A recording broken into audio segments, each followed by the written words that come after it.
Hey everybody, welcome to another round of Canje Plays, and today we are getting into Stars of Akarios. I was gotta go the opposite of myself. Stars of Akarios. So by Games, or OOMM, however they're pronounced. But we're getting into this wonderful campaign. This delivered last week. I did an unboxing as soon as it hits the house, which I promised. And then I immediately dove into the rulebook and painted some of the minis, not all, so that we can get it down to the table. The rules are not hard for this game at all, but it's fun. It's fun. Who do we got? Hey, Brian, what's going on? Woohoo! It's here! I've been avoiding all other videos about this game. What's up, Brian? Good morning. And Rodnoff's here. Good evening, Rodnoff. I know it's night where you are, so thanks for hanging out and hanging out with me and checking it out. I got a lot of explaining to do. Hey, Mike, what's going on? Pulpit chair, pulpit chair. So I got a lot of explaining to do for what we're gonna see, what we're gonna play, and we're gonna have a good time doing it. Oh boy. Okay. Like I said, the rules aren't hard. It's actually pretty straightforward. There's not any type of nuances. And this type, hey, Steph, what's going on? Welcome, pull up a chair. And this game is, consider this game, and I don't know if it was Mike or Brian, or I can't remember who said it when I was doing the unboxing, but this game is basically Seventh Continent, Gloomhaven, and Madara put together with and I will say with a reduced like miss mechanic. So there's dice, but the dice don't really hurt you that much. They have stress, but that'll hurt. I'll explain it all. The reason where it's Gloomhaven is because the game has a modifier deck, and in that modifier deck is a miss card where you can miss a shot, but that is probably the only way you can miss, otherwise drawing cards that nullify your attacks. But we'll talk about it all. There's so much to go into. Those are some big breaches. Yeah, Yogi, what's going on? Hey, Doc, what's going on? Hey, Canje, everyone, looking forward to this. Driving today, so limited input, unfortunately, or fortunately, depending on your point of view. No, Doc, we always love having you in there. Also, I posted this in SOA Facebook group. Oh, awesome. Thank you so much, Doc. That's awesome. Thank you so much. Rodna says their copy is in shrink. Going to watch this game to learn to play quickly. Oh, yeah. It's going to be a quick learn. Oh, Doc, you said it. All right, Doc did say it. It was Madara, 7th Madara Haven. That's what Doc said. Thank you. So, we've got a lot to get into in terms of just me breaking things down so that it's in digestible chunks. I don't like spending a long time going through kind of like the rule sets, but I want to get into enough rules that you can play. Like I said, the rules are not complicated, but the game is fun. So I played the first mission and the first exploration part of things. So I know what to kind of expect, so I'm going to try something a little different to shake it up so we can all play together, just so I can understand the rules. But we're going to get into this. This is a narrative-driven campaign game. So there is story. There is an app that's supposed to be coming out that has audio, but I listened to the audio that they have, and I have to be honest with you, I really do. I didn't like it. Okay, I got spoiled by Foreteller. Foreteller has like the effects and the sounds and that stuff. So I'm not knocking the voice actors. I'm not knocking the app. I'm not knocking the work that they did. It's just it didn't sync with me. So I'm gonna do the reading on this one to go through it. If in the future they should Brandon should change that and he either use Foreteller or he does his own thing, that's perfectly fine. But I didn't sleep. Hey, Marcel, what's going on? Hey, Cynthia, welcome, Pulpit Chair. So I'll just say that I didn't use the audio narration for this play because I didn't like it. Sorry. So it sounded too mechanical, and so therefore it wasn't for me. But that doesn't mean you can't download the app and listen to it for yourself, right? All right. Ooh, there's a lot to do. Here we go. We're gonna get some information. We're gonna get down to the table. I'm gonna explain everything that you're seeing. We're gonna go through the training session, read through the missions, and have a really great time doing it. All right. No, I didn't sleeve the cards. I want to. I want to, but not all cards fit sleeve. The modifier decks I could sleeve, but I want to be able to show stuff, and because the game like to use green a lot, I'll be holding it up to my camera, which is right here, instead of underneath the zoom. But I'll do the best I can. Become a narration snob. Yes I have, Brian. Yes I have. All right, so let's get some information to get down to the table. I have become a narration snob. Foreteller has ruined me for other narration mediums. Stars of Akarios was delivered last week. It is currently and presently delivering to everyone. So if you haven't got it yet, you soon will. You soon will get your game. I know Barrett has been like anxiously waiting for his to come in, and his came in yesterday. He did an unboxing video immediately, so I'm super happy for him that he got it in. All right, so Stars of Akarios got an 8.6 on Board Game Geek, and it just released. 115 people have rated it, so I would probably say give that about a month before the numbers show the true metric, only because there are probably people who were amped for the game that were like, okay, well, I'm super psyched. I know this game's going to be awesome. Give it a 10. Instead of, let me play the game, see what the mechanics are like, see if I like the game, and then I'll give it a rating. So I'm going to take the 8.6 with a grain of salt, not because the game is bad, only because it's just delivering now. Okay, so I don't know if that many people have played it to be able to say that it's a true 8.6. Hey, Feliz. Hi there, sitting here painting my SOAs while watching your stream. Well, thank you. Welcome. Slick Mackie, what's going on? You're the boss, dude. Premium and one of my favorite gameplay video channels. Oh, thanks, man. I appreciate it. Welcome. All right, so this game is 1 to 4 player. I'm going to play it two-handed. So I usually go true solo. You can play this game true solo and explain those rules too if you're interested in doing that, but I'm going to be playing with 2 pilots, and we're going to get into that. So 1 to 4 player, best play 2. Look at that. The game's about a 30 to 120 minutes per mission.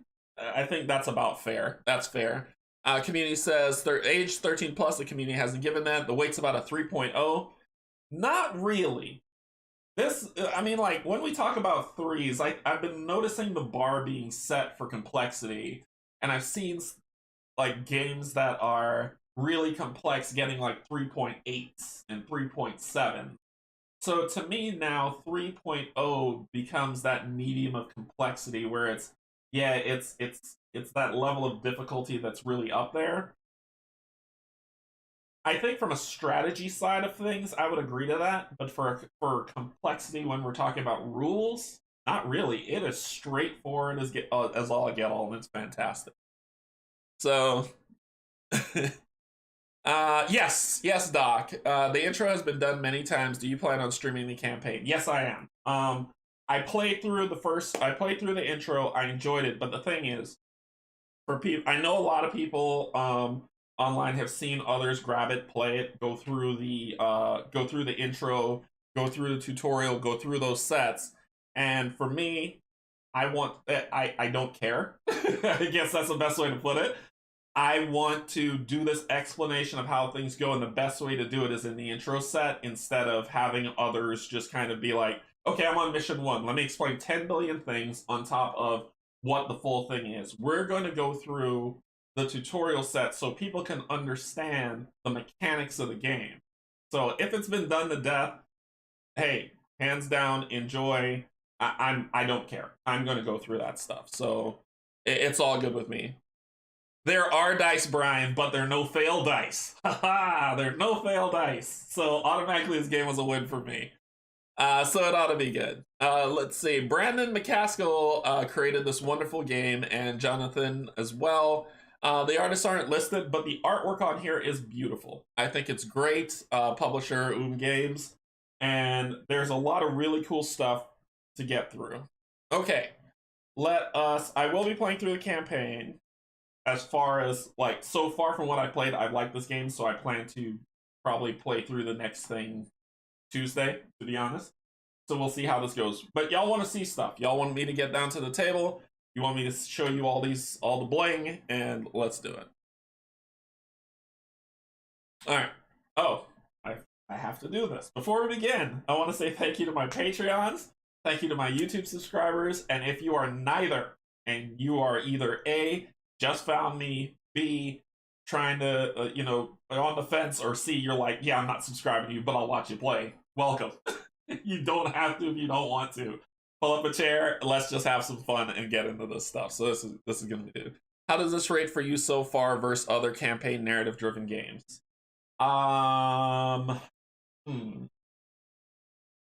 It's its own thing. I guess it's its own thing.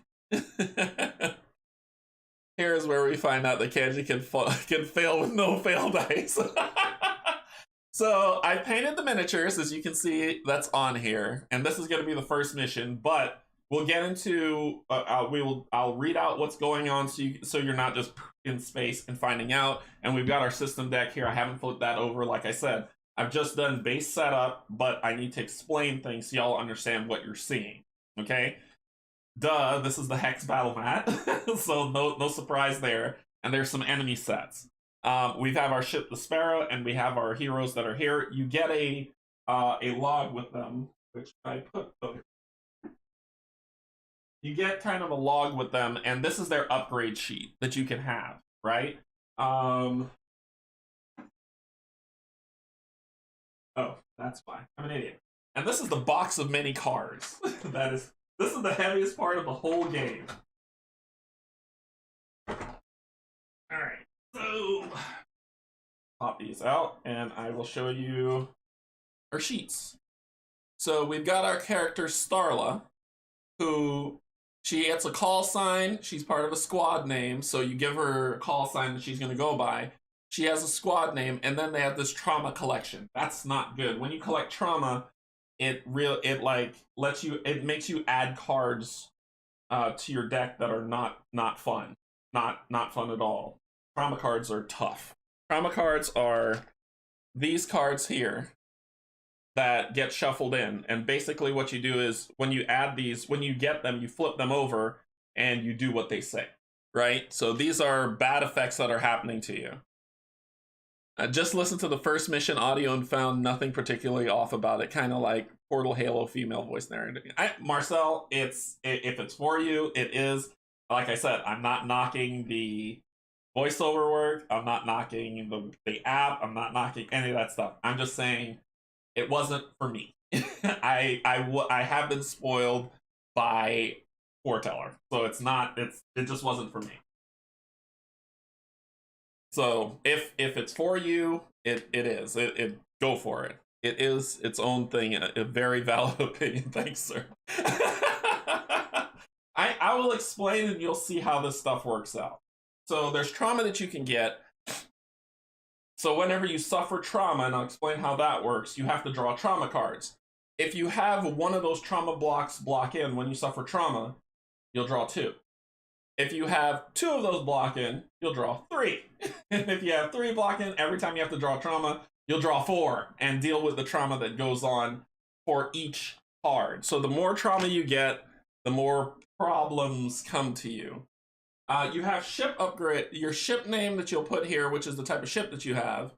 You'll be able to upgrade. No, I don't have the voice for that. I wish. So you can upgrade your ship's abilities. You can 2 times, basically in 2 different ways. You can upgrade your ship abilities. You can upgrade your deck, your modifier deck. So you can upgrade your modifier deck a number of ways. So there's a lot to go through. This is why I'm showing you. There's a lot to go through. Okay, we're gonna take this in turn, and let's get down to it. All right, so let's go ahead and pull this up and get into some breakdown. And pilot actions goes from page 8 to page 27. I'm going to explain it all to you in less time than it took me to go through all of that. Because they want to make sure you understand everything. Everything. Okay, so we are going to... Here we go. So, welcome to the Stars of Akarios. War has taken a discouraging toll. With the Rathans attacking Medea and starting this fight, it sparked the creation of the United Intergalactic Alliance, a state-of-the-art navy designed by the Celestians and led by Captain Soma, has since brought the Rathians to their knees. Some in the Alliance consider her actions to have been too severe, while others believe that she didn't go far enough. For Soma's part, she's reluctant to discuss anything beyond what's in her official report. Most members of the United Intergalactic Alliance agree that the need for a large military force is past. Efforts to slowly monitor the Rathans' actions have not gone much further than bickering amongst Alliance members. No one wants to commit resources to a job that they see as done.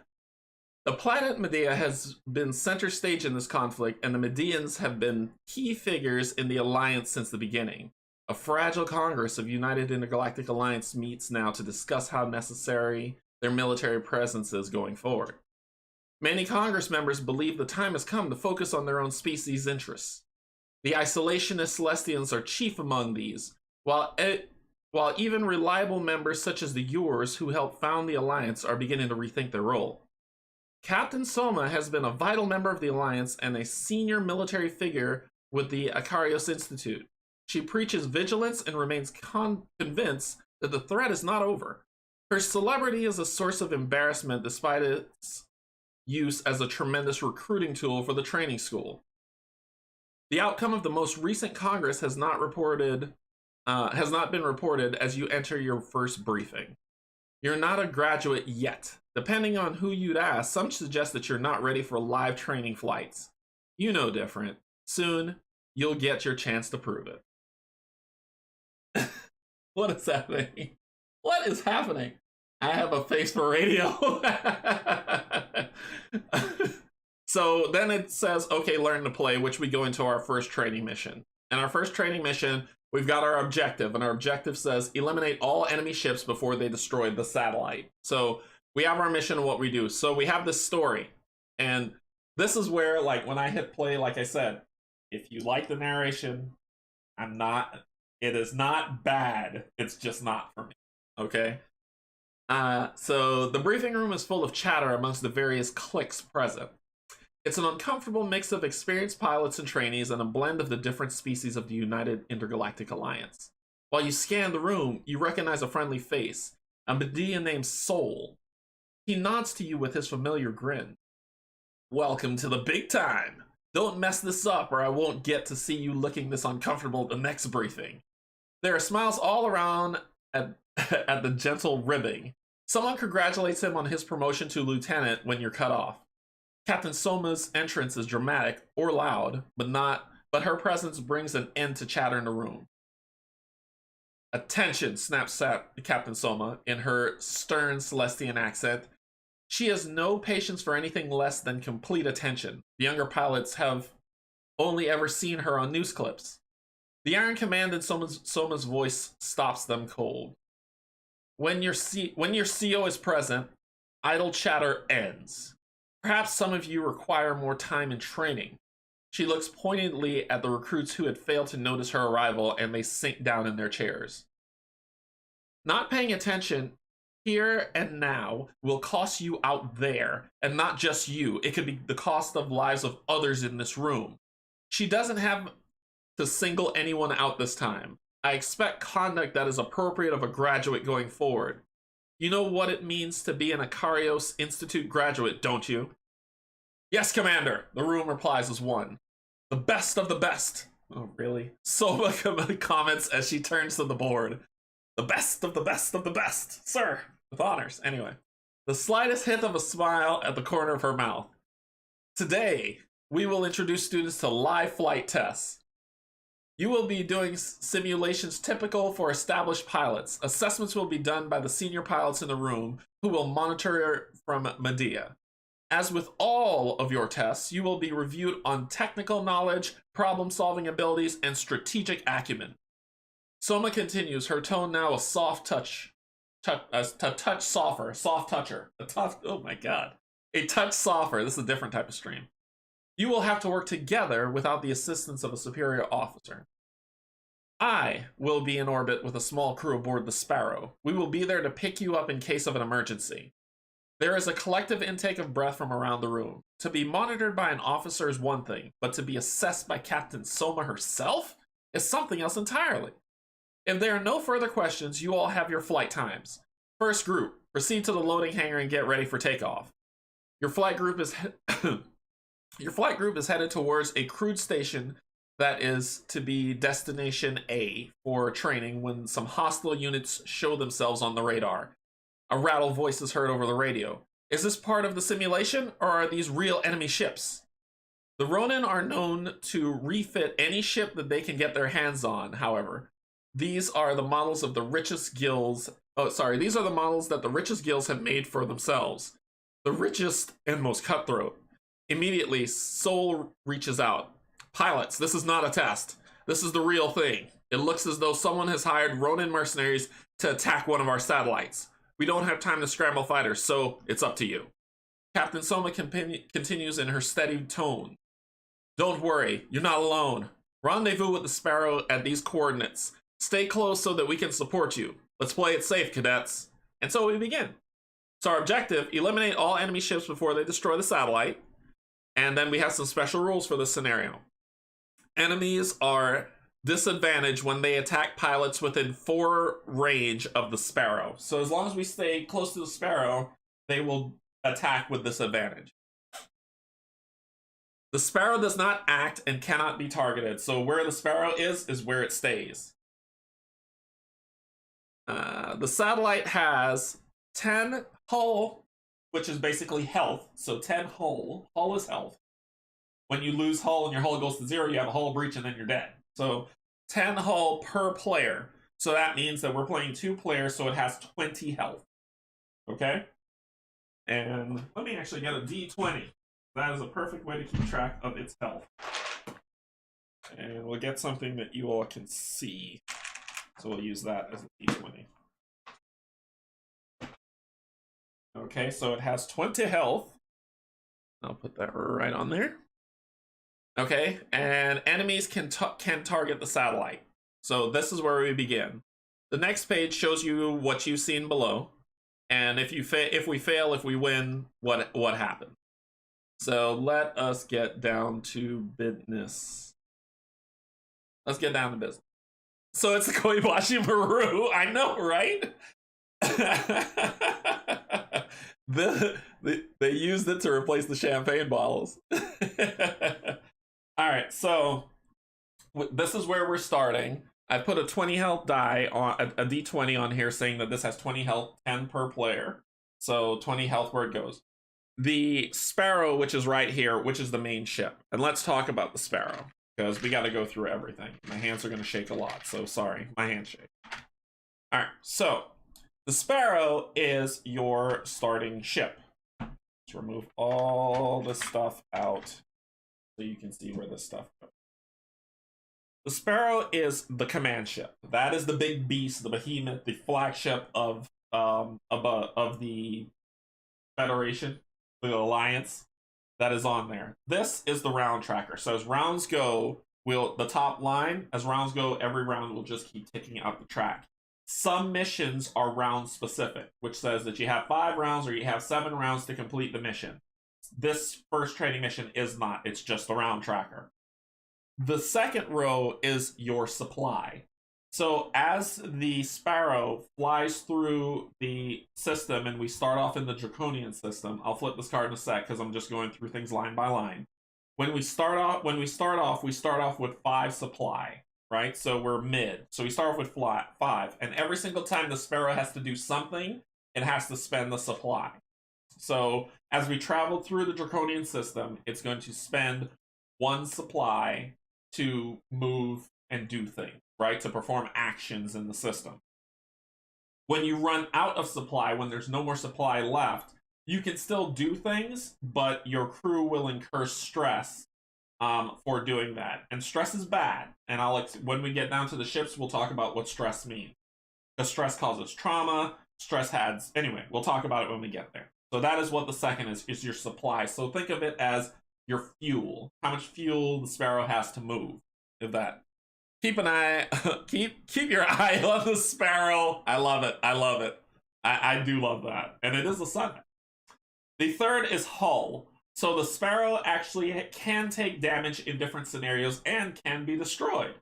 So the Sparrow for your first mission, you don't care about Hull because it can't be targeted. It won't take damage. But whenever they talk about what the Sparrow, protect the Sparrow, or if it's part of a mission that it can be attacked, you will track its Hull health here. It doesn't have shields for some reason, but it's got Hull. But I have shields. Anyway, we won't get into that. The Sparrow is also immune to specific effects from other ships, because other ships might have effects to go into things, and when we get down to the ship, to our pilots, I'll show you what all that means. But it's immune to these effects that are listed at the top, which are push, pull, radar jamming, stunning, and the last one is... I always forget what that symbol is. I always forget what that symbol is. The last one, slow. So it can't be slowed, it can't be stunned, it can't be radar jammed, it can't be pushed or pulled. It's just a big behemoth of a ship. And that's where it is. This die we won't worry about just yet, but it's basically a D6 that comes with the game that you will use for other missions, and in those other missions they'll be explained. Underneath the Sparrow is just kind of our tray of different cubes that we can use as just a storage medium. And these were done by game trays, which is fantastic. So the Sparrow will sit here. Can I make it fit? Yes. All right. So we'll move the Sparrow there where I've explained it. When you first start, the game says start here. You're in the Draconian System. So you basically come to this, and this builds out a picture, right? Which is fantastic. So there is space exploration, 7th continent, and then there is planet exploration, 7th continent. So like Doc was saying, that's how that plays out. When you first flip this card, you reduce the supply by 1. So my supply went from 5 to 4, and we are here. And usually the Sparrow's the thing that's going to travel from here. So here's the rest of the cards for the Draconian System. And as we move to and fro throughout the system, we will land here. Basically, we're here at 001, which was what the mission that I just read to you is what we're going to do. And this is where it lands. Okay? All right. Cool. You're familiar with the Sparrow, the easiest part of things. And we'll talk about, we're going to do exploration in this playthrough so you can see exploration of the system. So when it comes to that, we'll dive into that some more.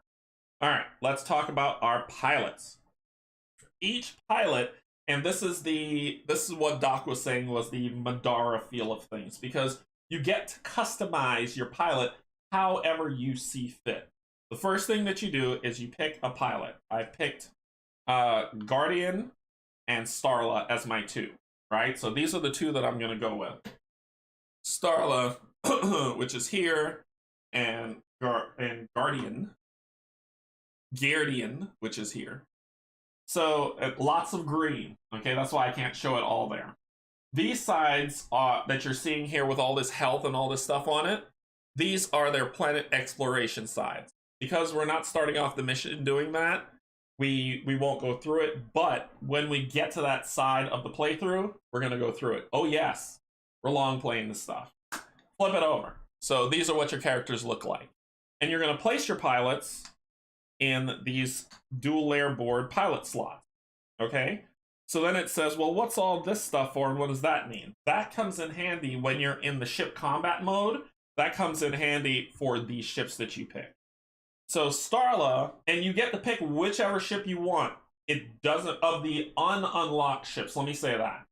There are locked ships and characters like Gloomhaven that you can unlock. But of the starting unlocked ships, where there are 4 of them, you get to pick. They can sit in any ship you want. They come with recommended sets, but it doesn't matter. You can pick any ship you want. You can customize it anywhere you want. Yep. So you can customize it anywhere you want. For Starla, I had her pick the Merkaba. And this side, because it shows here, hey, Meeple Monkey, what's going on? So this side shows the things that you care about. So Starla's ship, the Merkaba, has a hull of 6 and shields of 2, right? And the Macabre you can pick from command and assault cards. So whenever you're customizing your ship, you can she is more command than assault, and you'll see something different on Geared ship. So I set my hull to 6, my shield to 2, and my stress to 0. Okay, because I ain't got no stress yet. Then you flip the ship upside down and you put it there. I've moved her mini off because I haven't painted it, but what you would do is you would just take her mini and put it here. I've primed it, I just haven't painted it yet. And let me get Gearedens on here because this is how you're going to play. These will be painted for Tuesday's play, for next playthrough. I guarantee.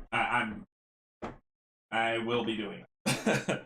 So you put their minis on there because you don't need them right now, but when you go planet exploring, you will need them.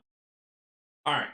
Then when you have to, so that's your ship pick out. So for Gearden, he has the Argonaut. And the Argonaut has 8 hull. What did I miss? Just about to go to bed, but thought I'd stop by and say hi. Thank you, Meeple. Thank you, Meeple Monkey. Have a good night. Have a good night.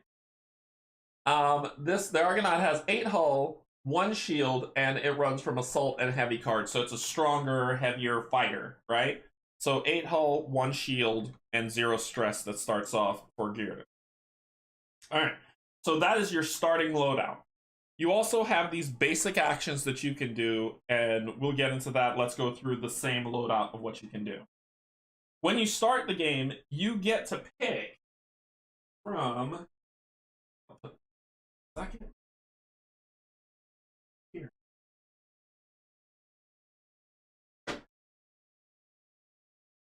Engines.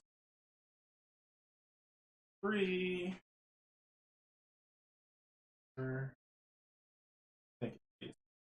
You get to pick from that is correct. You get to pick from these set of cards.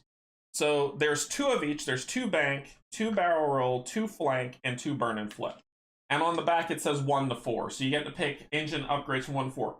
Anyone you want. You get to pick 1 card, but anyone you want. It doesn't matter. This, once again, the Madara build as you like it deal. You get to pick from these. And you take one of them and you put them in your character's engine slot, which is here on the dual layer board, here and here respectively. These determine what the ship can do as extra actions, but they're special actions that have a limited number of use. So, for instance, and I will put this under a small screen, and then I know you're not going to see the bottom, but that's okay. So, sorry, it's green. Okay, he made all of it green. So it makes me sad. So let me hold this up here. Oh, it takes a while before you get Canje. Thank you, people. Thank you, Meeple Monkey. Thank you, thank you. All right, so if we choose barrel roll, let's take things up. From the top, you get the name, barrel roll. That's what you're doing. From the mid, it shows you exactly how you barrel roll. So your character will move either to the left 1 hex or to the right 1 hex. You can only, you see supply, that's how much times you can perform this action.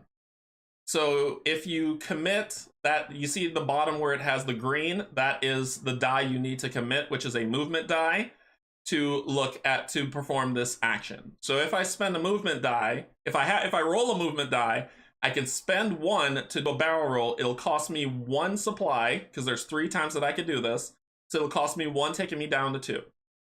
You see that left purple one? If I use a stress die, I can actually rotate my ship as an effect. That's what that means. And I'll get into more detail because I am going to do that a lot. But that's what that means. Here is another card that you can go with to just kind of make some sense into what this is. Because this card is green, I can't show it on my Zoom screen, so I got to do it here. So this is flank. Flank says that you can, where your starting position is, you could spend a movement die, 1 movement die, to move 3 and then turn in that direction that they're showing, moving just like that along the hexes. It costs you 1 supply. If you spend the stress die instead of a movement die, you can also rotate your ship. Making sense so far? It's not rocket science. We'll do burn and flip. Here's another one. So we'll do 1 more and then we'll show you. Yeah, it's dice assignment like Unsettled, correct. Get this show. Okay. Burn and flip. So you could spend the movement die to move 3 and then flip on the 4th, turning the opposite direction of where you are. You have 3 times you could do this. If you spend a stress die, you can also rotate. Makes sense so far? So if you have questions about that, let me know. I can get into detail. So what I picked was barrel roll and flank, which I showed you those 2 cards, right? So those are my 2 engine upgrades that I picked. There are more engine upgrades that you can get as you build. So you're like, okay, is this all the engine upgrades you get? No, no, no. Here are all the engine upgrades for the entire game. So as you go through, you will unlock new engine upgrades that you will be able to add, to your secondary here, or replace what you have to upgrade your ship the way that you see fit. And that to me is the Madara aspect of it, where people who like to min-max can min-max the heck out of this ship if they want. Alright? So that is the engine upgrade. When you also begin, you get to choose a weapon upgrade. These 4.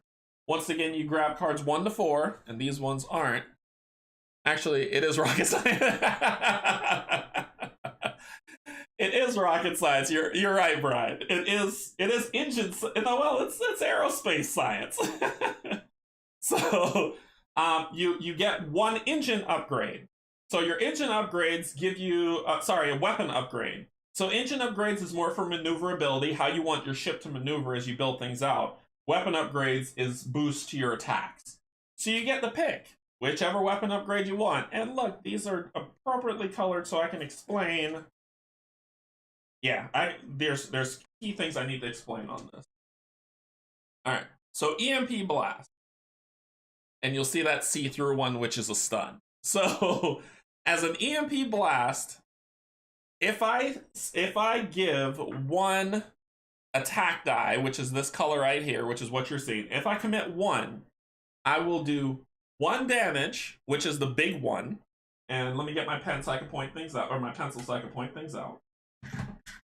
I will do 1 damage, right, to 1 target at range 3. 1 damage, 1 target, range 3. That's 1 die. If I commit another die, I will do 1 damage to 2 targets at range 3. So you can boost your attack if you want, right? You can boost your attack. There's 3 times I can do this.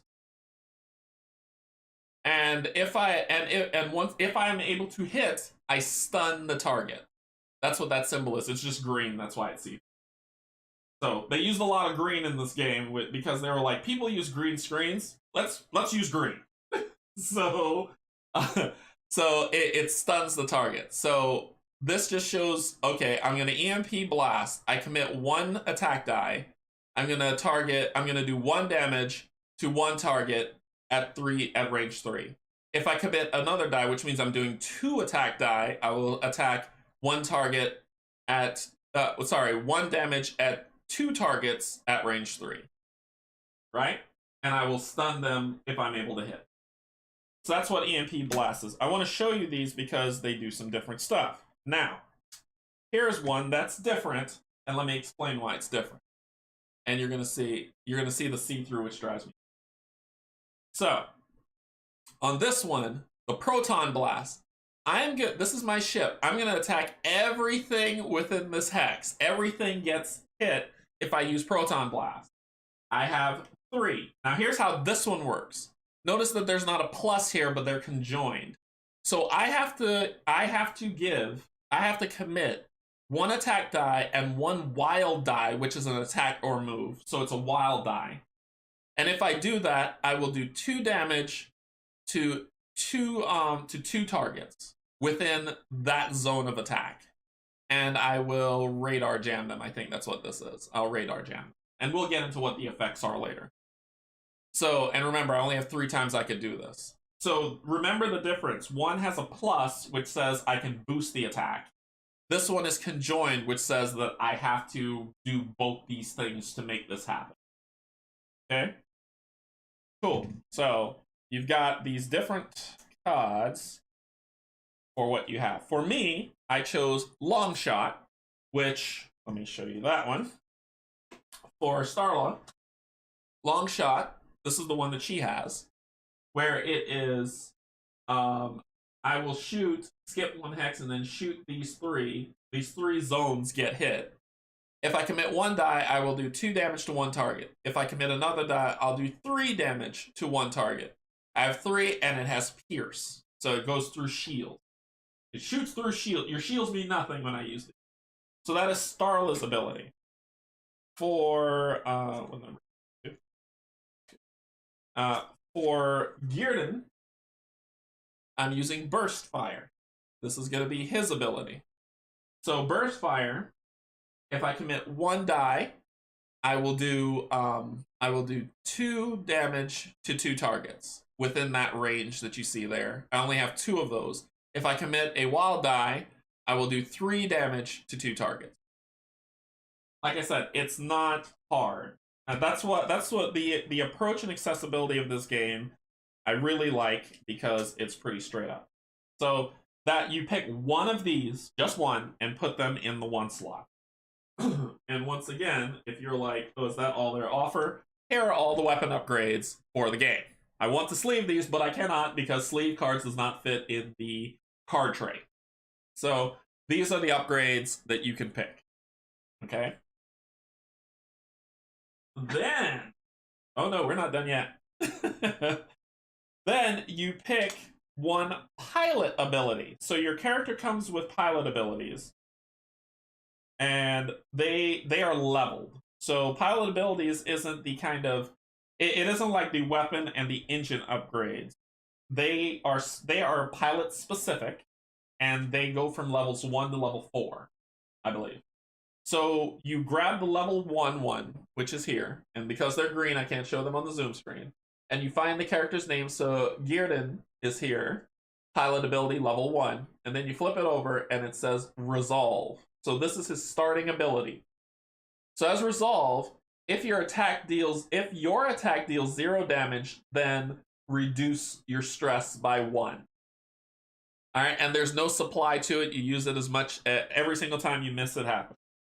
So Gearden gets more Resolve if he misses. He's my type of person.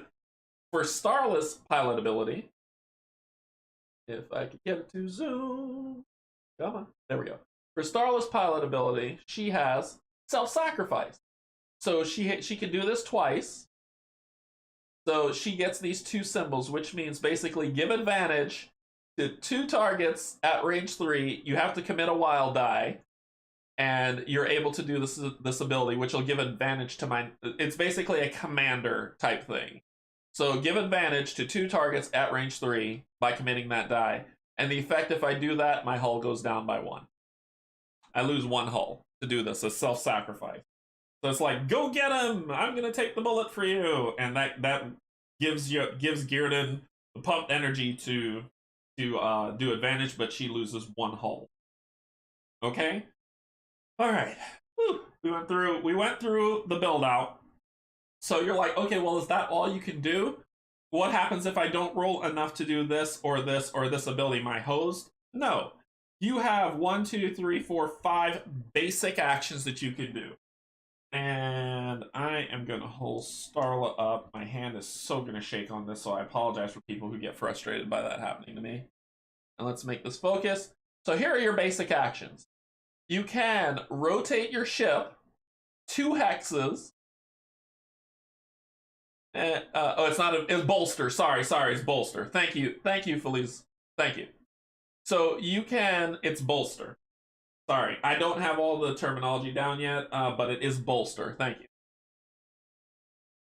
For basic actions, you can rotate your ship by spending a wild die. So you could commit 1, so it's just space for 1. So you could commit 1 wild die to rotate your ship 2 hexes. And I'll talk about what rotate looks like in a second. you can spend a wild die to either repair your ship, reduce stress, or repair your shields. I think is that one. I have to remember that. I have to remember that. I think it's repair shields as well. I think it's repair shields. Now I'm doubting myself, and I'm gonna be like this terrible person who did terrible things because I can't remember the simple thing. Resupply. It's resupply. You can resupply. Resupply. Because I know somebody was typing it right now. No, you're wrong, Canje. You're terrible at this. Or resupply. So you can repair. You can repair your. You can do repairs to your hull. You can reduce stress, or you can resupply. Okay.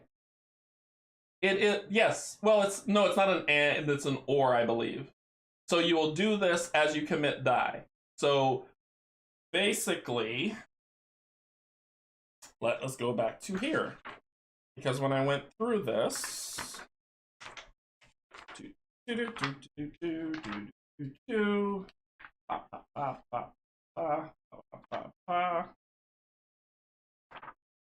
I using the wrong terminology?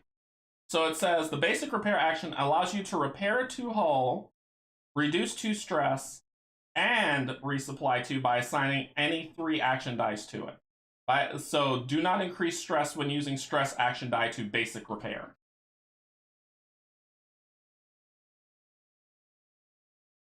So repair 2 and reduce stress and resupply 2. That means that resupply 2, you see these areas where it says, okay, your supply is 3, your supply is 3. When you do this action, spending a wild die, you will be able to resupply 2. That doesn't mean to go to full. So if I'm at 1, I could go to 3, that type of thing. So you'll be able to resupply 2 of those dice. If you spend 1 movement die, you can do this ability where you turn 1. If you spend another, you could do it again. So basically, you could do this basic action twice. That's what this is saying. This one is to move forward 3. You can do this ability twice. So this isn't a plus. This is 1 die committed does this. If you do it again, you could do it again. So basically, you could perform this action twice. You can do a basic attack. This is a plus. So you can attack at that what you're seeing. So the range that you're seeing, the area that you're seeing. If you commit 1 attack die, you will do 1 damage to 1 target. If you add another attack die, like I showed you before, you will do 2 damage to 1 target. So those are your basic actions. You have all those actions to do, and you are perfectly fine in doing them. Thanks, Marcel. It's an and, not an or. It's a lot of stuff, but we'll get it. So you have these dice. Each player starts off with 4 dice. If you're playing true solo, you get 5.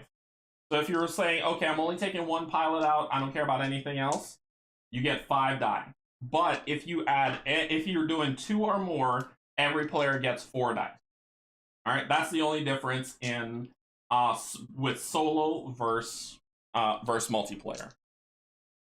I picked this up this past week at my game store. Looking forward to trying it out. It's fun. It's fun. Board Game Maelstrom. It's fun.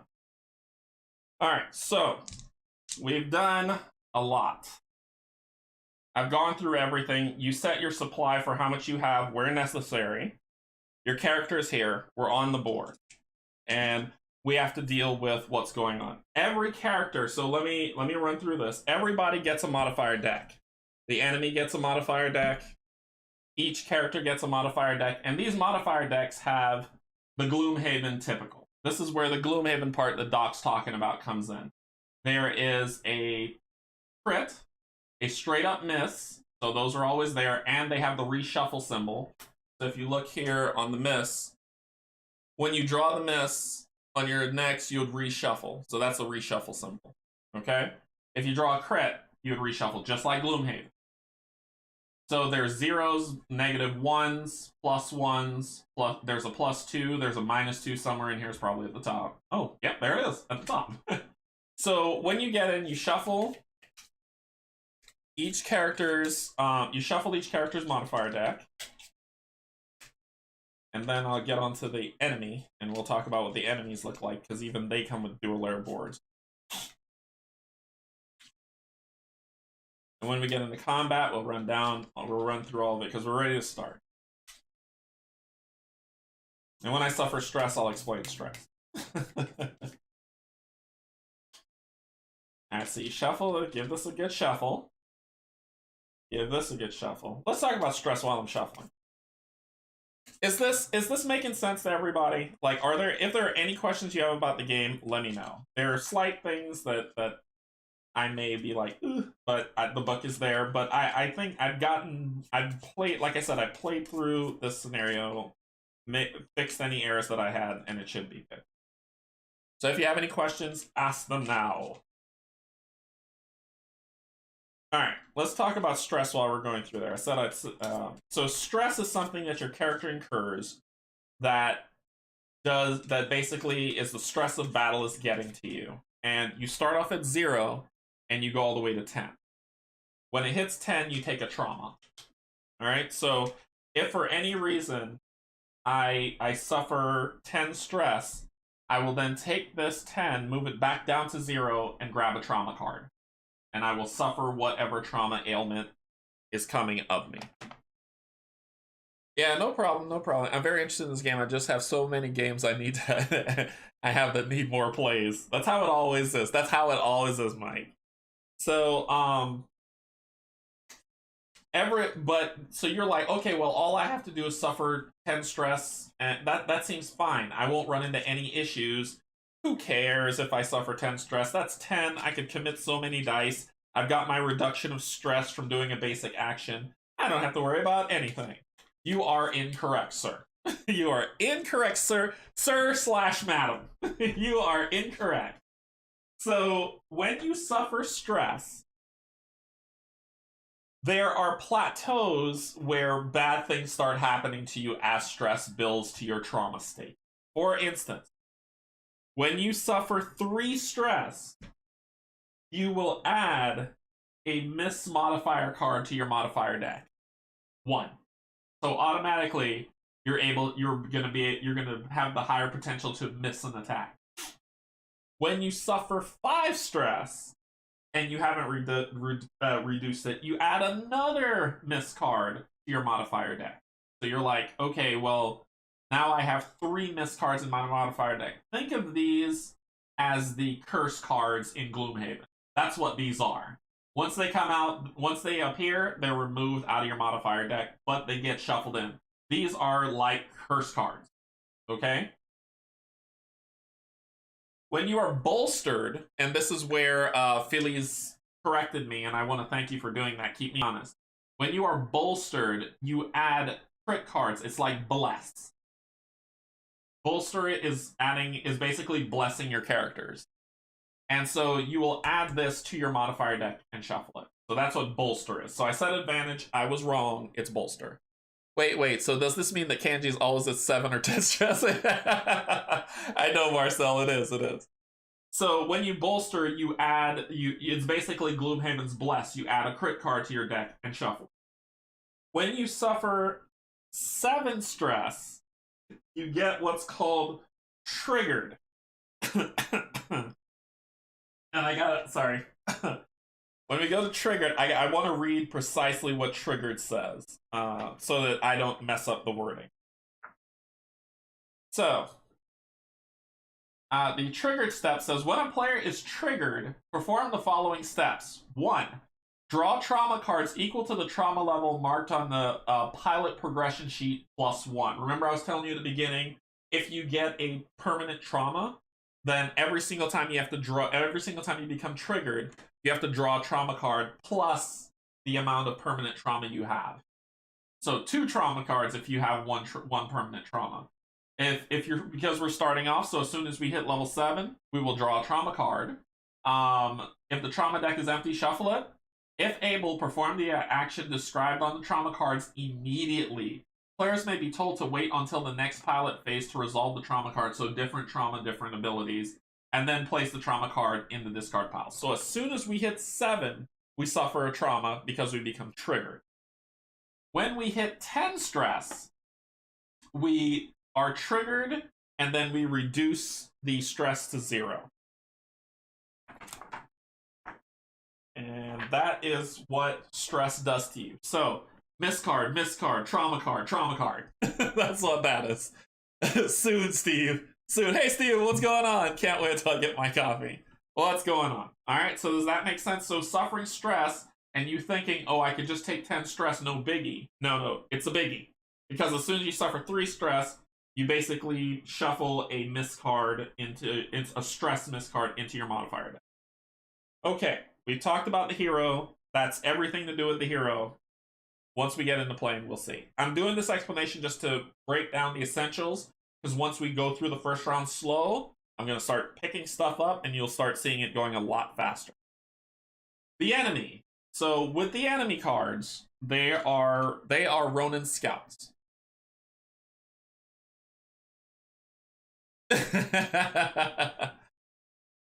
So we'll do this. So Ronin Scouts, the number at the top, the 1, that's just like, think of Gloomhaven with slimes, with oozes, where they have 1 to 8 or 6 or whatever.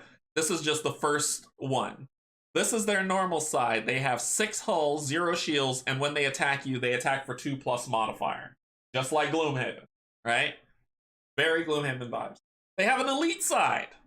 It says elite on it. They have 8 hull, they attack for 3, and they're immune to, I believe that's targeting? I'm still getting used to the verbiage. Hull breach. They're immune to hull breach. And we'll run through what those things mean when we get it. So they can't be hull breach. So you can't hull breach them, but you can darn sure hull breach them if you have the ability to do so. So that is their basic card. They have dual layer boards. These are all dual layer boards. So you'll do 6 hull, 0 shield, right? With what's there. And then they have these negative abilities. So if we hit them with any, we can mark those cubes to say when it's their turn, we have to deal with what's there. You randomly select the number of which there are. So there are 4 of them for the first scenario, and I'll show you the map again. So you randomly select those and place them to say that those are the characters. So this is 1, 2, 3, and 4. You just randomly put them out there. It's no big deal. This is our satellite. This is our character, and you put their image that's in there as well onto the stand that goes. All right. They come with their own modifier deck and their AI deck to say what they do. And there's a decision tree to determine what they do. There's one if they can't attack something, they're gonna flip and roll or do something else that's crazy. So when it's time to draw, we have their modifier, we have their encounter deck, the combat deck. We'll just shuffle this, draw the top card, and that's what will be used. These are not standard cards. They feel great. They're wonderful cards, but if you're thinking about sleeving them, they're not standard size. So just keep that in mind. They are different. All right, so we'll put these down here. And we are ready to dance. We'll get to that when we come to exploration. And we go. This game is played over a series of rounds. Each character, the game can be played simultaneously. That means that as long as we're not targeting the same craft, everybody can go at the same time. So it's not, okay, I'm going to go, I gotta wait. It's everybody plays at the same time. So if Starla is attacking this ship, and Gearden is attacking that ship, they can play at the exact same time if they want to. So it reduces the amount of weight in plays, but because I'm playing solo, we're gonna go through this slow. What do I got here? So if the stress level yo-yos between 3 and 5, do you keep accumulating miss cards? Yes. Yes. But you once you go below that, you remove the miss card. So let's keep this in mind. I'm at 3, right? So I'm at 3. I've gotten the miss stress that's in here. When I reduce stress to go below 3, I remove the miss card out of my modifier deck. It doesn't stay. And I'm going to double check that just to make sure, but that's how I read it. That's how I read it, and I will pull this up to say about stress. I believe you remove it. Stress miss modifiers act the same as the miss modifier deck, except they are removed from the modifier deck after being drawn and resolved. Stress miss modifiers are identified by a stress symbol in the bottom right. Remove stress cards from your deck at the end of each scenario. Okay. I believe you can take them out when you go below. I saw that written somewhere. I could be wrong. I could be wrong, but I think you take them out when you go below. I could have sworn I read that somewhere. But let's keep this fair because this is a learning tutorial and I don't want people to be like I don't want to be dead blank wrong. Let's just, I thought I saw you remove it if you go below. As far as gain stress, that will be unable to perform any abilities. Stress track on the board has 4 stress thresholds. Blah blah blah blah blah. If a player lowers their stress below here it is. If a player lowers their stress below a stress threshold, they remove a stress miss modifier card from their modifier deck and shuffle their discards back into the deck. I was right. I love being right. I love being right because people say, hey, that guy knows what he's talking about when really I don't. All right, so let me show you page 17. Let's go to the rule and I will show you exactly where it is. So once you oscillate, you're just kind of hurting yourself. So here is the rule under stress 10. This one right here. It says if a player lowers their stress below a stress threshold, they may remove 1 stress modifier card from their modifier deck and shuffle their discard back into their deck. So if you're saying, well, I'm going to oscillate between 3 and 5 or 5 and 3 and 5, when you get to 3, you add a miss modifier card. When you get to 5, you add a miss modifier card. You go down to 4, you remove a miss modifier card. You go down to 2, you remove the other miss modifier card. So you oscillate. So basically, your deck won't get stacked with all of these because you're going between 3 and 5 respectively. However, trauma doesn't work that way. If you get the 7, you become triggered and you draw a trauma. You drop below 5, the trauma's still there. You go back up to 7, guess what happens? So that's what it means. So which means you will need to reshuffle the modifier deck again for someone who memorizes card draw. It really screws up the probability. So hopefully that answers it. I'm seeing if there's anything. Okay, cool. So the enemy has an enemy combat deck, which we went through, and when it's their turn, we'll flip it, walk through what those things are. They have their modifier deck. You position them as they are in the book, right? But their numbers are randomly drawn to be put on there. And now let's talk about combat. Combat is position specific. So when you start, you place the sparrow at the starting area. And then for this mission, you place your ships around the sparrow in any direction you want, in any position.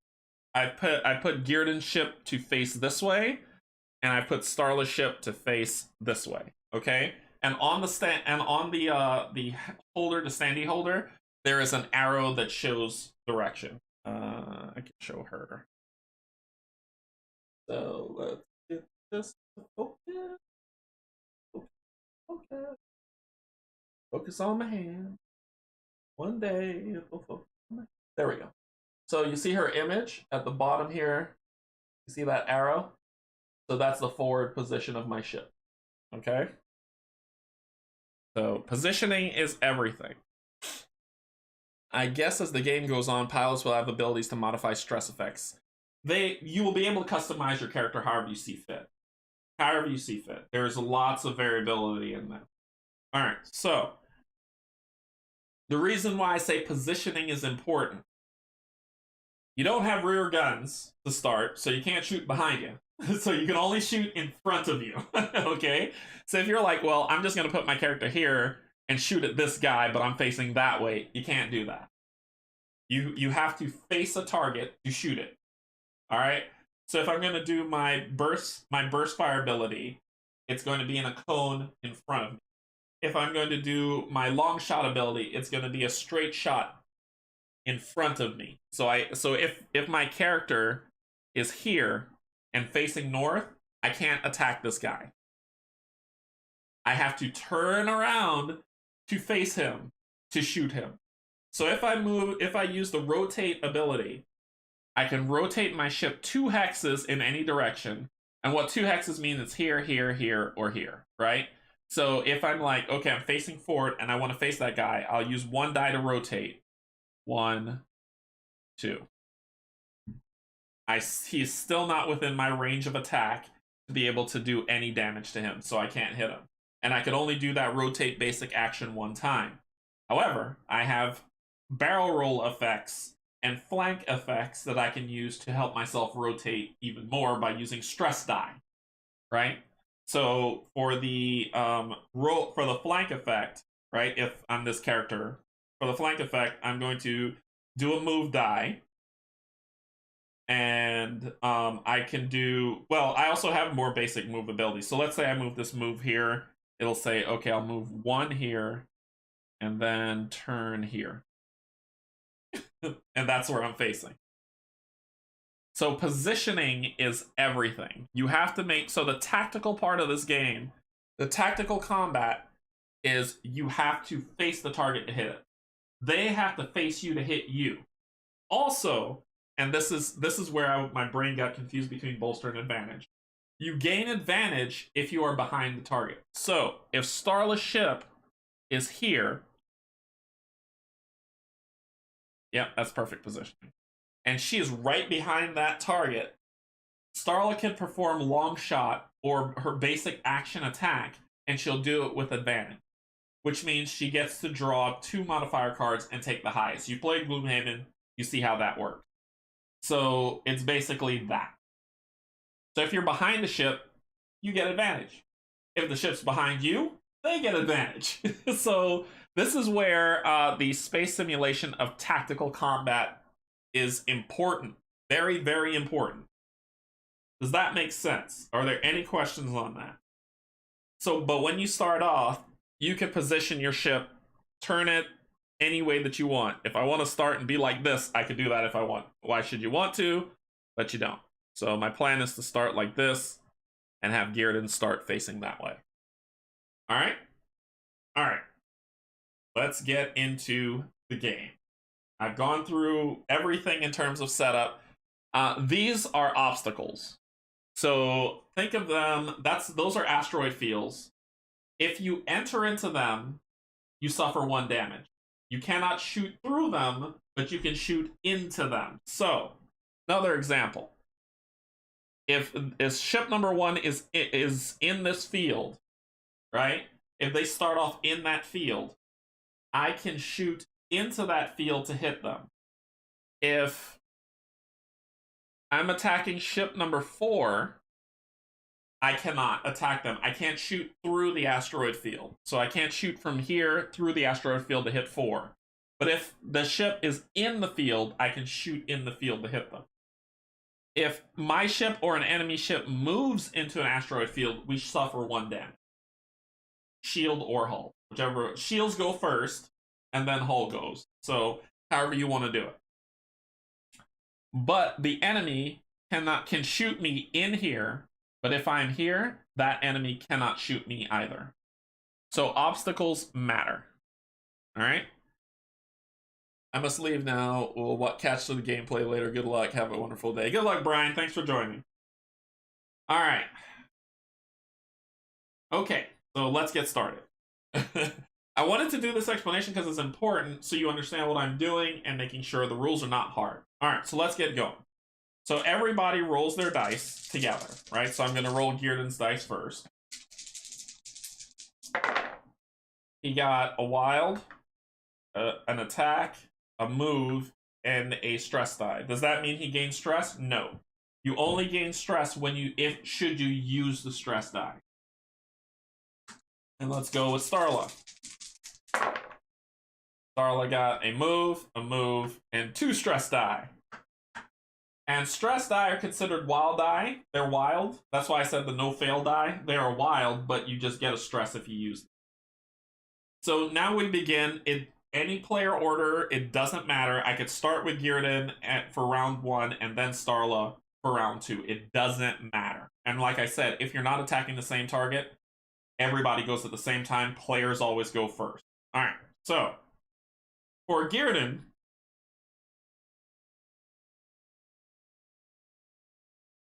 one, two, three, So Gearden is going to do 1, 2 here, and then turn 2 hexes. Oh, yeah, that's what I'm going for. So I'm going to use my move die here to move 3 spaces. 1, 2, 3. So I'm here. Then I am actually going to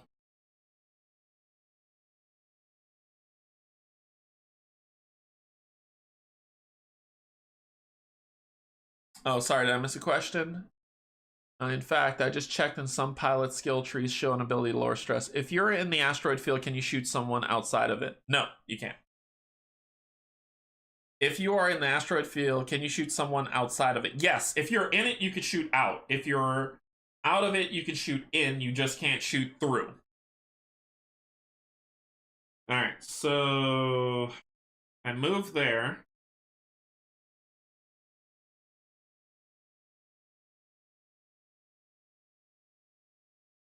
Ooh, I can so burst damage him, and I probably will. I'm going to gain 1 stress to rotate my ship, so I move up 1 stress. I'm going to rotate 2 hexes. 1, 2. Oh, look, he's in my range of fire. And then I'm going to use burst fire. I'm going to spend 1 supply to use burst fire to do 1 + 1, doing 3 damage to 2 targets within range, but I'm fine with where I am. So I hit this guy, number 2, find number 2 on here, and I hit him for 3 damage. But I got to draw my modifier cards, and because I'm behind him, I gain advantage. So, boom, boom. So I'm going to take the +1 to make it 4 damage. So I hit him for 4 damage. He has 6 health, now he's down to 2. And that ends Gearden's turn. Simple, right? Now let's talk about Starla. The 2 stresses are not ideal. How can I deal with this? I can barrel roll. Use a stress die to rotate, but I don't need to rotate. I can barrel roll to get here. Or I can run to here. And I'll still have, well, I'll have advantage. So when you're talking about advantage, it's a cone. So it's from here back. That's the advantage. That's the advantage block right there. Pew, pew, pew. So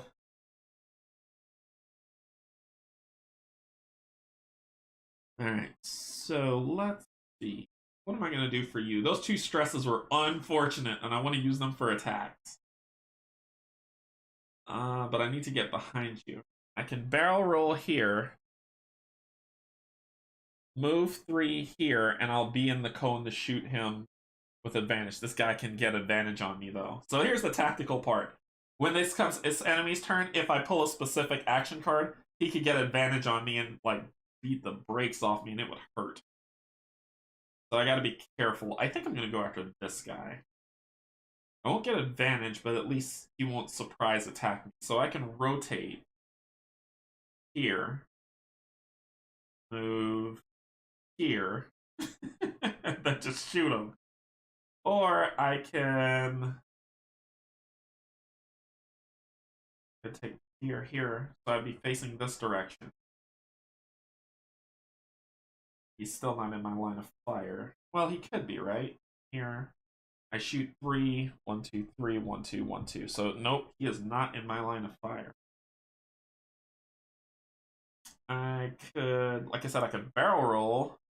Use that stress die to barrel. No, I can't because I want to shoot. So I could barrel roll with a move to come here. I can rotate.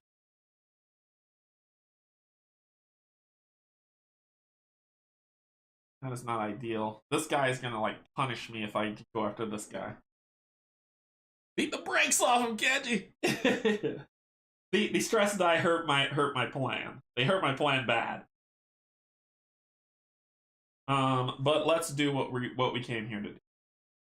I'm gonna use this die to barrel roll, which will turn me this way. Not barrel roll, sorry, basic action. To go here, here. Okay. Then I can...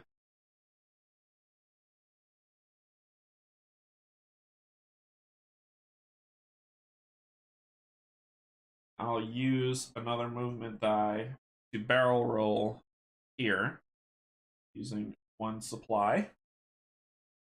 Then... Ooh! Ugh, this hurts. This hurts. This hurts to do this. Let's just do... I'm gonna spend one stress.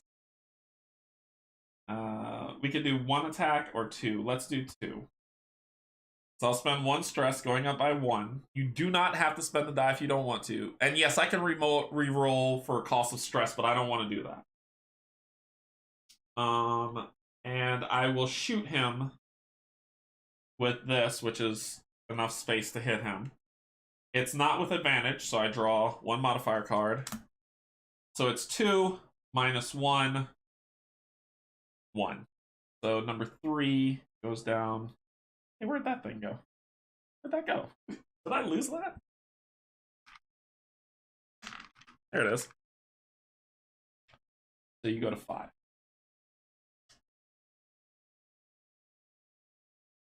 Okay. All right. So I'm not going to use this die. I won't not go and do it. So now that's the end of my turn, right? So player turns go pretty quick, especially if you're playing together. So then we draw an AI card. And let's talk about the breakdown of how they go. AI cards run a specific way. If you notice on the back of the card, there is a number that says 2. That is the initiative order of the AI when their turn comes. Some cards say 1, some say 3, some say 5. It goes in ascending order: 1 first, then 2, then 3, then 4, then 5. So if I had a scout as well as another type of ship, their AI deck would be here. And if it's a 1, they would go first. If it's a 2, then they would go. Then they would go. If it's a 5, the Ronin scouts would go first, and then the 5 would go. Does that make sense? And all elites always go first. All elites go first, but there are no elites on the board because we're playing with 2-player. If we played with 3, there'd be an elite fighter on there, but there's only 2. Also, the fighters go in ascending order. So this would go, then that, then that, then that. That's how that works. So we're going to draw our first AI card.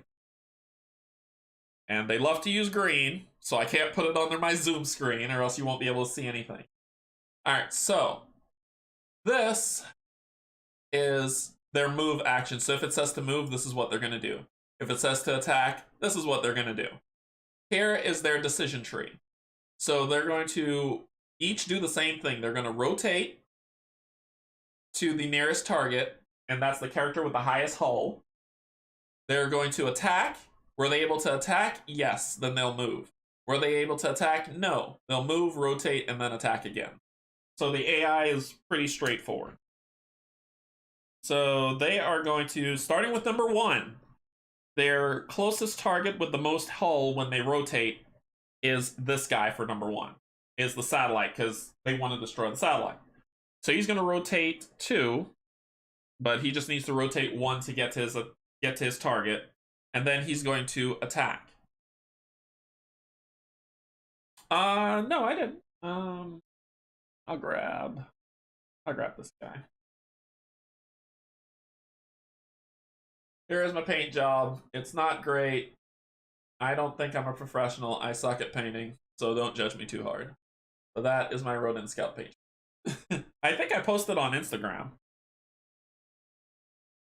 So if you want to see them close up, check out Instagram. Alright, so it's going to turn, and then it's going to attack. Its attack modifier, and this is important, this is why I wish this wasn't green. This is its modifier. So it's not going to add anything to the attack, it's just going to do its base attack plus whatever the modifier is, plus its modifier deck. So it's doing +0 to one target, which is going to be that satellite. Its base attack is 2, so far it's hitting the satellite for 2. Plus... Oh! It drew the miss card! So it missed the target! Yay! Yay! Woohoo! And I just need to check one rule. One rule will make me so happy for drawing that miss card. You saw me shuffle it. You saw me shuffle it. I don't want to hear no foolishness about it. You set the deck. Modifier card.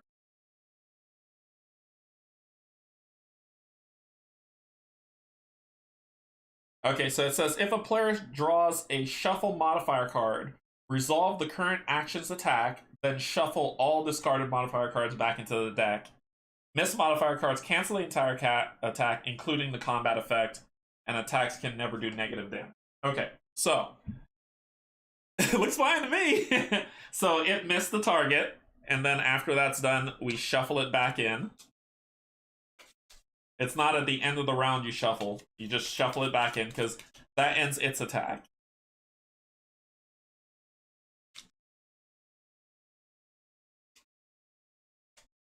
So it was able to attack. Let's take a look back at these actions. Take a re-look back at the actions. So it says turn and attack. Was it able to attack? Yes. Then it's going to move now. Was it able to attack? No, then it'll do the stuff. So it was able to attack. It just missed. So then it's going to now go to the yes phase of it to move, where it's going to move in that direction.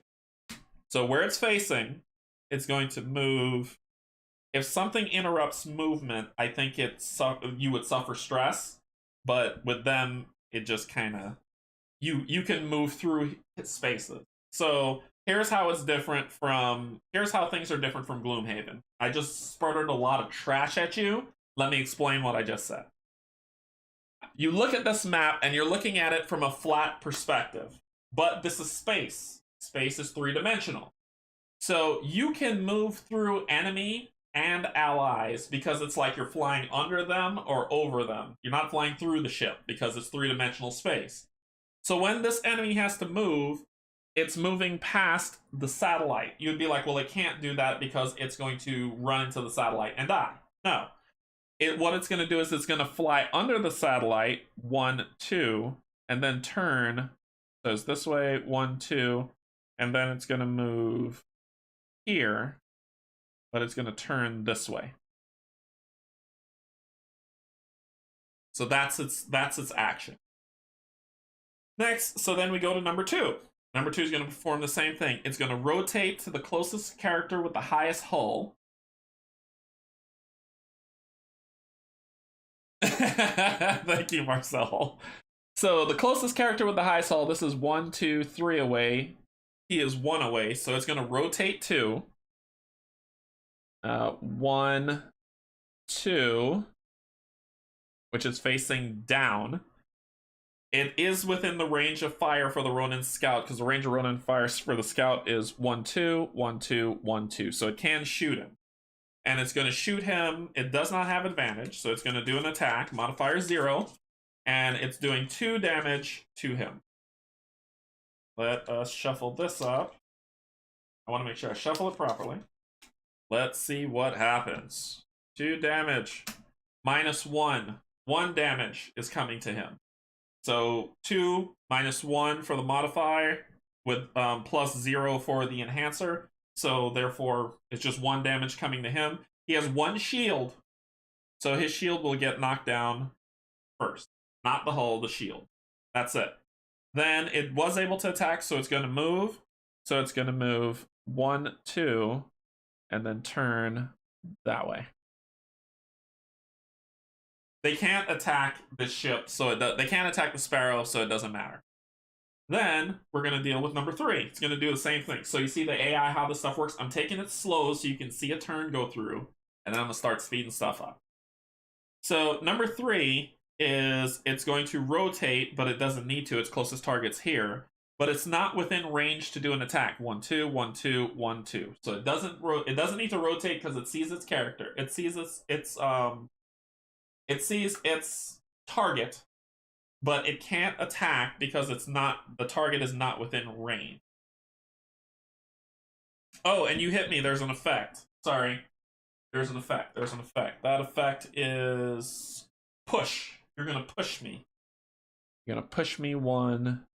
You were here. You hit me. You're going to push me here. That's where you push me. Sorry, I almost missed that. So it had an effect to push. So if it hits you, the effect happens. If it doesn't, if it misses, nothing happens.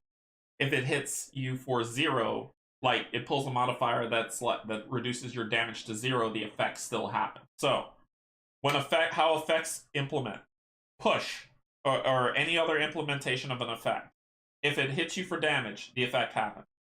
If it does not miss, which means it shoots at you but does 0 damage, the effect still happens. If it misses the attack, nothing happens. Alright, so that was that one. Number 3, can't do it, so then it moves to its next, which is going to move.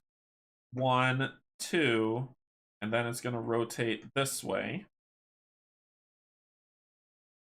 Alright, then it's going to rotate again. That's part of its movement. Then it's going to rotate again. 2, 1, 2. So now it can attack me right in the face. And then it's going to attack me. And probably push me for what it does. So it's going to attack me for 2. Ooh, crit! It hit me for the crit, so it's going to hit me for 4. Ow! Ow! I don't have anything to mitigate it. So 1 shield, 2 shield, then 1, 2, taking me down to 4, and it's going to push me 1. Oof, that hurts. Then we're going to reshuffle. Oh my gosh, that sucked. That was not fun. That was not fun. I do the miss and then I pull the crit. Yeah, that's accurate. That's accurate. So let's shuffle that up. And we're ready to go. Finally, number 4's turn. Number 4 is going to go.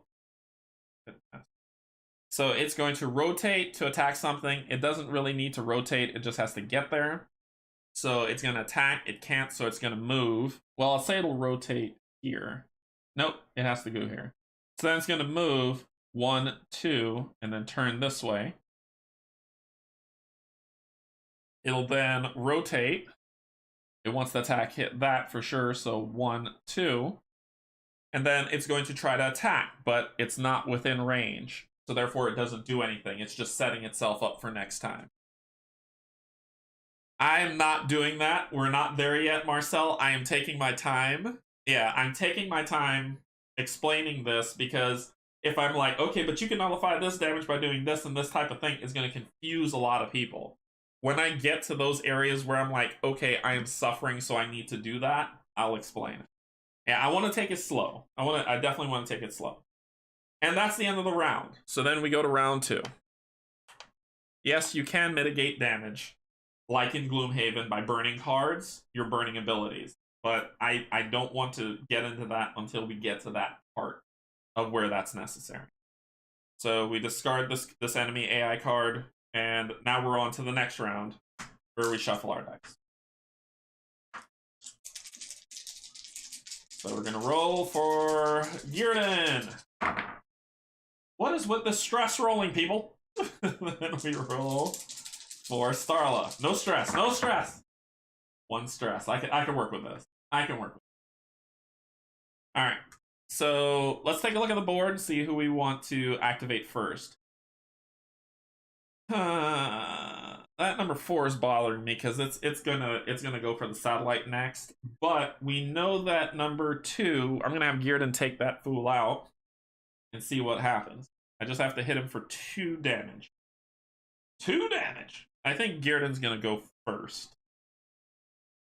Gearden is going to use. He's going to gain a stress to use the wild die to rotate. Tick. Hello. Hello, person who is a disadvantage. And he's going to suffer 1 stress for it. And I just need to hit you for 2. This should be. Nope, this should be 1. Sorry, there's 2 supply. I just need to hit you for 2. Only following halfly, but wasn't there something that the enemies have disadvantage against your ships? How can then a crit happen? The enemy, yeah, Gizumi, let me help you understand that one.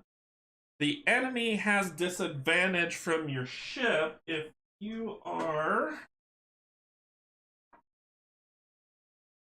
how close to the sparrow? He would have disadvantage because he is within. If I am within 4 range of the sparrow, he would have this. So it would have been a crit and a -1. Let's say that. So I would have lost, instead of 2, it would have just been 1. So I'd be back at 6 and 1 shield. Thanks. Thanks. Thank you. If I'm in range 4 of the ship, he has disadvantage. That's why. I mess up. Alright. Alright, so I wouldn't have been hit that hard, but whatever. Alright, what was I doing? I was doing this. I took the stress to turn. I need to hit you for 2.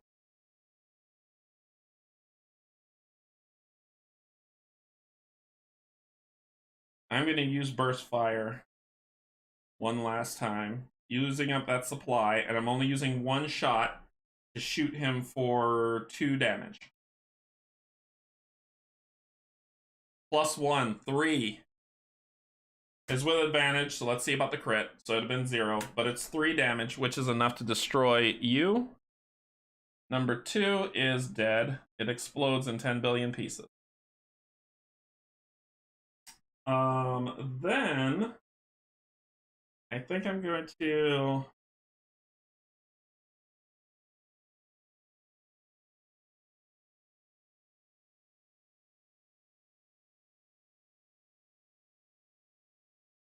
to spend a movement die to do this.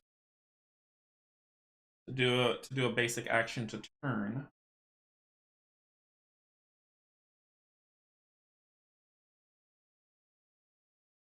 You are not in my range of fire to really hit you.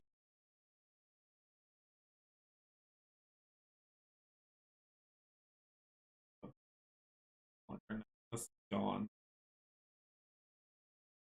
I thought I could have gotten another shot off. Oh, at the beginning of the round, sorry. You gain 1 shield at the beginning of the round. Shields rebuild over time, so you gain 1 shield at the beginning of the round.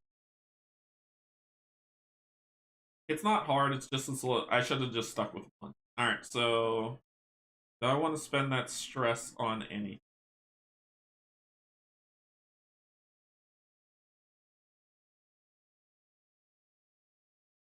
I could fly. I could do 1, 2, 3.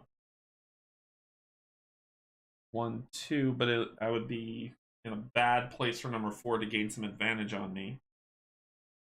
I won't spread the stress die. That's where I am. Alright, so Starl's turn. I'm thinking of going for number 4. I could do 1, 2, 3. 1, 2, 3. And then I could do a turn.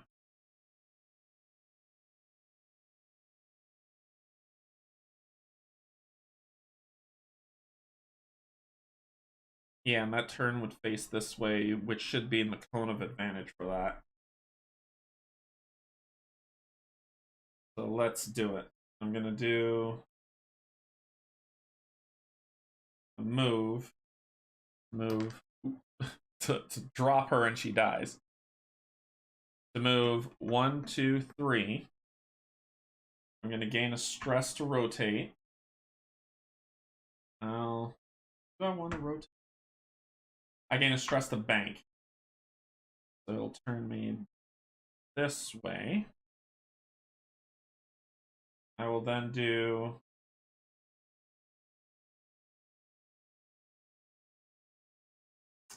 maybe I won't. Maybe I won't.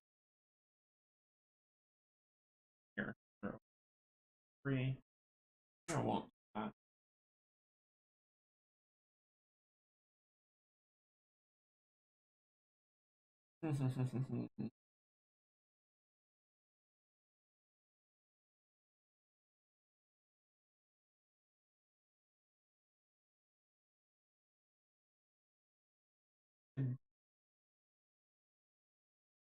I could use the movement to barrel roll here. Then I can move. Then I can. I don't have a lot of options, do I? I got one move. Basically, I've got two movements. That one with a stress. I can rotate.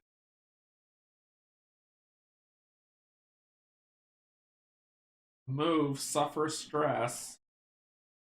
Suffer 2 stress, get a card so I can shoot number 4. I can barrel roll and turn with the stress die, so I can barrel roll here, turn, or I could barrel roll here and turn. Yeah, we're gonna have to deal with. I can't get to number 4, so let me wipe that idea out of my mind. I think I will. I can rotate and then just shoot. So let's do that. I'm gonna spend this stress die, gaining stress, to rotate, face you, and then I'm going to shoot you with this.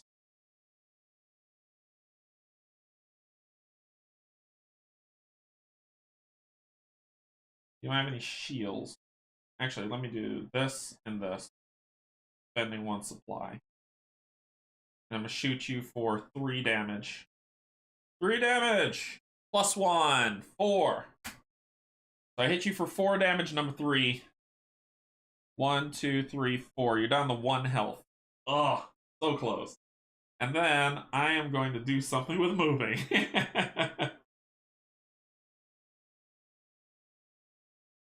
What can I do to move? Because number 1 could turn and gain some serious advantage on me. Well, I'm in within range 4. It would just be a regular card draw. Disadvantage, advantage. It would be normal. It would cancel each other out. So let me get out of dodge. I'm going to play...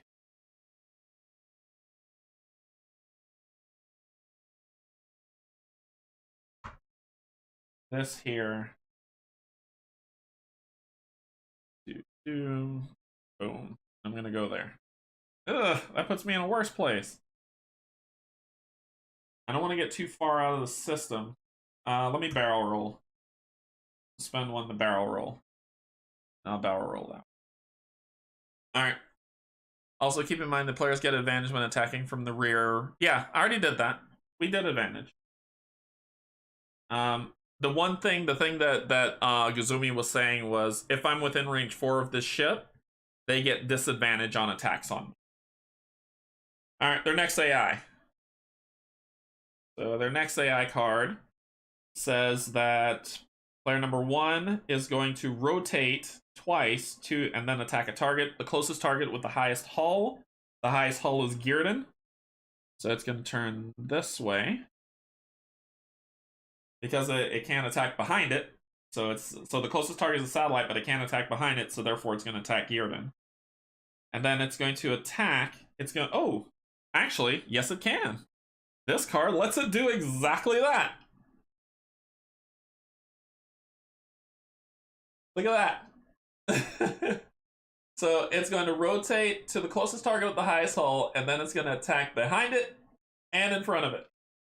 So guess what? It doesn't have to move. It's going to do what it's going to do. So the closest target is the satellite. It is going to attack the satellite.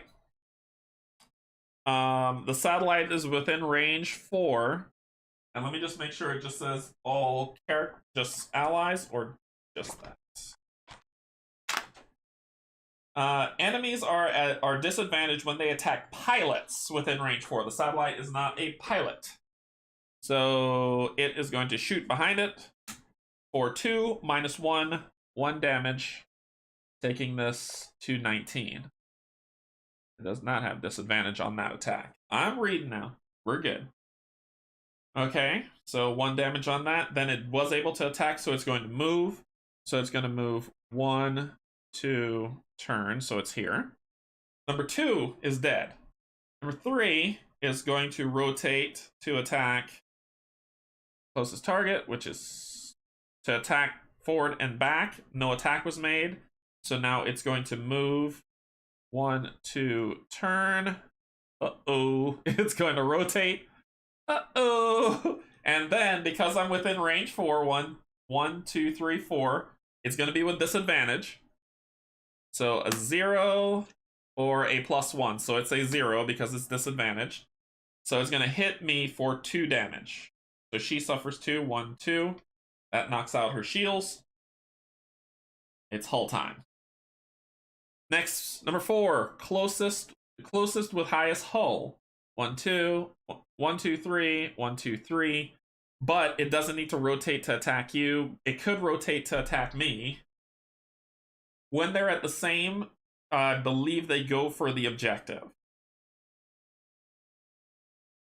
I realized I've been playing 2 things wrong, big time. 1, forgot to add standard damage of 2 to the mod cards of enemies, and 2, I only put wild dice on wild action slots. Yeah, no, stress or wild dice as well. So when they are equidistant, I believe they go for the objective in terms of targeting. Oh, like I broke something. Enemy targeting. I just want to make sure I read it right, because I've got stressed out. So let's see. Enemy order, combat card, determine target. Before performing each action on the command line, the enemy determines their target. Enemies will always target the nearest player ship or objective. The nearest player ship is determined by counting the number of hexes between the enemy and the player ship's terrain, and other ships do not interrupt targeting. If multiple ships are equidistant from the enemy will target the ship with the highest current hull. If multiple ships have the same highest hull, the enemy will target the ship that has the highest shield. If that is a tie, the players can choose which ship is the target. So, highest hull is that one. It's 19. So you're going to attack... Oh, you can attack. You cannot attack that ship. You have to move. But this is the highest hull, so therefore it's its target. So it is going to... So the ship is going to move. So it's going to try to attack. 1, 2, 1, 2. It can't. So then it's going to... So no, it's going to move. 1, 2, 3. It's going to rotate. 1, 2. And then you're darn sure tootin'. It's going to attack it now. And it's going to hit me. Dang it. So it's going to attack. 1, 2, 1, 2. So it hits me and the target. So first, let's do for the satellite. -1, it would have been 2, so it's just 1 damage going down to 18. That's actually a pretty good play for them. And then 2, disadvantage to me because I'm close to the ship. It's a 0 and a +2. So we're taking the 0. So I'm going to get hit for 2. 1, 2. And that ends the enemy's activation. Then we go to the next round. Everybody gets 1 shield. You only have 1 shield, up to max. And then we roll our die. Gearden. Ah, this is better. So much better. Thank you, Gearden. And Starla. Lots of movement. Lots and lots of movement for Starla. So we can use Starla to position herself properly without taking stress this time. So let's start off with... Let's start off with Starla this time. I want to see what we can do to help her life. So we're definitely going to...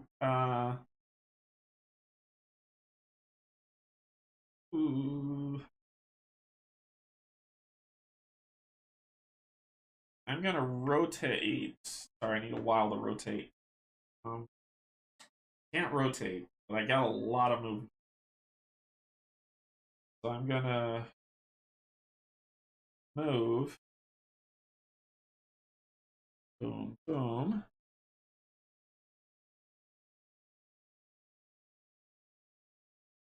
Going to do this again. So when you hit the edge of the board, you can't really, you just stop there. So it would be this, and then this. I would actually be here. I'd rotate here.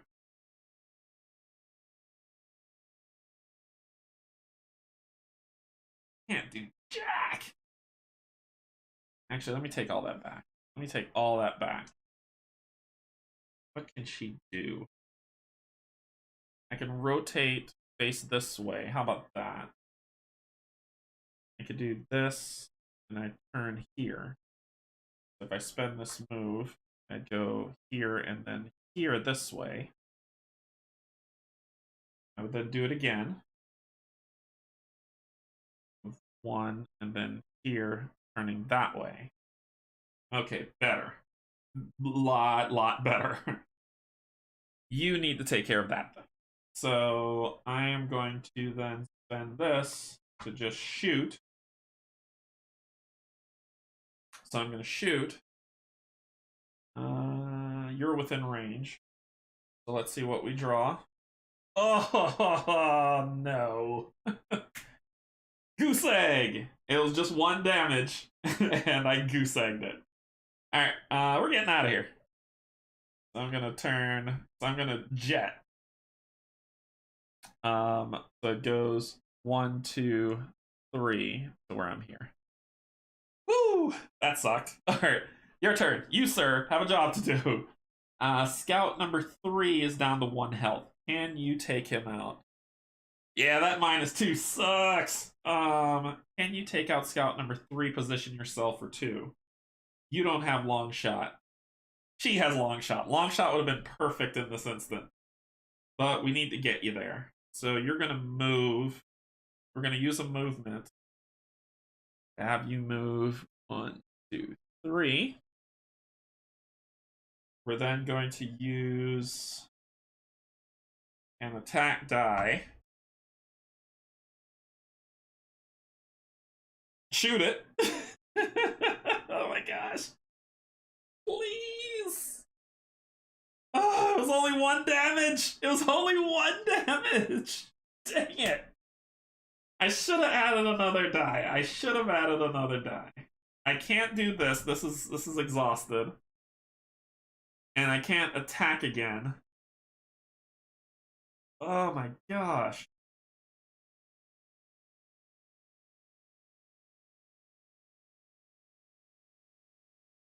Actually, it would have been both of them. It would have been both those ships I'm shooting at. I'm shooting at both. Oh no, it says target 1. I can just target 1. Burst fire would have targeted 2. Oh, I'm sad. I am sad. It says if your attack deals 0 damage, reduce stress by 1. Oh, I'm so sad.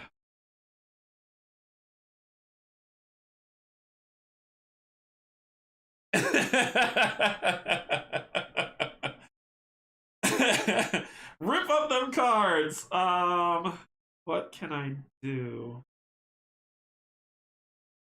My attacks are pretty much done. I've got wild dice. I can't repair them at full. I could just position for next round. But this is so perfect. Actually, I'm gonna spend 1. This is smart. I'm smart, people. I'm smart. I'm gonna spend 1 wild die to resupply, which gives me 2 repair. I'm at full. Reduce stress by 2 and gain 2 supply. 1, 2. Then we're gonna shoot some. Spending 1. We're gonna shoot some. So we're gonna shoot 2 targets for 2 damage. I'm hitting both of them. You, sir. +1. So that is 3 damage. But boom, you explode in a hail of bullets and death. Then your turn. No! No! That's a miss. That ends my turn. All right. So, whew. Dang, this is crazy. All right. So that ends our turn. Let's go to the ship's AI. We've got this one. That's their ship turn.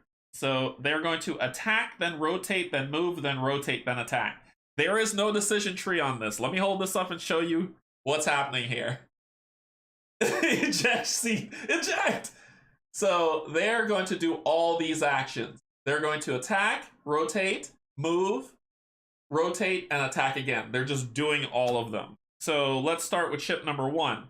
They're going to attack. They only attack in front of them. There's no attack. They're going to rotate to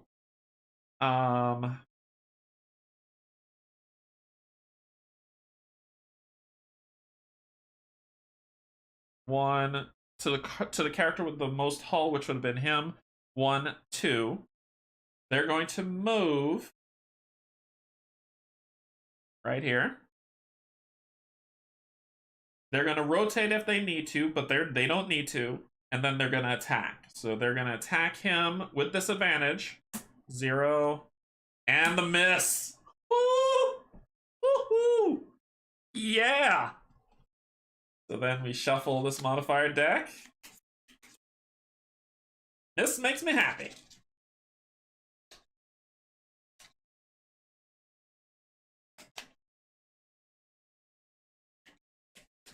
Alright. Next guy. He is going to attack the person with the highest hull, which is the satellite. He is facing it. -1, so 1 damage, taking you down to 17. Then you are going to rotate. You don't need to. You're going to move. You are at your target. You don't need to. Well, you have to do the. Well, you don't have to. It's just as long as it gets to its target. So it's going to rotate. Let me just verify this. If they have to do it. I don't think they have to. Advanced command line. After performing the action, advance to the next action on the command line. When there's a yes or no fork, typically move yes if the enemy was able to perform the action or to move on. Repeat steps A through C for each action on the command line. If there are no remaining actions, do that. Determine target, so it does that. Perform after determining a target, the enemy will perform the action listed on the command line.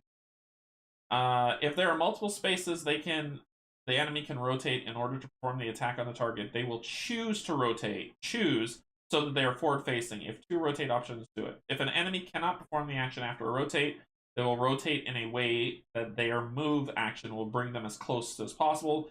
Enemies do not perform a rotate if they can already perform their attack and are forward-facing to the target. Enemies will move. If an enemy would complete movement on the hex with a ship, the ship stops short of its ending ship, so it doesn't need to rotate if it doesn't want to. Enemies can move through other ships but cannot complete their movement on hexes. Enemies will move in asteroid fields and enemies perform their move action in much the same way players do. The combat card will include a move action with starting and ending ship. When being attacked in your rear arc, the enemy gets advantage. In my rear arc, the enemy gets advantage. However, because the rules for the scenario says if I'm within 4 hexes of the ship, they would gain disadvantage, so they 2 would negate. But he wasn't in my rear arc. My rear arc is a cone from here back. He is not in my rear arc. He's on the side of my ship. So he would not gain disadvantage. If he wants to hit me in the rear arc, it spills. Let's go take a look, because there's an image in the book, and I want to make sure. Green Eggs and Spam, that we are doing this right. So let's take a look at disadvantage on enemy attacks. Let's go here. Let's talk about advantage and disadvantage. It would negate, but I don't think he was in the rear of me. So let me find the advantage, disadvantage.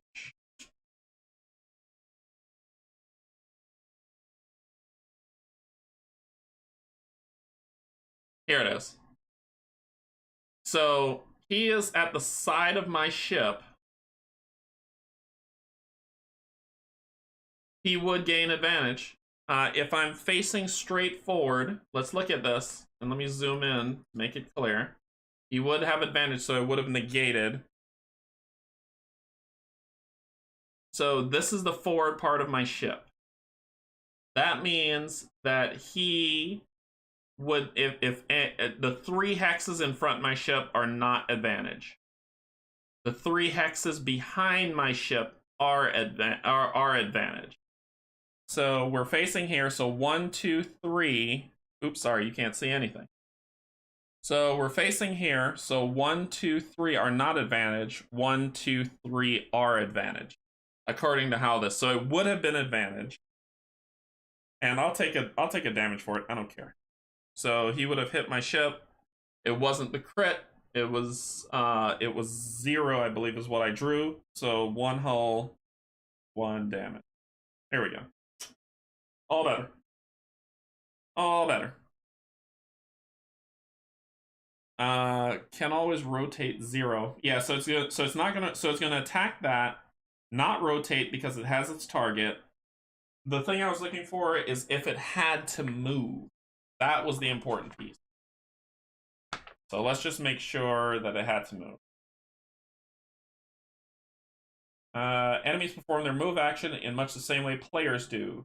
The combat card will include a move action with a starting and ending ship position.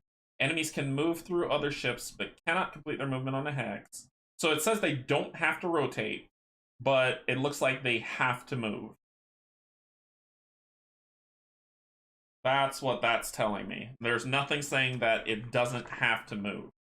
So let's get it moving. So it's going to fly. 1, 2, 3. It would take 1 damage from going into the asteroid belt. It would rotate. 1, 2. And then it would attack if it could, but it can't, so that's the end of that.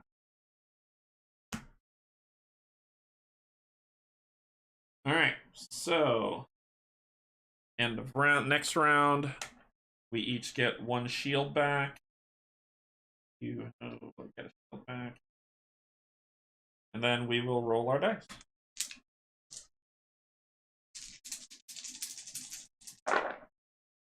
So lots of movement again, and a strut. Well, that's Gearden. Let's see about Starla. She's got a while, so she could do a repair for sure. And then she's got to shoot. So let's see how this works. Starla is going to spend... Let her go first. Let's see what we're going to do. We're going to take this, do a repair, which will give us 2 hull, 1, 2, 2 shield, 1, 2, because I believe her shielding is... Oh no, her shielding is 2. She would have stayed. And reduce 2 stress going to 0. But your hull... How do I keep dropping this? Your hull is 6, so you're at max. You're good. Okay. Then... that's that. Let's spin around, shall we? Let's come about. Use the force, Canje. Use the force. So we can... Barrel rolling isn't going to help me. We're going to move... Oh my gosh. Here.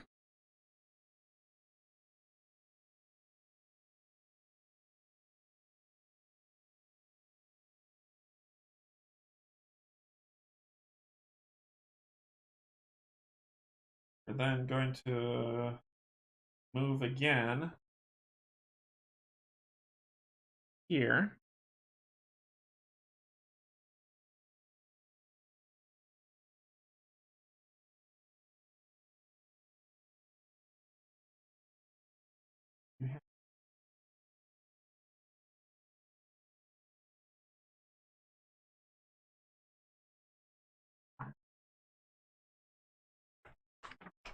So it doesn't have it doesn't have conjoined. Is that what you're saying, Felice?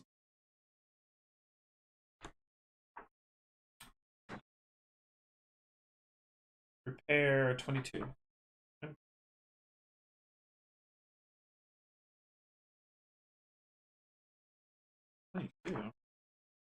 Repair. Repair 22. 22 is the ability thing. That is misprint.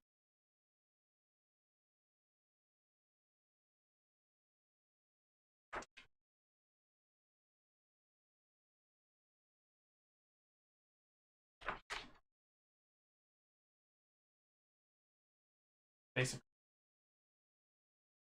Page 16. Let's go there together.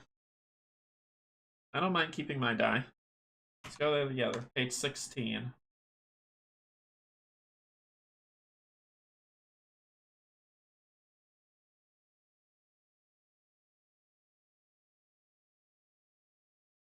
The basic repair action allows players to repair 2 hull, reduce 2 stress, and resupply 2 by assigning any 3 action die to it. Any 3 action die. Do not increase stress when using stress action die for the basic repair.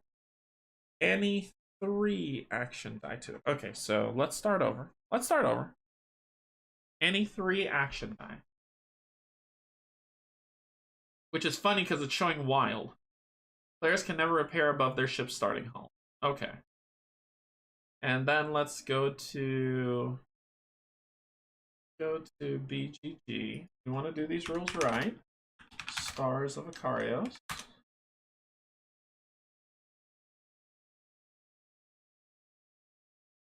And let's go to forum. Basic repair. I finally found in the official FAQ on their website that basic repair uses 3 dice at the same time to get the benefits. Is there any particular reason why these action slots aren't joined like shown on the right side of page 11, or is this just a mistake? It's a mistake. So let's go to their website. And let's talk about how many dice do I need in order to perform a basic repair? You need to use 3 dice in order to use the basic repair action. Okay. So there it is. There it is. You heard it here, folks. So then I won't move. I'll just use 1, 2, 3. How about that? 3 dice, repaired. So there's my repair. So we retconned it, pulled it back. Retconned it, pulled them back. And then I am going to just rotate with this one. 1, 2. 1, 2, 3, not advantage. 1, 2, 3, advantage. But I can't attack because I'm out of dice. I have to repair. Okay. We kept it fair. Kept it fair. Good catch, Felice. Good catch. That's the thing. It's like the errata. I've read some of it, but I didn't see that one. Alright, so your turn. You are going to... I'm going to use my flank ability. Why should I? Why should I even do that? I'm just going to rotate and shoot you in the face. Well, I don't have enough to shoot you in the face. So I gotta move.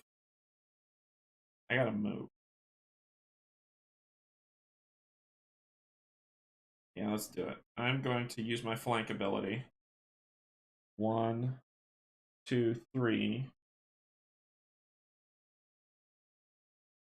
And we turn and removing here and here. And this is where I'm facing.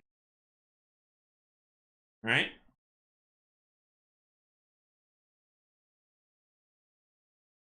Then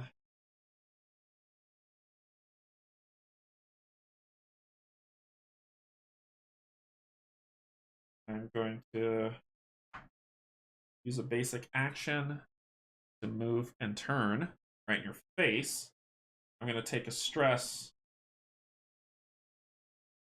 using my last to shoot you for 2, gaining stress. I'm going to shoot you right in your face for 2 damage. Mod deck. Nope, wrong mod deck. Mod deck, 0. Oh, wait. I drew the miss. Sorry. I drew the miss. I was supposed to reshuffle. Ah. I drew the miss. I was supposed to reshuffle.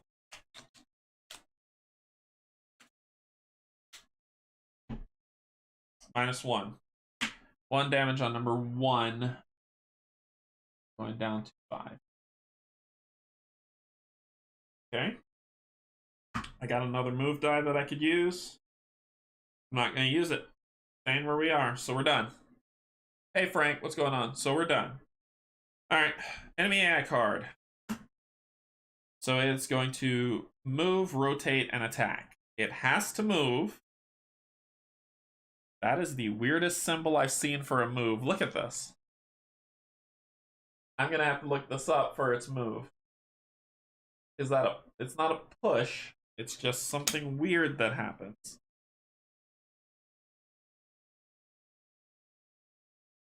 Is it going to move forward 1, but it can't. So the movement rules says, and this is important as we go through this, enemies perform their move action in much the same as players do. So enemies can move through other ships but cannot complete their movement on a hex already occupied by a ship. If an enemy would complete movement on a hex with a ship in it, the enemy stops short of its ending ship position instead. Enemies will move in asteroids and nebulas even if the damage received would destroy their ship. Okay. Alright, so it would move, but it can't.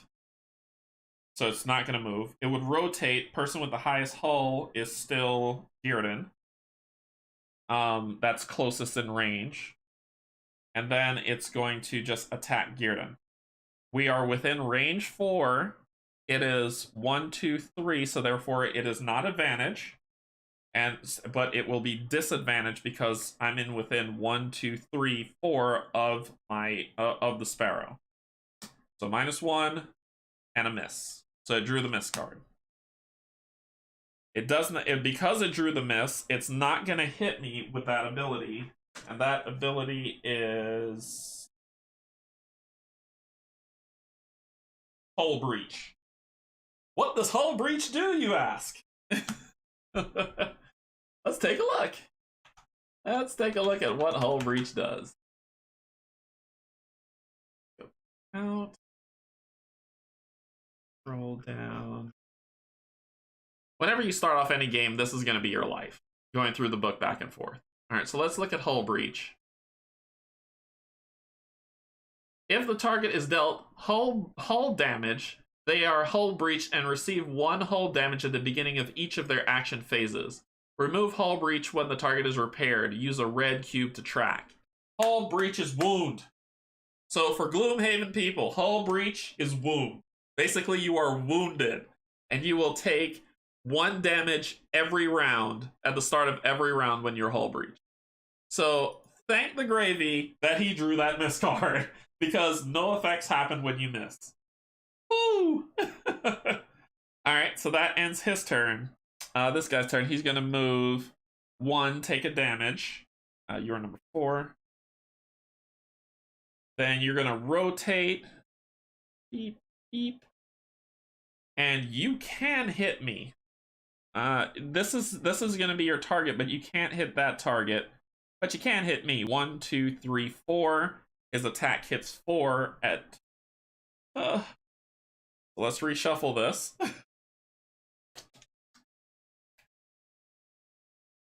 So you're going to attack the target in range. Hull breach equals wound or bleed. Yep, wound.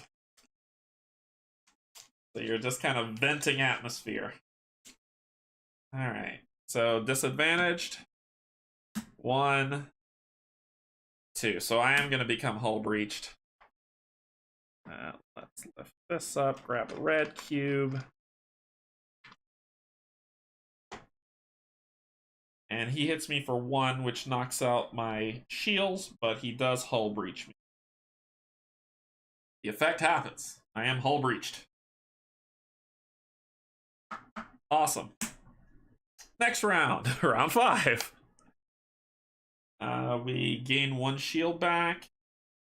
Pull.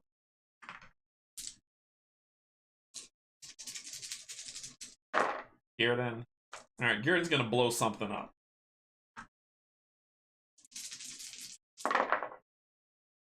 Okay, got some decent stuff this round.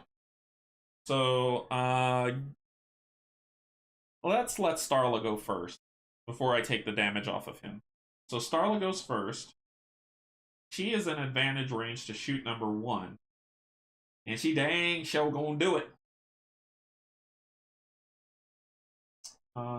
So she is going to commit these 2 to the basic attack action, which is going to deal 2 damage and with advantage.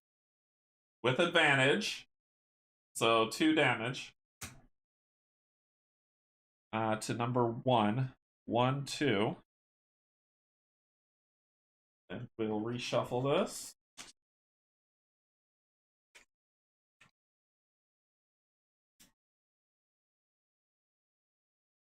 I can barrel roll.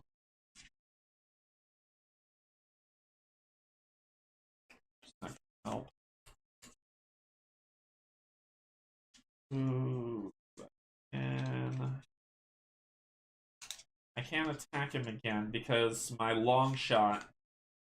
She would have been great with burst fire, and he would have been great with long shot. I should have switched those 2 around.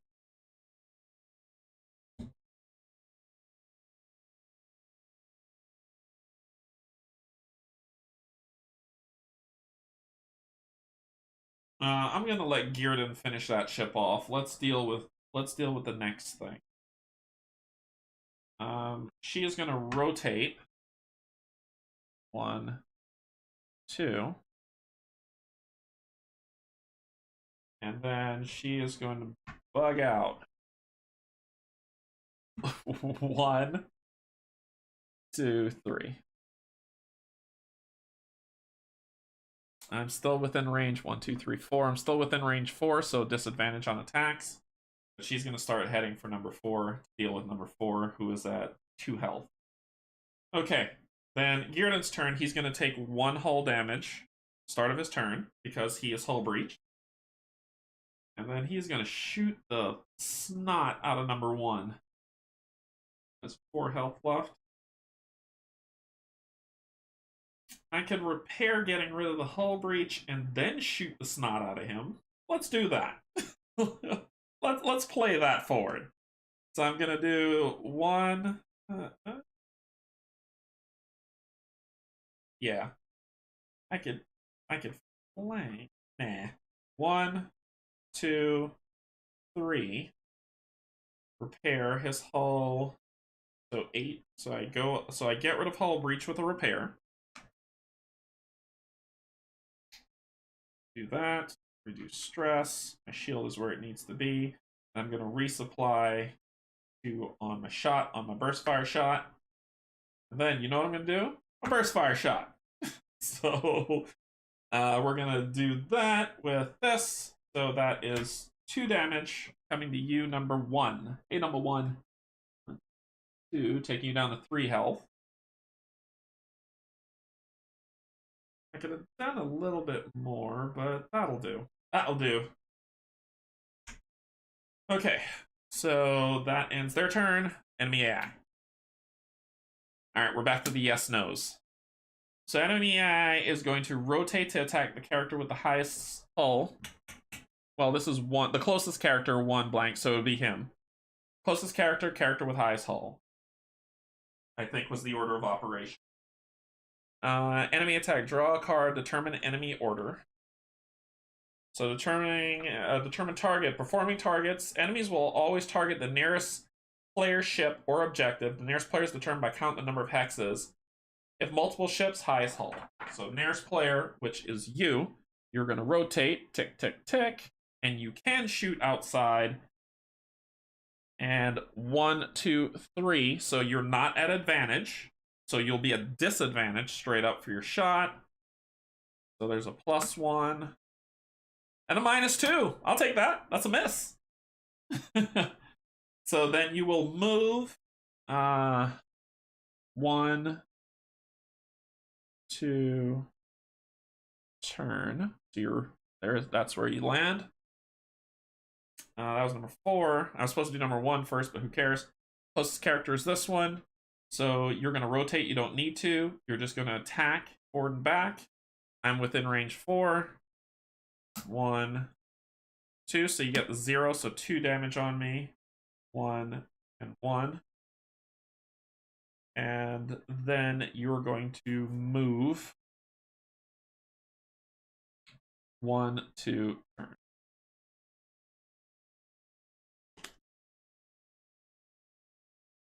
All right, gotta go cook dinner, but you stay alive. You hear? I want to hear you live in Discord tomorrow. All right, Marcel, thanks for joining. All right, cool. Did I draw? I didn't draw any misses or any crits, so no need to reshuffle. Just keep checking that. Okay. Next round, we get 1 shield back, and roll our dice. Okay, so let's start. Let's finish these 2. We finished 2 off pretty well. Oh. There we go. Lots of shooting. Lots of shooting. Okay, so you're gonna go first. How are we gonna? We can rotate to hit him. So we're gonna use this while to rotate. Right, we're here. 1, 2. And you are within range of both of our attacks. So first thing I'm gonna do is I'm gonna try to hit you for 3. Using this final supply. I'm gonna try to hit you for 3 with advantage, because I'm behind you. With advantage. Oh boy. So that is 3 plus 2, which is 5 on number 1. Ba-boom, you explode. Okay, so then let's start getting where we need to get to. Let's turn. Boom, boom. Then your turn. You need to find a way to turn around. You don't turn on a dime, that's for sure. I'm gonna spend this. I spend the stress to rotate. I'll 1, 2, so I'll be facing this way. What if I lose this movement? Move forward 1 and turn. Then I spend. I rotate. I'll be 1, 2. I'm gonna rotate. 1, 2. How's my shot? How's my shot? 1, 2. 1, 2. 1, 2, 3. Yep, you're in range of my shot with advantage. Hey James, just got Akarios in the mail today from Kickstarter. This is super entertaining, helpful for first impressions. Thanks for streaming. No problem. No problem. So we're gonna commit you. We're just attacking for 1, but it's with advantage because 1, 2, 3, 1, 2, 1, 2. And I'm behind you, so advantage. No damage. 2 negative 1s on a 1 damage strike. I'm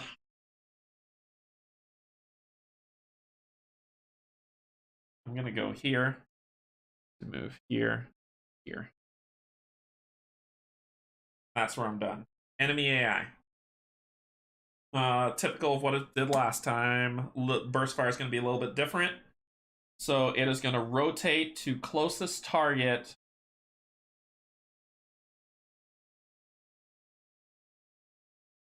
One, 2, and no, it can't hit me. It cannot hit me.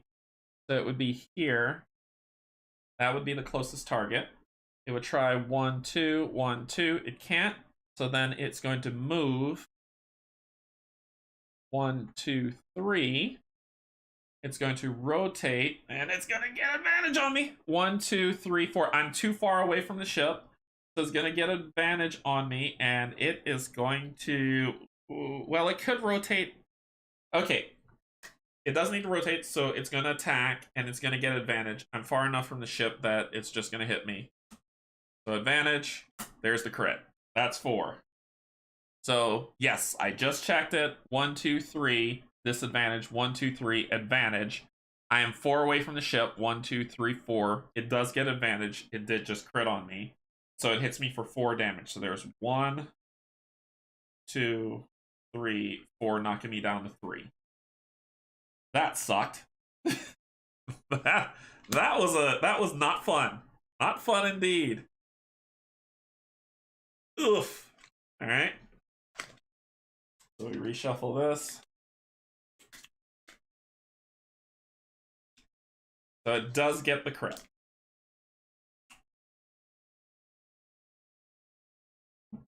Anybody checking out later? I validated the rules. We are fine. So then we go to next round. Round 7. Roll our dice.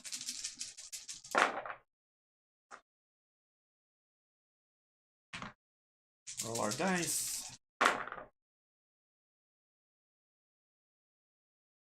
The people demand vengeance. I know, right?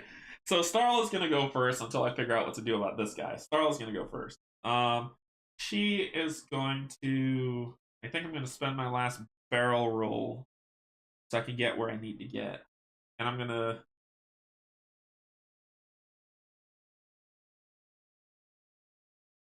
Or I can move one and turn this way. That puts you in place for my firing shot next. Yeah, let's do that. But I'd have to rotate. Yep. Oh, I could barrel roll and long shot. Let's do that. I'm going to barrel roll. Spending my last barrel roll. Move here. And then I'm going to long shot your stupid face. With a wild and a wild for 3 damage at... I got you in range. And this has pierce, but you don't have any shields. So I'm going to try to hit you for 3 with advantage. +1. So that's 4 damage to you, number 4. Which, ba-boom, it explodes. We won. That's how you do it, Starla. That's how you do it. So we took him down. We've defeated all enemies. Let's go back to the scenario objective. So let's go back to the scenario book. All right. So eliminate all enemies before they destroy the satellite, which we did. We did that and we won. We didn't fail. We succeeded. It takes a few seconds to sink in once the last Ronin ship is gone, such as the adrenaline coursing through you. Your anxiety swings to jubilation. As a result, you don't immediately notice the call over the radio. Cadet, to the Sparrow, post haste. We have a problem. Cadets, acknowledge. So as our reward, if you fail, you even get a reward. But as our reward, we get 5 credits. So get 5 credits. Choose and equip 1 tech upgrade from 1 to 6. We'll go to the tech upgrade set.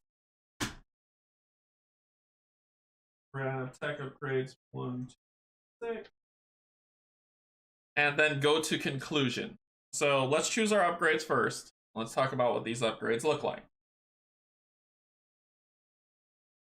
So we've got these tech upgrades that span 1 to 6, and we each choose a tech upgrade. So we've got target lock. So 2 supply. It can only be used by somebody with heavy or command. Heavy or command are the only ones that can use that tech upgrade. Not and, heavy or. So target lock. So it means to target 1, and we'll talk about... I'll talk about what those symbols mean if I choose. So target lock is there. We get target ion. This green is going to drive me bananas. So that means slow 1 target within range 3. There's 2, so we can ion blast them. We can charge, shield charge. So charge our shields up to 2 for 2 targets. 2 targets charge their shields for 2 within range 3. Uses a wild, and if I use a stress, I can rotate. There's 2 supplies for that. The like I said, the upgrade stuff is just freaking. We've got radar jam, so we could jam. We could. The radar has been jammed, sir. What is it? Tastes like strawberry. So 2 targets can get a radar jam within space 3. 2 supply, so we can do that. We can do cloak. So we can have the cloak effect, or which means we have to spend 2 wild die to cloak.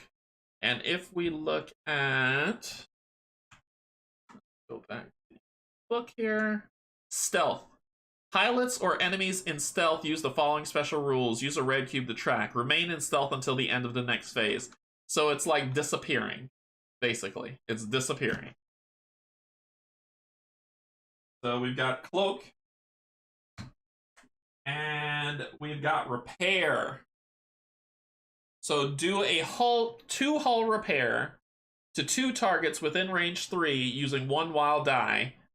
If we use a stress die, we get 1 extra repair. So we can repair up to 3 for a repair set. And those are our tech upgrades that we get to choose. So we get to pick what we're going to do. Well, we've got target lock, and target lock does... What does target lock do? Let's take a look. It's hull breach, stun, stress reduction, resupply, shield charge, slow stealth, radar jam, pull, push, bolster, pierce. Why is target lock not on here? Oh, here it is.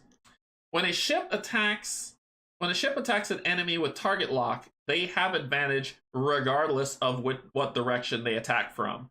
Remove at the end of the target's next phase, use a red cube to track. So target lock gives me perma advantage when I use it. And I say perma advantage not all the time. It just means that I have 2 supply for target lock. Target lock might be fun for Gearden. The ion cannon, which causes slow. And what does slow do? Slow.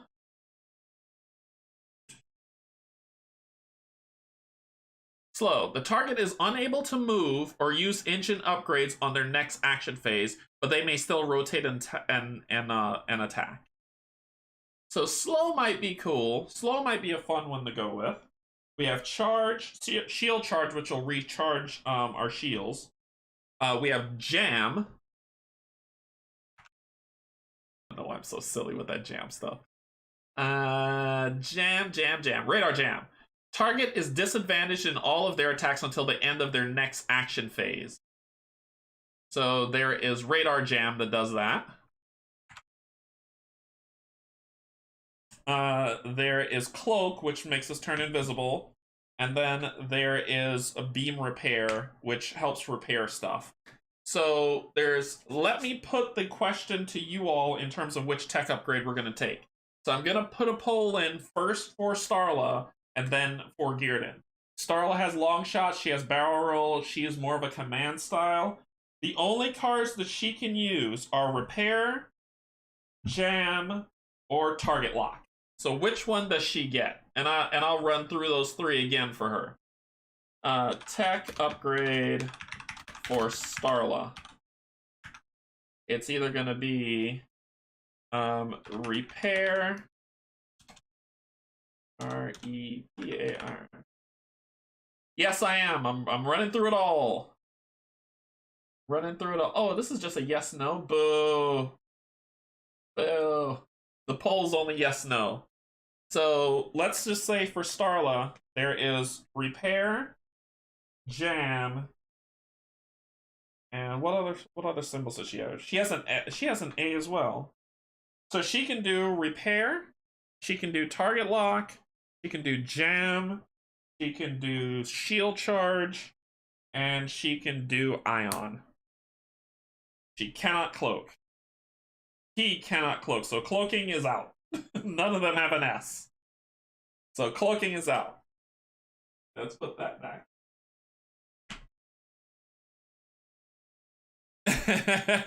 Yeah, I'm playing through the introductory mission. We're going through it. So for Starla, do we want, and I wish I could put up a poll to vote, but it looks like all the polls are yes, no. Yeah, the polls in the community are just yes, no. The people demand jam. Do you want strawberry? So Starla with the jam, huh? Okay. For the current price, I just need to see it all first. Yeah. So, raspberry specifically. So I'm seeing Jam for Starla as the tech upgrade. Doesn't look like anybody minds, so she'll get Jam. Now for Gearden, Jam or Repair. Alright, we'll grab Jam for Starla, because we already have a repair set that we can do. Jam is a nice upgrade.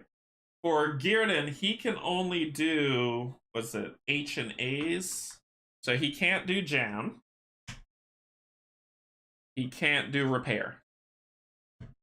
So Gearden could either do Ion, which does slow, Target Lock, that sounds like the winner to me, which lets him gain advantage no matter what position he's in, and Shield Charge, which repairs shields. I'm gonna go with Target Lock, so he will gain the Target Lock upgrade. That just makes sense for Gearden. So 1, 2, 3, 4, 5, and 6. So we got that. We got our tech upgrade. Yep. Target Lock makes sense for sure. Alright, so let's go to the mission. Alright, so we got 5 credits.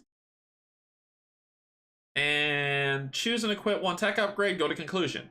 Your ship turns back to join the Sparrow, and in the distance, flashes of light catch your eye near Medea. One after another, an armada of huge Rathan capital ships enters orbit near the planet. Then more distant flashes. Weapons fire? Weapons fire? The Sparrow promptly issues its commands. Cadets, get back here now. Medea's under attack and it's not going well. We're leading the retreat. Surely there's time to fight back. Go to choice. Continue to next page. So we have a choice. Our choice is regroup at the Sparrow, go to scenario 2, ignore the Sparrow, and go to Medea, go to home base, go to scenario 3. Ooh.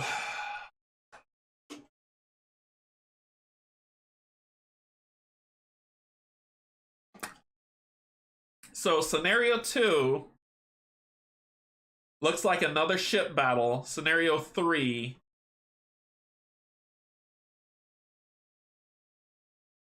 looks like another ship battle.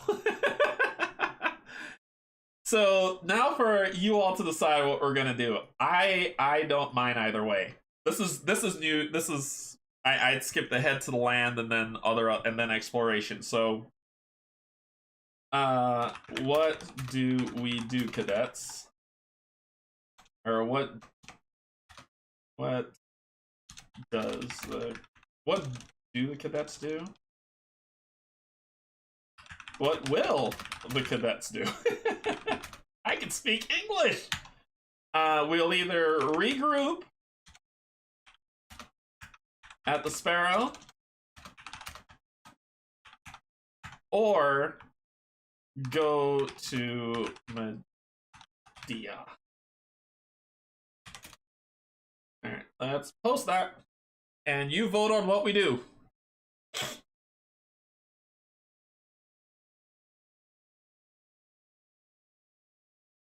So we're either going to regroup at the Sparrow or ignore the Sparrow and go to Medea.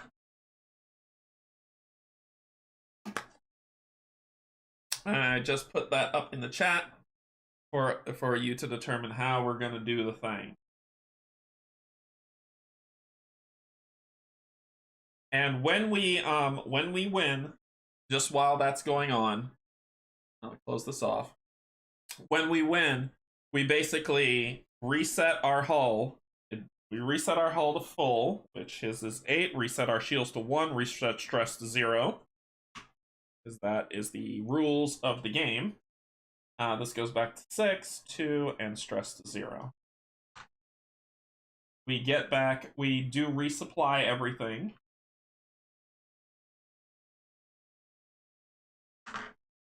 And for people who are like, who told you to do that? I can show you the rule in the book.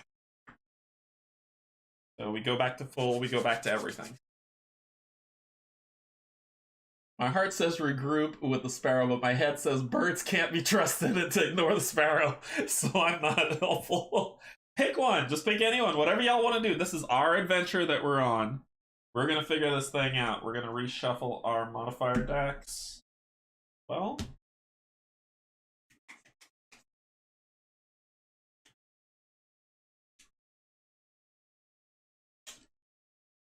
and I'll just give it a little bit longer, and then you will see where we...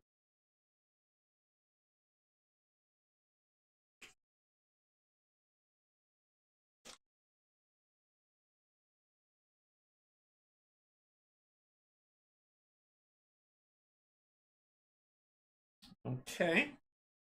All right. Let's see what we're talking about here. Has everybody voted? Everybody voted? What are we gonna do?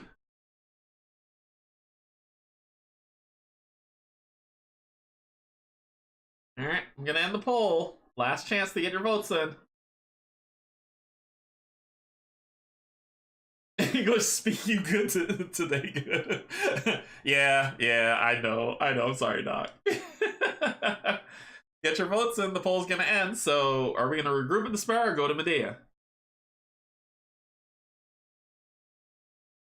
All right, here we go. We're ending the poll. End poll. What are we doing with my bad English speak? We are. Are you kidding? Are y'all kidding me? Oh, that is 8 votes. 8 votes and a tie for who did this? Who did this? Is Dan in here? All right, so we gotta go to the dice. We gotta go to the dice. 8 votes for a 50-50. We gotta go to the dice. So we got the die, D6. I'm gonna say odds, we go to the Sparrow. Evens, we go to Medea. Odds, Sparrow, evens, Medea. We're going to the Sparrow. Did y'all get from doing 50-50? Alright, so I was the deciding vote. Of course you were. we're going to the Sparrow. Dan, also known as Agent of Chaos. So we're going to Sparrow, so it says eliminate all Ronin ships. We are playing with 2 characters, so there is an elite, and it's just us. So, story. Your instincts scream at you to take the fight to the invading forces of Medea, but the orders are clear, and so you reluctantly dock in the Sparrow. You've barely had a chance to climb from your cockpit and refuel before you hear Soul's voice crackling over the comm. Don't go far, pilots. The situation is changing quickly. Stay right where you are for now. Once again, your training tells you to defer to the commands being given, but that doesn't make it any less excruciating to wait here, do nothing. Through the docking bay's force shield, you and your fellow cadets watch flashes of light and explosions surrounding Medea. A gut-wrenching minute later, Soul is back on comms. Look alive, cadets. We've got more Ronin hostiles in this sector. The Sparrow is leading the retreat, and you're going to clear a path for us. Make a hole! As you jump back into the cockpit, your display lights up with incoming hostiles. You quickly take off, and the Sparrow gets smaller behind you as you speed away. You're on your own now, and everyone is counting on you. There's an airplane reference in here. Objective: eliminate all Ronin ships to create an open path for a retreat for the Medea. All right, so for people who are playing this game, these numbers that are on here there is an elite. So if you're playing one player solo, there is an elite Ronin ship, a Ronin scout. There's an elite Ronin scout and a regular Ronin scout. Then if you're playing 2-player, there is a regular Ronin frigate and another Ronin scout. If you're playing 3-player, you add another Ronin scout, and if you're playing 4-player, you add an elite Ronin scout. Oh boy. Alright, so I gotta do setup. So let's do setup. This ship, we'll put it back on this board because that's where we are in the sector above the planet Medea. We're gonna remove our pilots, put them back on their boards. And then we're gonna keep one of these. So we're gonna remove one of those. And this one, usually how I count the build out is the bottom. So 1, 2, here, here, here. So it's here. I could use this one if people are like, stay thematic. And then this one, which would be this guy, is start off here. So there's 1, 2, 1, 1, 2 here. So it's here. All right. And then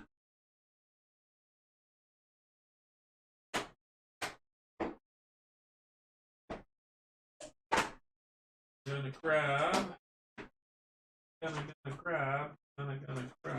Which planet is it? That one.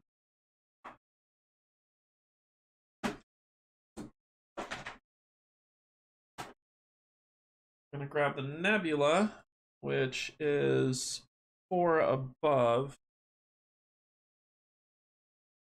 1, 2, 1, 2, 3, 4. It's right there.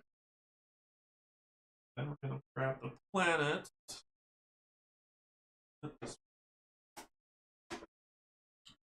And this is 3 above this. 1, 2, right here.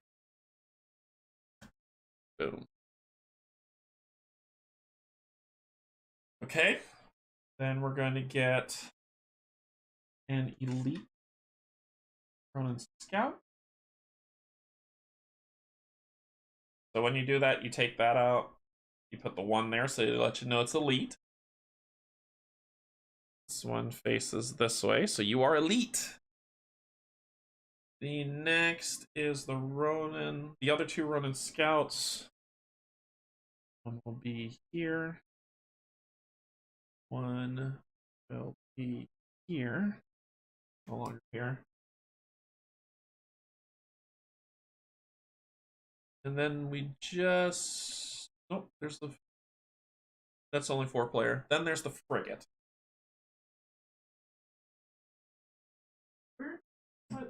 I put my miniatures box all the way over there, so I'm going to be right back. I'm going to go get it.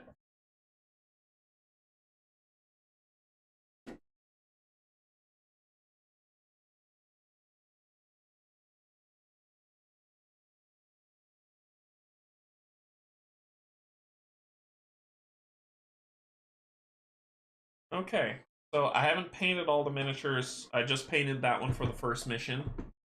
Because, like I said, I skipped ahead. I didn't do this, but we need... There you are. So a frigate. Definitely gonna grab one of those guys. It's too small. Grab a frigate. I haven't painted it yet. So it's there. This is Big Bad. And this is going... Frigate. Gonna go... You're not an elite. Thank God. But here. You are right here facing this way. Alright, so this guy's out. And we're going to find the frigate card.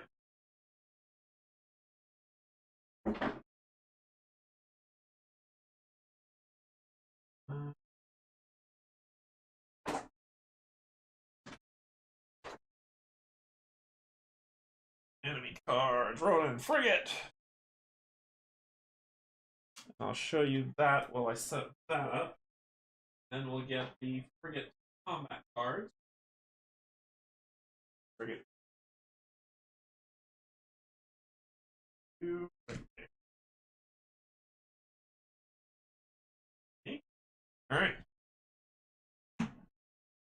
Okay, and then we're gonna start right here. We're here, one of these places. So I'm gonna start you here. You're going after that frigate. You. Let's play with this asteroid field a little. Let's use tactical advantage to help us a little bit. All right. All right. Cool. Reminds me of Windward minis. Did you paint the ones currently on the board? Well done. If so, they look great. I did. I painted these myself. I painted all these ships myself. Thanks to Brian Walbridge. He's amazing. He's teaching me how to paint. I'm not the greatest painter. I'm not good at it, but he's helping me learn. So this is me painting. I gotta paint this frigate next. I plan to get all the minis painted so that we could do stuff. All right, so this is the frigate. It has 8 hull, 6 shield, and 3 attack, and it's immune to target lock. Thank you. Thank you for being immune to target lock. So that's this. All the green. Come on. There we go. 8 hull, 6 shield, 3 attack, and immune to target lock. Thank you. I didn't want to target lock you anyway. So it has 8 hull, 6 shield. The Ronin frigate has 6 hull, no shield. 6 hull, no shield. And then the Elite has 8 hull, no shield. I am not that good, Brian. It's very kind of you to say, but I think like when I watch other people's painted miniatures and the work that they do, I'm like, I suck at this. So, but it's very kind words. I'm not good. I'm painting. I will learn. I will get better with practice. But as of right now, I am not good. I'm actively trying not to root for the frigate. I understand they're evil, but they're looking really cool. Alright. So we've got the frigate AI deck and the scout AI deck. And this is what I was talking about when we went through it. If you notice, the scout is 2, the frigate is 6. That means that the scouts will go first, the frigates will go after. And when it comes to the scouts, the elite will activate first, always.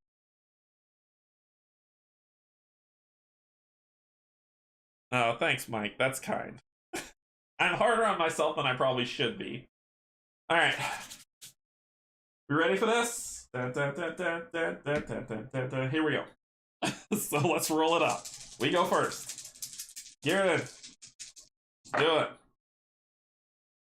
We got some movement. Gearden's going after that frigate. And we're going to do that. Okay.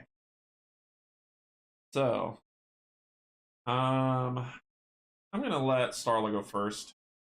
Starla's going to move 3. 1, 2, 3.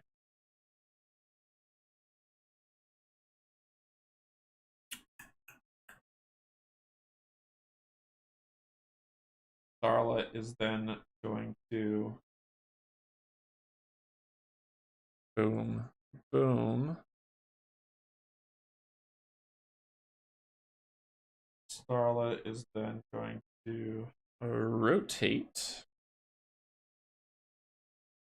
Starla is going to long shot you with Pierce back. GTFO here. You're a great painter, and the fact that you're painting minis at all is the most important thing. Anything but gray. Thank you, Dan. Yeah, I think that's it, Cybermage. I'm my worst critic. I am. I'll get better. I know I'll get better with time. So, 1, 2, 3. 1, 2, 3, which means I've got advantage on long shot, and I'm hitting you for 2 with Pierce. So I shuffled these up, I think.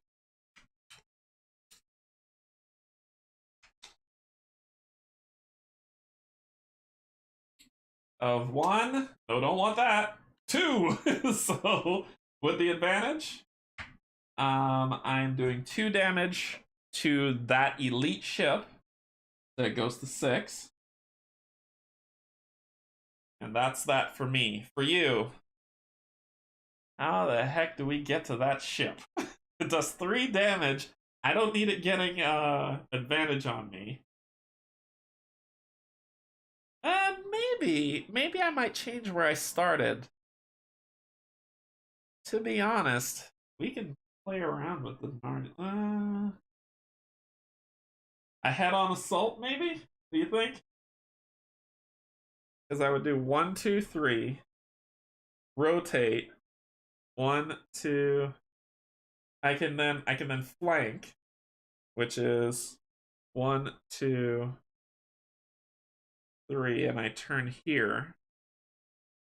This is where I turn, but then I have to rotate to shoot. It's not enough. This is the advantage spot. I need to get here.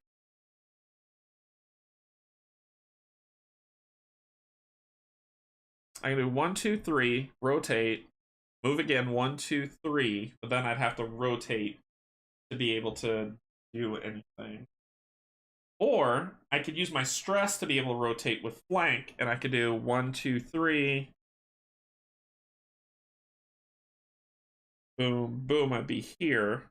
I'd rotate 2, 1, 2. Man.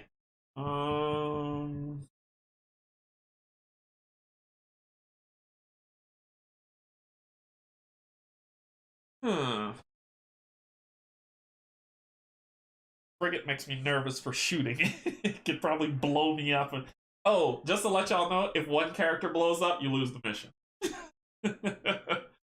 So I might, you know what? I'm gonna change my mind on my starting position. Yeah, I could do that because that's how I want to play the game.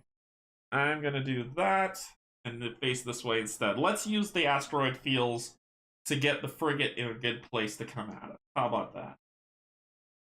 So we're gonna move 1, 2, 3. I would take a damage if I go in there, but I don't want to. So I'm going to move. Ooh, no, that would take me into the field. I don't want that. I immediately stop. You immediately stop movement when you hit an asteroid field. So if I tried to flank, it would be that 3 movement. As soon as I hit here, I stop.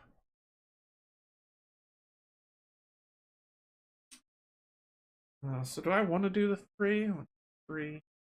Instead of that, I could do 1, 2, 3.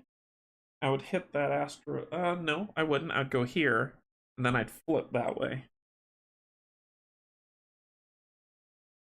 I use the stress die to rotate. 1, 2, and then move, and I could do that. No one gets left behind. Auto loss if you try. Yeah. So I'm going to use this stress die to gain a stress to flank. 1, 2, 3, 1, and then I'm facing this way. Since I use the stress die, I can rotate 1, 2. Then I can move 1 turn. 1 turn. Okay, do I have range? I do.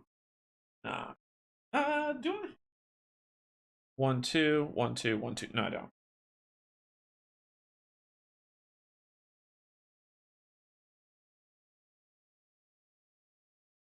I can move 3. I could suffer stress to stop if I want. 1, 2, 3. I'm here.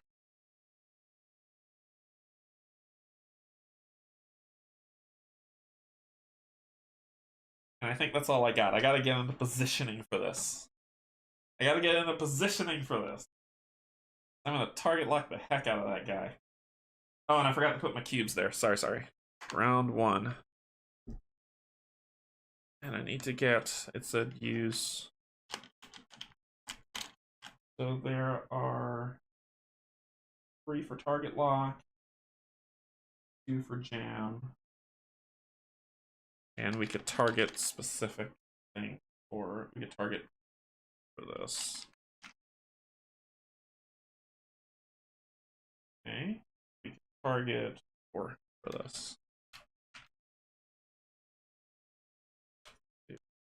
I'm just getting them out here now so I don't have to go digging for them later. And I'll get like 2 extra ones just in case some weird wound comes out. If I get wounded again, or hull breached, as the saying goes. I'll put those to the side. Alright. There we go. Alright. So I think that's all I really got. Like, I'm a Patreon supporter, and yet I've never thought to look for Discord. You can hop on Discord at any time, Cybermage. You are always welcome to join the fun. Alright, so... Cool. I have a shot die, but there's nothing for me to shoot. He would be advantaged on... Maybe I might not move 3. That'd be here. I could suffer another stress to just move 2. Actually, no. Yeah, I could suffer another stress to just move 1. I just want to move 1 space, and then I can shoot him. So that's what I'm going to do. I'm going to use this move 3 to just move 1, but I'm interrupting the stop. So, special rule.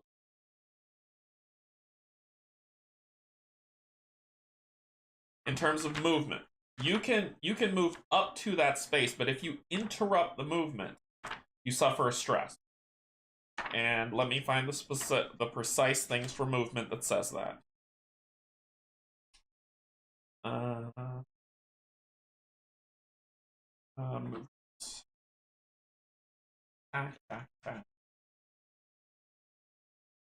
So that I can explain it properly.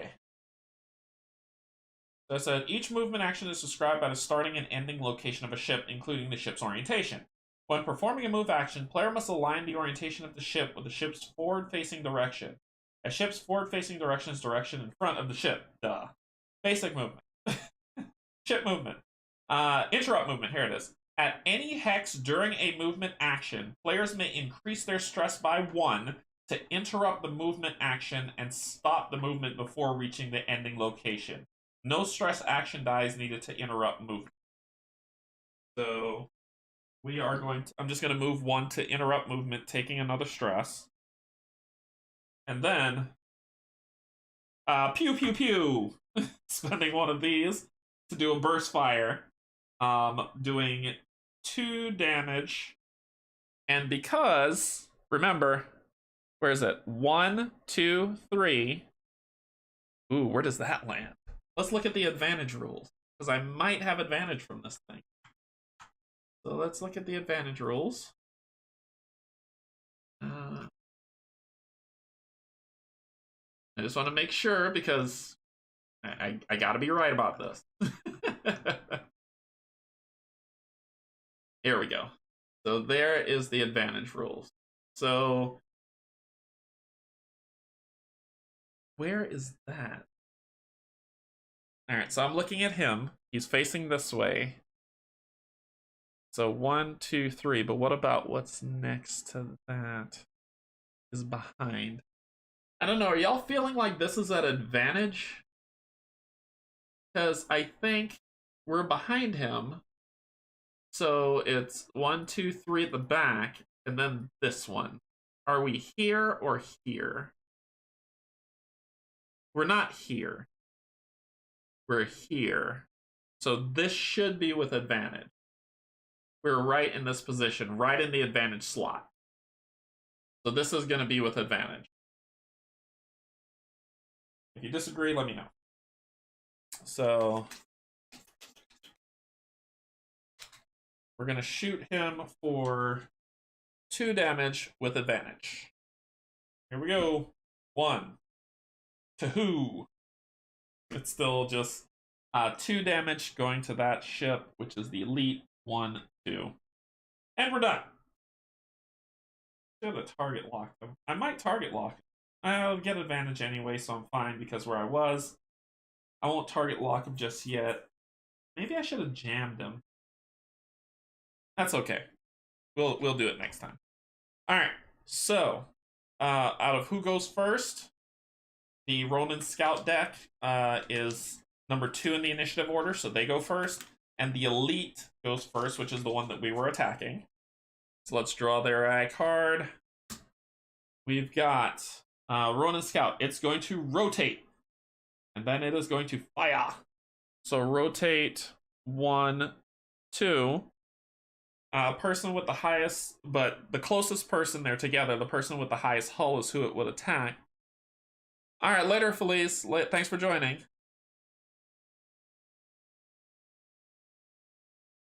See you on the Discord. See you on Discord for sure. Did you join and I didn't see it pop up?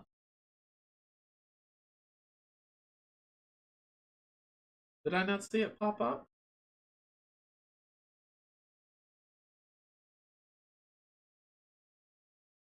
Huh. All right. So, so it is going to target her, Starla. It is going to shoot. It does have the positioning to do that, so it's going to attack. There ain't no disadvantage here. So let's shuffle this up. Begin drawing cards. Ain't no disadvantage in this bad boy. Here we go. And it attacks for 3 plus 1, 4. 1, 2, 3, 4. Oof. Then it's going to move 1, 2, turn this way. Oh, I'm gonna blast you to bits. Okay, so next up is number 2. Number 2 is going to rotate. It doesn't need to. It's going to attack. It can't. So therefore, it's going to move 1, 2, turn. Then it's going to rotate, and it can't attack. Number 3 is going to rotate to attack. It can't attack. So it's going to move 1, 2, 3. Rotate, can't attack. That's it. So the scouts are done. The frigate's turn. Let's shuffle up the frigate's card. Like we gotta use our space star advantage. And that's my plan. I'm gonna kill this thing, fly ahead, kill number 3, fly ahead, and then we'll deal with the frigate at the end. So the frigate's combat card is it's gonna rotate, move, rotate, and then attack. And basically, I want y'all to look at what this thing is doing. See if I can make it show. You see this lovely symbol? It's infinity. It's gonna attack every target within range. Alright, so it's gonna rotate. It doesn't need to.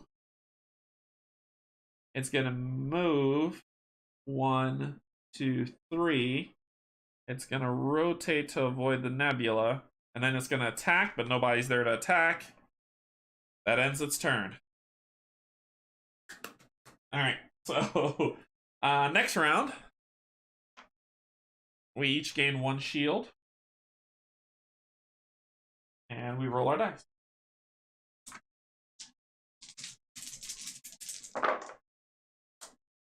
Starla, you are going to kill me.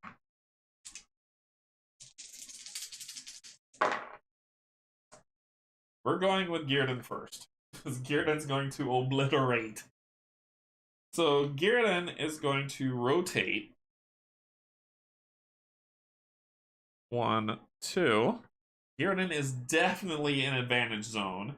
Gearden's going to spend his last supply on this to shoot. To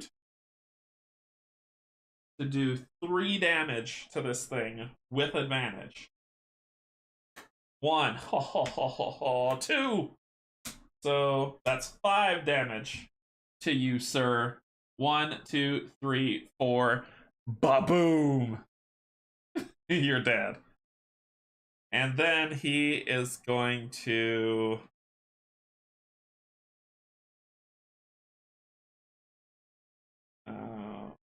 move 1 and turn. So he's going to go here and then turn that way. Hey! Alright, so Starl's turn. That's what we're going to do. We're going to systematically take these fools out. I should rotate, zoom towards that nebula, and then we're going to start working on number 3. So, let us do just that. We're going to do...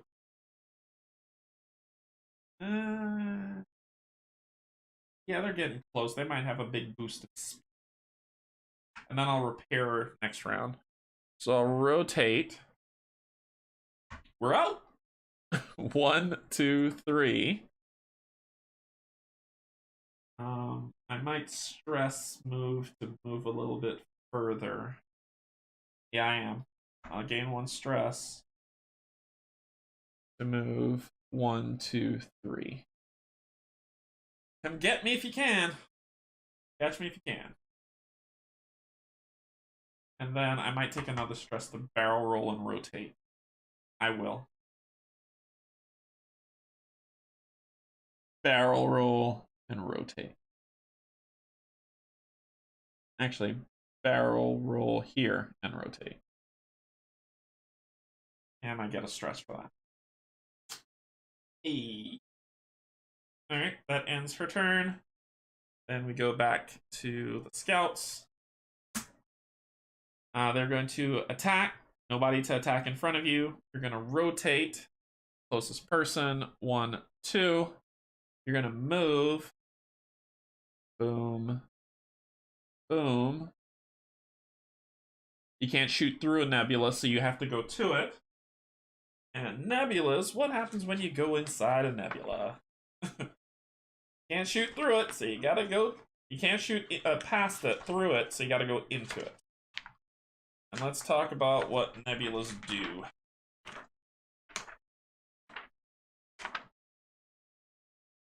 Nebula. Each time a ship moves into a nebula, it reduces its shields by 1. Nebula punch-outs consist of 3 hexes. The ship gains a stun effect if their shield is at 0 when they enter a nebula. Woo! Stunned! Stun number 3. Number 3, stun. Alright, so we'll read what stun is, but let me make sure. I know you can't shoot through a nebula. Yep.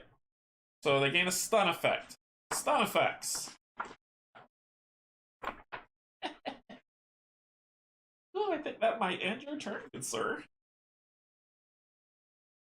Stun effects. The target cannot attack or use weapon upgrades on their next action phase, but may still move, rotate, and use abilities. Use a red cube to track. So you moved into the nebula because you can't shoot through it, and you're stunned. Yay. That makes me happy. Let's use these people. So, yep, that's your turn. You can rotate, but you're stunned. So you moved, you don't need to rotate, and you can't shoot because you're stunned. Cool. Next, number 2, which you should have been first, but that's okay. 1, 2, 3, 4, 5, 6, 7. 1, 2, 3, 4, 5, 6, 7, 8, 9. So he's going for him. So you're going to shoot. You can't shoot. You're going to rotate. You're going to move 1, 2, 3. You're going to rotate, but you don't need to. And then you're going to try to shoot again. That ends that. Use the positioning. Frigate. Frigate. You're going to rotate. 1, 2, 3, 4, 5, 6, 7, 8, 9, 10. 1, 2, 3, 4, 5, 6, 7, 8, 9, 10. Person with the highest hull would be Gearden. You're gonna... They're not gonna be stupid. Let's say that. The ships aren't dumb. They're not like, let's fly through this asteroid belt because we're silly. So they're going to rotate. They don't need to. They're gonna attack. They can't. They're gonna move. You're gonna move 1 ahead. And then the next one you're going to turn this way.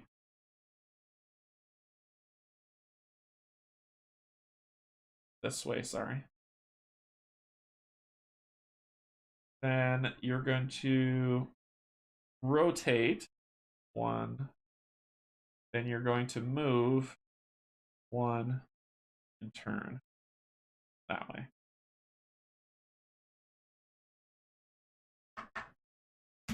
I'm happy about it. I'm happy about it. Roll Gierden's dice. Stresses and shoots. We're probably going to suffer some. Alright. See what we're dealing with. Starla. Starla, I'm going to have you shoot that thing. And then repair. Oh, start it around, sorry. 3. Get a shield. You're full. I have you shoot him and repair.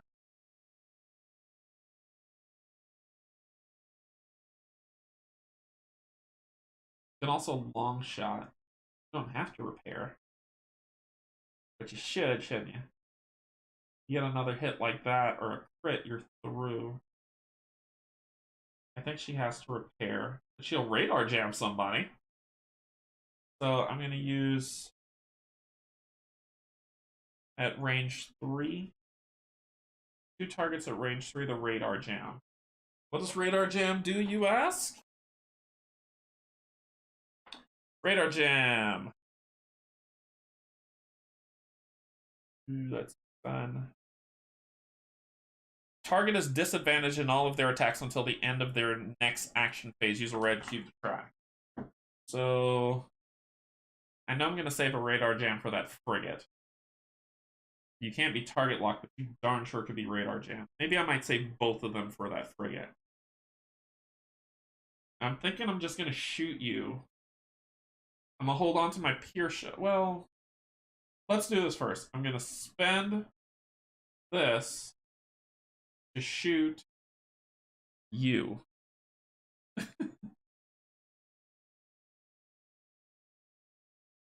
I can't shoot through a nebula. Dang it. Nope, I'm not going to do that. Can't shoot through a nebula. I just said that.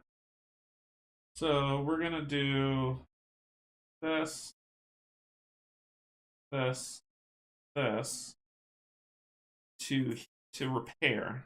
To get 1, 2 back up to 6, full, and then reduce stress to 0. So we're back to normal. Then I'm just going to shoot the guy in the nebula.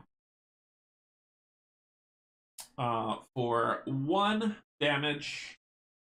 So I hit him for 1. Or 3 takes 1 damage. Going down to 5. Okay. I'm saving my radar gems for him. You're not close enough. If he was close enough, I'd do 1 right now. Alright, then Gierden. Can I get you there? 1, 2, 3. Or I could turn. I could turn and do 1, 2, 3. Here. I'll be able to shoot. 1, 2. I don't know. Flank. Turn. Flank. I could turn. Then do flank. 1, 2, 3. Boom. But I turned that way. Not enough. I'd be able to rotate. Then I could spend both my die to attack it for 2. Yikes. Come on, a nasty hit on me. I could jet. I've already lost on this game. Really? I'm already lost. What are you lost about? Talk to me about it, Cyber Mage. I can explain stuff.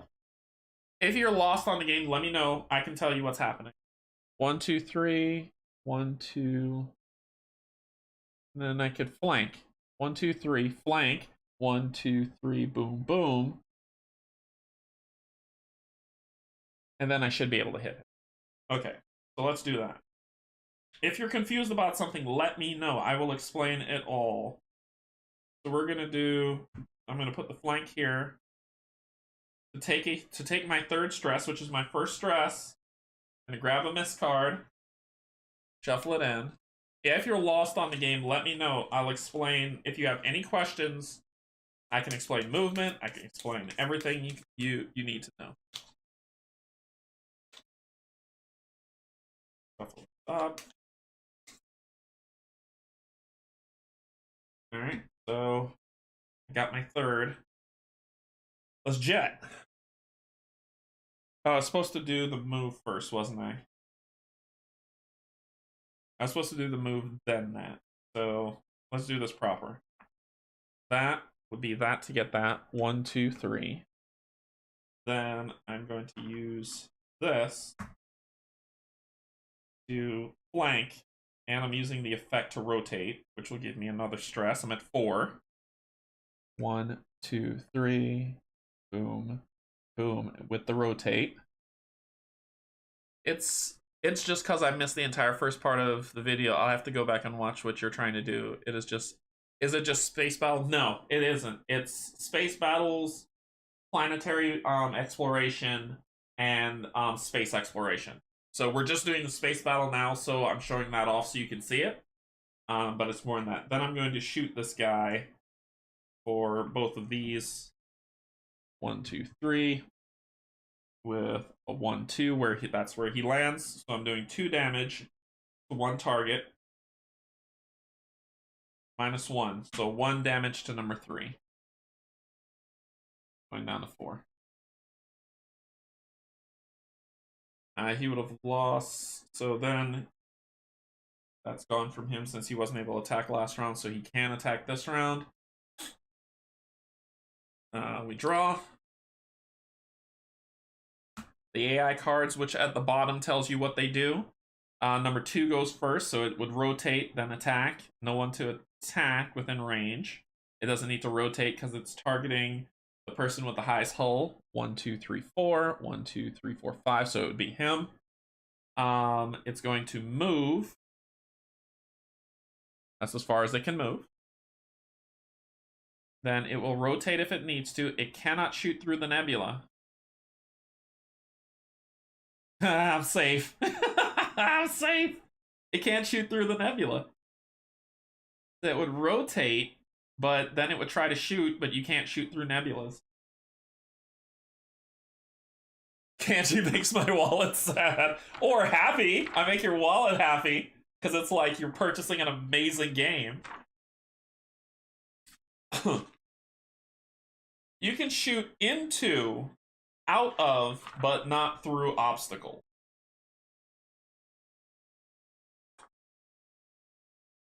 And it says so.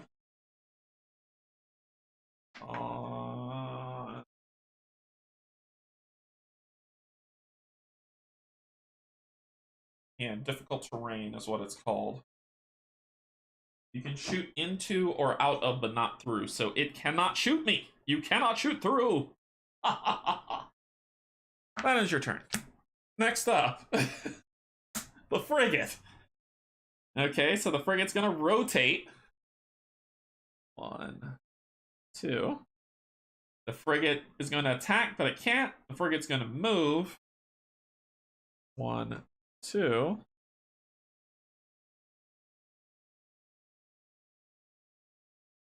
The planet stuff will determine it for me. So far, I think I'd rather play this than Zia. Alright, then it's going to rotate. And then it's going to shoot, but it can't. Like I said, I'm kiting this thing. I'm going to take it all the way around this planet, and then I'm going to bust that thing open. Alright, so that ends their turn. Oh, no. That was 2. 3 didn't go. 3 didn't go. 3 is going to do their scout stuff. I'm sorry, 3 didn't go. 3 can shoot out of the nebula. So 3 is going to attack. And it can hit. It's going to hit both of us because it has the infinite symbol. And it's going to slow us if it hits us. Yikes. Okay, so here we go. For Starla. You do 2 damage to Starla, knocking down shields, and then I get hit with slow. What does slow do?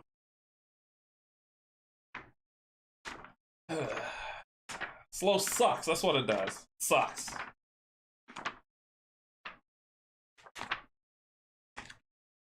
Slow.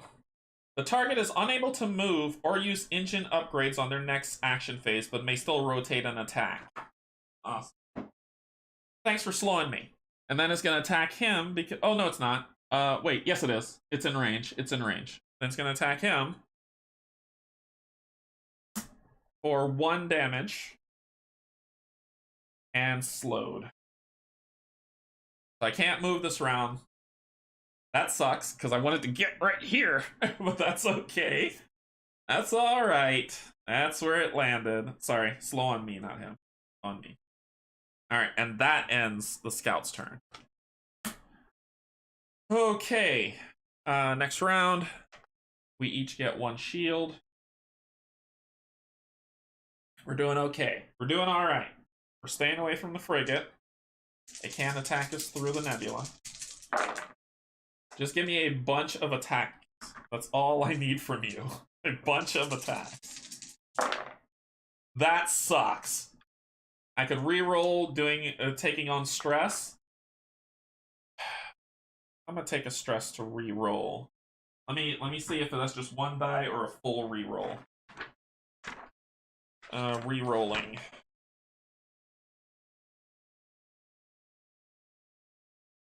Check, rotate, regular. Dice. Rerolls, no. Well, let's just go find it. I know I could take stress to reroll. I'm just trying to remember. Here we go. Roll an action die. Wild action die can be used. Stress action die can be used. Once per pilot action phase, immediately after rolling the action dice, players may increase their stress by 1 to reroll any number of action dice. Cool. So I took a stress, and I'm re-rolling these 3 movement. Oh, so much better. Thank you. Thank you, thank you, thank you. So much better. Okay, so. Well, since I can't move, I'm going to shoot you in the face. So I'm going to hit one of you because I can't shoot through the nebula. Number 3, I'm going to hit with 2 damage. Plus 1, 3 damage. So number 3 goes down to 1, 2, 3. They go down to 1 health. Can't shoot through the dang nebula, or else I'd have done long shot. With 2 dice left, I'm not going to rotate. I can barrel roll if I want. I can barrel roll and I can just barrel roll.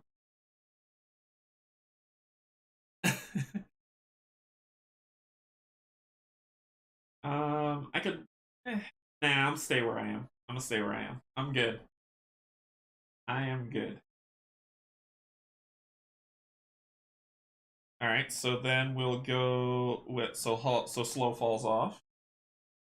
Now for your turn,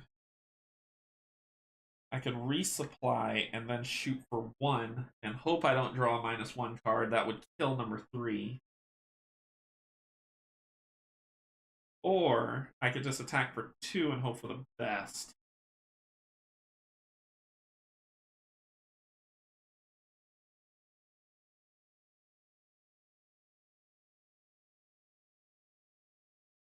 Yeah, let's do that.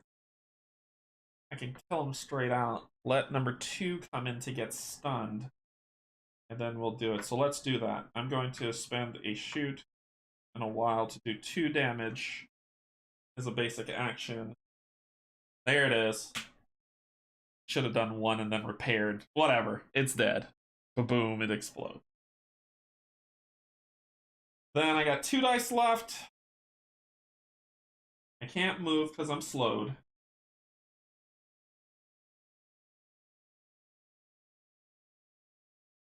I think that's where Range 3. I can target lock that bastard. Let's target lock him for next round. So I'm going to spend one of these to target lock number 2.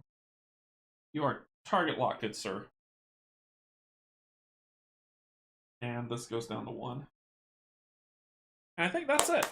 I'm done. Next round, I'm going to kill you. Slow falls off. Alright, so Ronin Scout's turn. It is going to move into the nebula where it becomes jammed. It becomes stunned. Where are you? Where are you? Where are you? Target lock and stunned. No one cares about anything else you do. You're done. You're done, you're done, you're done. You're not hull breaching anybody. Because you can't shoot through the nebula, nerd. Alright, so that ends that. You're done. Bye. The frigate. The frigate's going to rotate. Doom. The frigate is going to move to attack. No one to attack. It's going to move 1 turn. It's then going to rotate.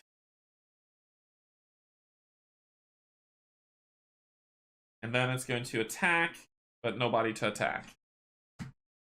Alright. Next round, stun falls off. Round 5. You get a shield. You have 2 shield, you're already at max. Alright, we're good, we're good, we're good. So, let's roll some dice.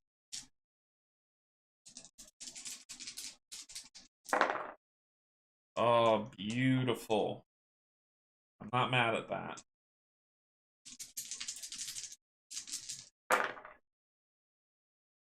This is gonna be okay. I'll be okay. Okay, so Dearden.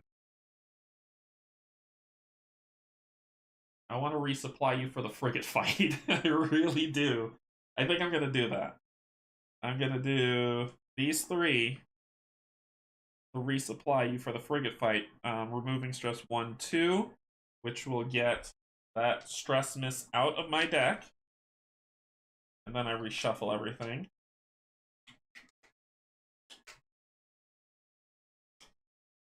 And I'm just gonna do a regular shot to hit that guy for 1 damage. So, oh, you're target locked. It's more than it's 1 damage with advantage. Oh boy, so that's 3 damage. I'm okay with that. 1, 2, 3, taking down to 3 health. And I refuel this to 2, so up to full.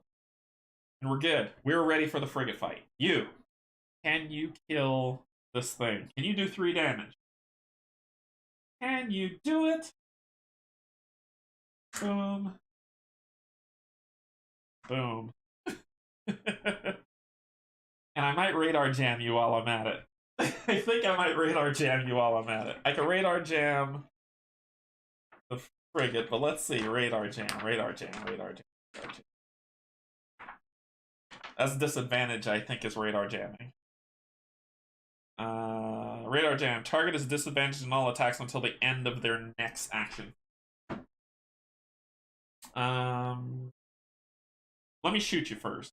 So I'm going to shoot you for 2. -1, 1 damage. Down to 2 health.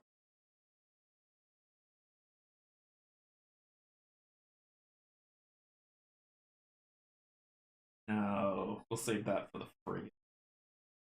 I'm not going anywhere. No, I don't want to barrel roll either. I'm good. I'm done. I'm done. I'm done. We're ready. So let's go with you. You're going to rotate. You don't need to. You're going to attack. Which you're going to attack just regular. +1, so it'd be 2, 3 damage. 1, 2, 3. And you do get to attack him as well. Do you? Yeah, you do. 2, 1, 2. And then you will move 1, to turn. That is not a good place for you to stand. Going to kill you. Alright, so then the frigate's turn. The frigate's gonna rotate it. Good.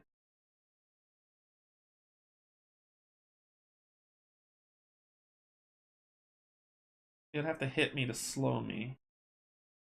So it's going to rotate, move 1, rotate, and then shoot. Like at what's right in front of it. At a -1. There's no effect. The nebula is there anyway, so nobody cares. Your line of sight sucks. Alright. Cool. We are ready to kick this thing off for the next round. So next round up, round 6.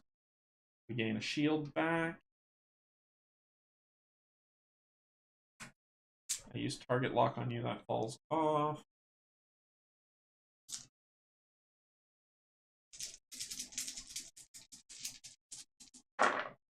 Oh, my. My.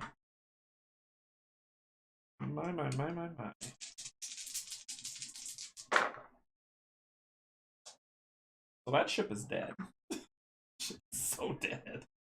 Alright, so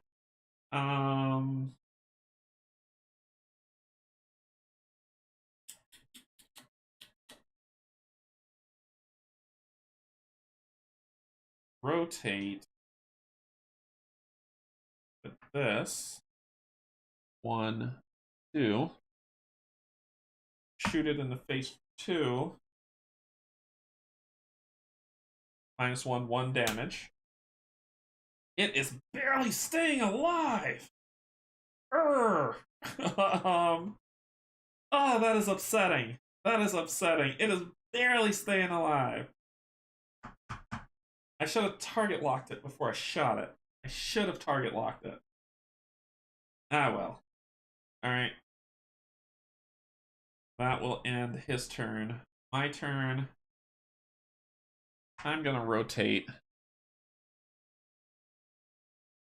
1, 2. And you are within range for me to shoot for 2. 0, there it is. Explosion. Oh, it was with advantage. It was with advantage. Oh, it still would have been -1. It was with advantage because I was behind it. But it didn't matter, it was still -1. That was 0 and +1, which was enough to kill it. Cool. So it's dead. That's all I got. I'm done. All that's left is the frigate. Frigate's gonna rotate. Tick, tick. It's then going to move 1. Is then going to rotate. And is going to try to shoot. Sorry, sir. Nope. Nope. Nope. How frustrating for you. You go up 1. Alright. Let's jet and kill this thing, shall we? Let's do this. I want advantage. I want target locks. Hey, what's going on, Frederick? So we got stress and movements. And we can't target lock it, but we can jam it. And that's what I plan to do. Alright, that's pretty good. Okay, Gearden, how can you get to that thing quick? You can do a basic move to move 1 and turn. You can then do 3. Okay, so we're gonna do basic movement to go boom, boom. Then we're gonna do if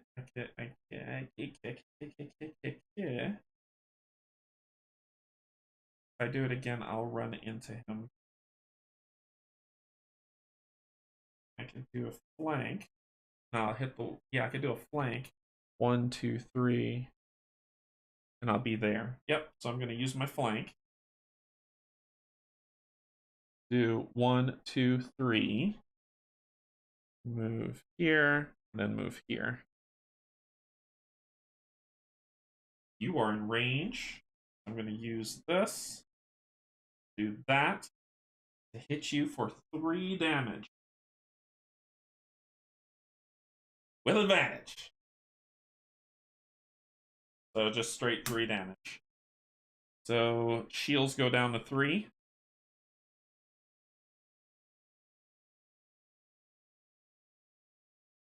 That's all I got. Okay, next up. Darla. Darla's gonna rotate.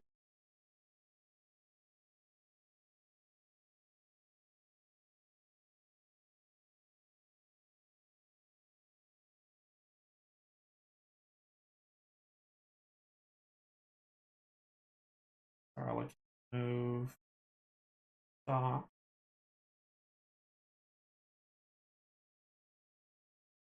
Use that stress to barrel roll and turn, which is what I'm gonna do. And that stress. Do barrel roll and turn.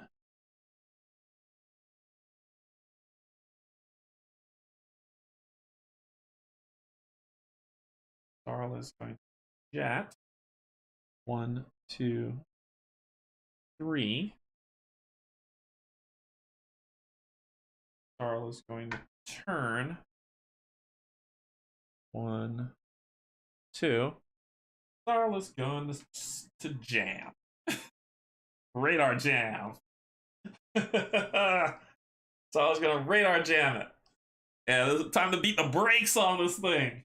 So Starla's gonna radar jam it. We're good. Alright, Frigate's turn. What you got, Chief? You're gonna shoot. Oh god. It shoots behind it! And it hits both of us! Because it's... So she is when she turns, she's facing this way, so it's 1, 2, 3. It would get advantage, but it's disadvantage, so it's a regular card draw for you. And it is a... just with disadvantage because you're jammed.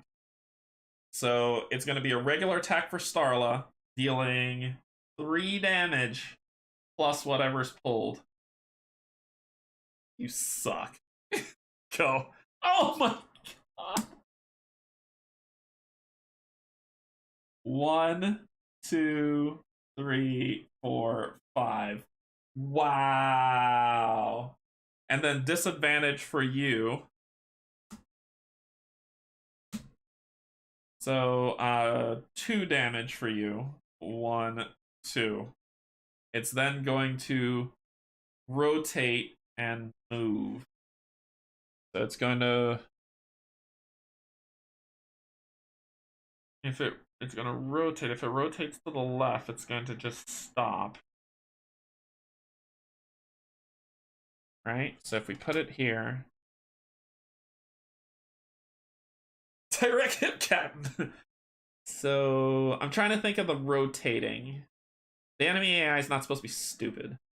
But it would probably rather go into Nebula than not be able to do anything. Because if it rotates this way, it's going into the Nebula. If it rotates that way,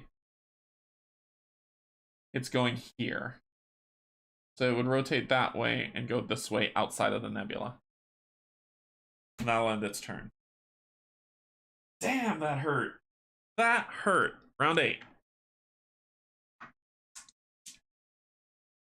I get 1 shield. I have to repair for Starla's got to spend her turn repairing. I don't care what she rolls. She has to spend her turn repairing. Because if she dies, I'm out.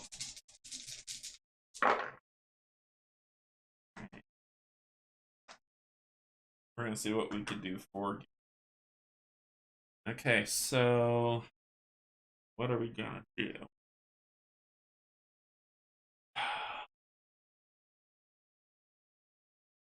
Wait, does the enemy get a shield back at the end of the round? All ships get a shield back? Let me check.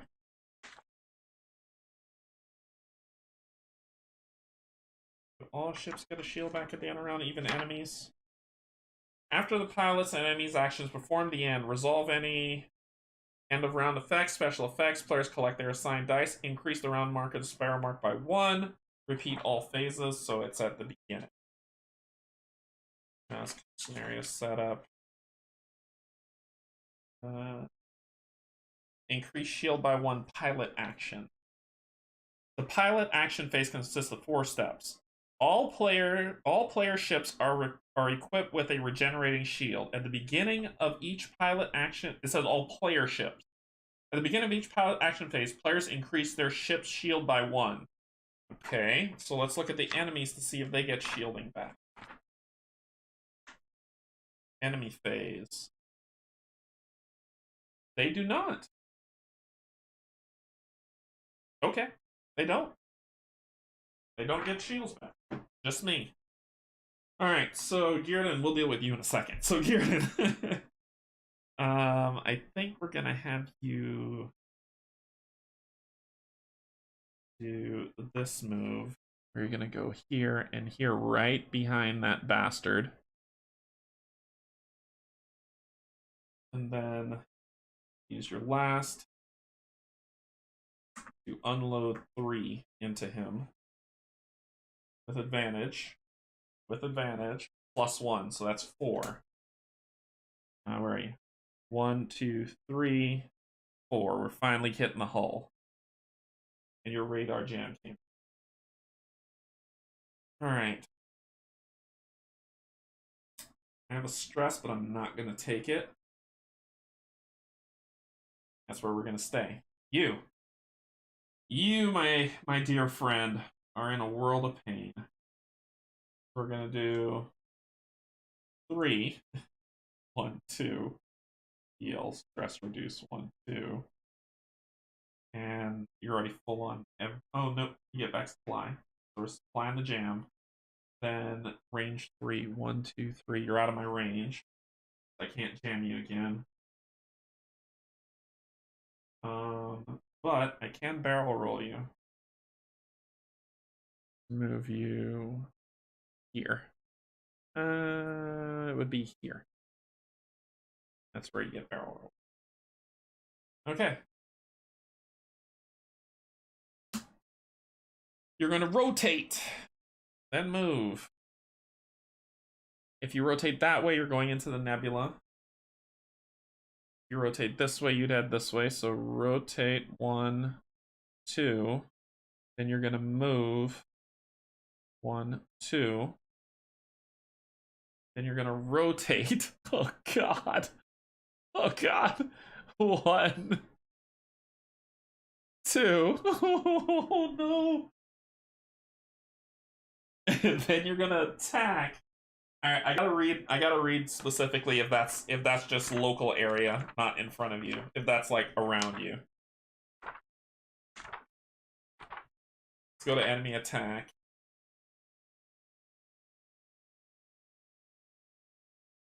It doesn't say. Oh no. Not like this. Not like this.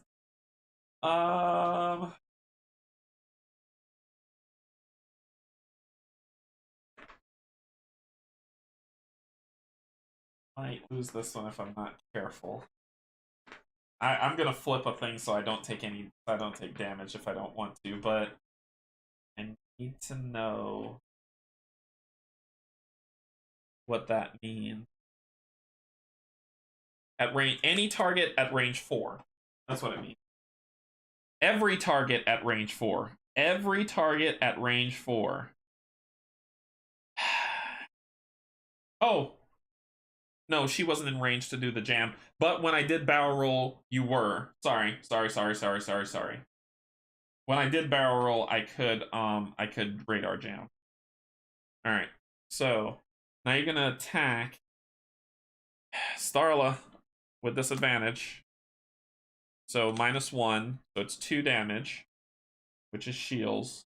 And then you get pushed back 2. 1, 2. Then it's you. 1, 2, 3, but that is not advantage. So disadvantage +1, 0. So 3 damage on you. 1, 2, 3. And you get pushed back 1. Oh, into the nebula where I get stunned. No. Oh no.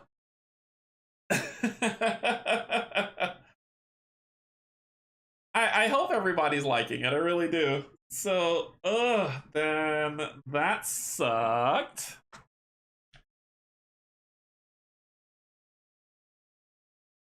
Thank you, Mike. So, round 9. Oh, that's the worst. Okay, so we get a shield back. Get a shield back. Roll dice. Stress. No! I don't want to take another stress to re-roll those dice. I just got to deal with that. Okay. Carla, we got to figure this out. I could go 1, 2, 3. 1 turn. Turn and fire. Carla's going to freaking be a hero. Carla's going to do this while to move 1, 2, 3. Carla is then going to do. Look. So it would be skip this and turn here. She'll turn this way. Oh god, the ship blew up.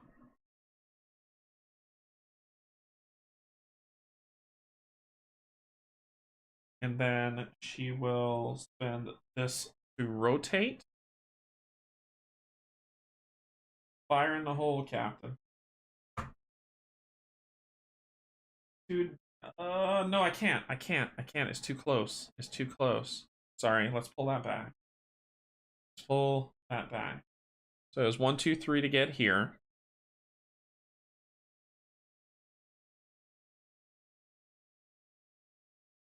She's going to barrel roll here. She's then going to rotate 1, 2. And now she's able to use this ability to fire at 2.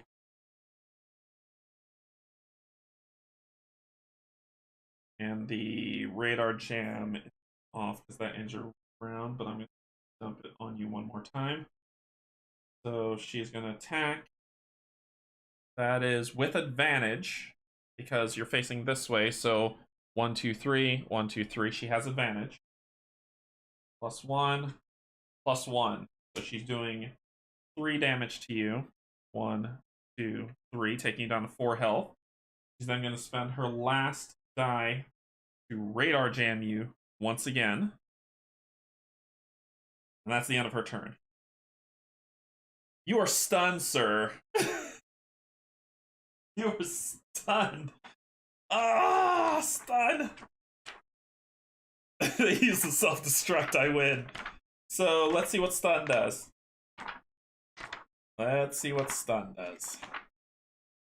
The target cannot attack or use weapon upgrades on their next phase, but they may still rotate and use abilities.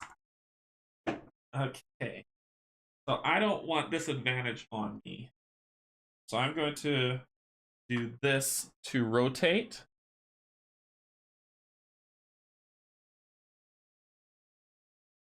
And then I'm going to use all 3 of these to repair. And your max health is what? 8. I get 2, 1, 2 to 6. Heals, reduce stress by 2, and get back 2 of what I need below you. Alright. That's it. I'm done. Frigate's turn. Frigate's going to rotate. Closest target. God. No, Starla. No. 1, 2. Your radar jam, so you're with disadvantage. The frigate is then going to. Oh my gosh, he's going to hull breach me. No. No. There's still the miss and the crit in there. He's gonna hull breach me if he doesn't miss. Oh man. Dang it! So -1, so he's gonna do 2 damage. 1, 2, and I take a hull breach.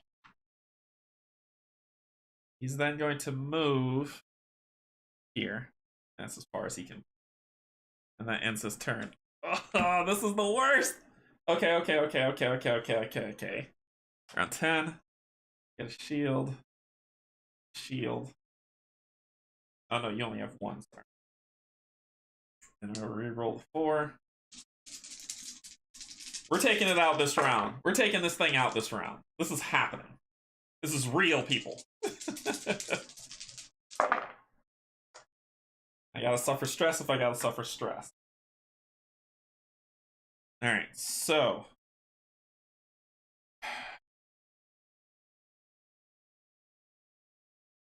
I could get here, rotate, and shoot it for advantage. Let's do it. I'm gonna do this to fly under it. Rotate this way. Then I'm going to do this to rotate. Then I have advantage, so let's do it. I'll take a stress. So +1 on 2, so that's 3. 1, 2, 3. It's got 1 health left. And I can't radar jam it anymore. I'm out. Okay. Gear it in. How can we get you there? You do 1, 2, suffer stress, rotate, and then basic fire. So let's do that. Let's. Are we gonna do 1, 2, 3, boom, boom, turn, and then still do it with the rotate? Let's do it. I'm gonna do flank, take a stress, the flank. 1, 2, 3, boom, boom. But with flank using the stress, I could turn. And you are within range. 3 damage with the advantage. 1, 2. Oh yeah. So that is 4 damage. Ba-boom! We win! We win! That was so close. Alright, so we won. Alright, so let's go back to our story. So eliminate all Ronin ships to create an open path for retreat for Medea. So we did that. We were able to do it. Success. The last Ronin ship explodes into fragments, and you finally catch your breath. I found that you can do that. I easily do that with my T-16 shooting womp rats at home. The last Ronin ship explodes into fragments, so you can finally catch your breath. This skirmish is a bit far from Medea for an invasion force. Unfortunately, a quick check of your scanners reveals that the assault has been catastrophically successful so far. UIA ships have begun to desperately flee from Medea. Craft from all over the galaxy make for jump points, heading to the safety of their home systems. Hopefully, the more you save today, the more we'll fight back another day. What? What are you talking about? Oh, Logator, stop, man. You gave me a heart attack. Unpainted minis have 5 extra health. I was like, what did I screw up? UIA ships have begun. Let's see. Hopefully, the more you save today, the more we'll fight back another day. You take up a... give me a heart attack.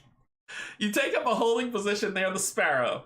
The sheer volume of enemies around Madeira makes that pit in your stomach grow even heavier, but there is something that gives you hope. It seems that the enemy ships are pulling back.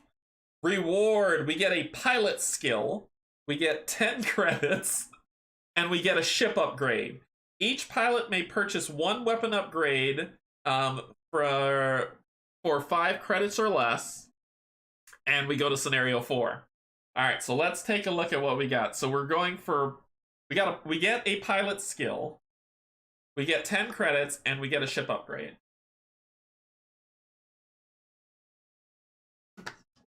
Okay. So let's take a look at the rules for upgrading.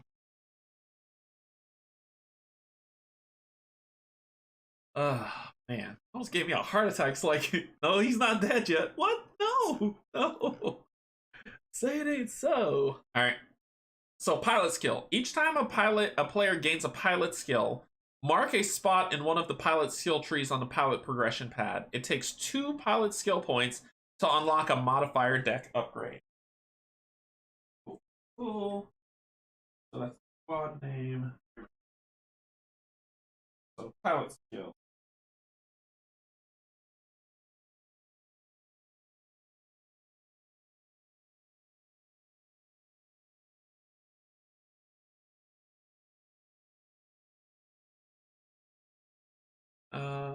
Takes 2 pilots to mark a spot in one of the pilot's skill trees. Oh, it's our skill tree that's here. Okay. So let me see if I could find that. I could show you what this is. I don't like that you have to do all this to find what you want PDFs.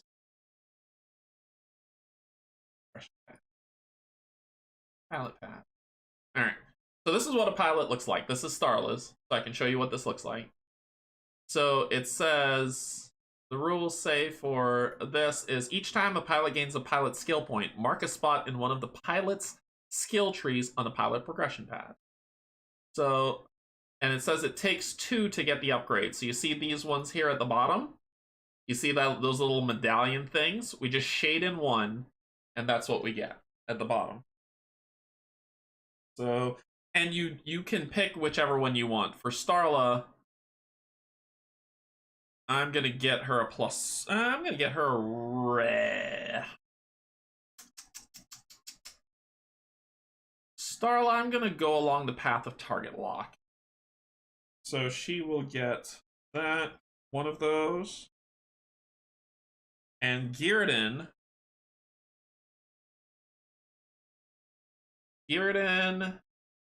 their upgrades are completely different. So Gearden, I'm gonna get him along. Maybe he can push, pull, stun. I don't want a -2. Yeah, I'm gonna take Gearden along the first progression.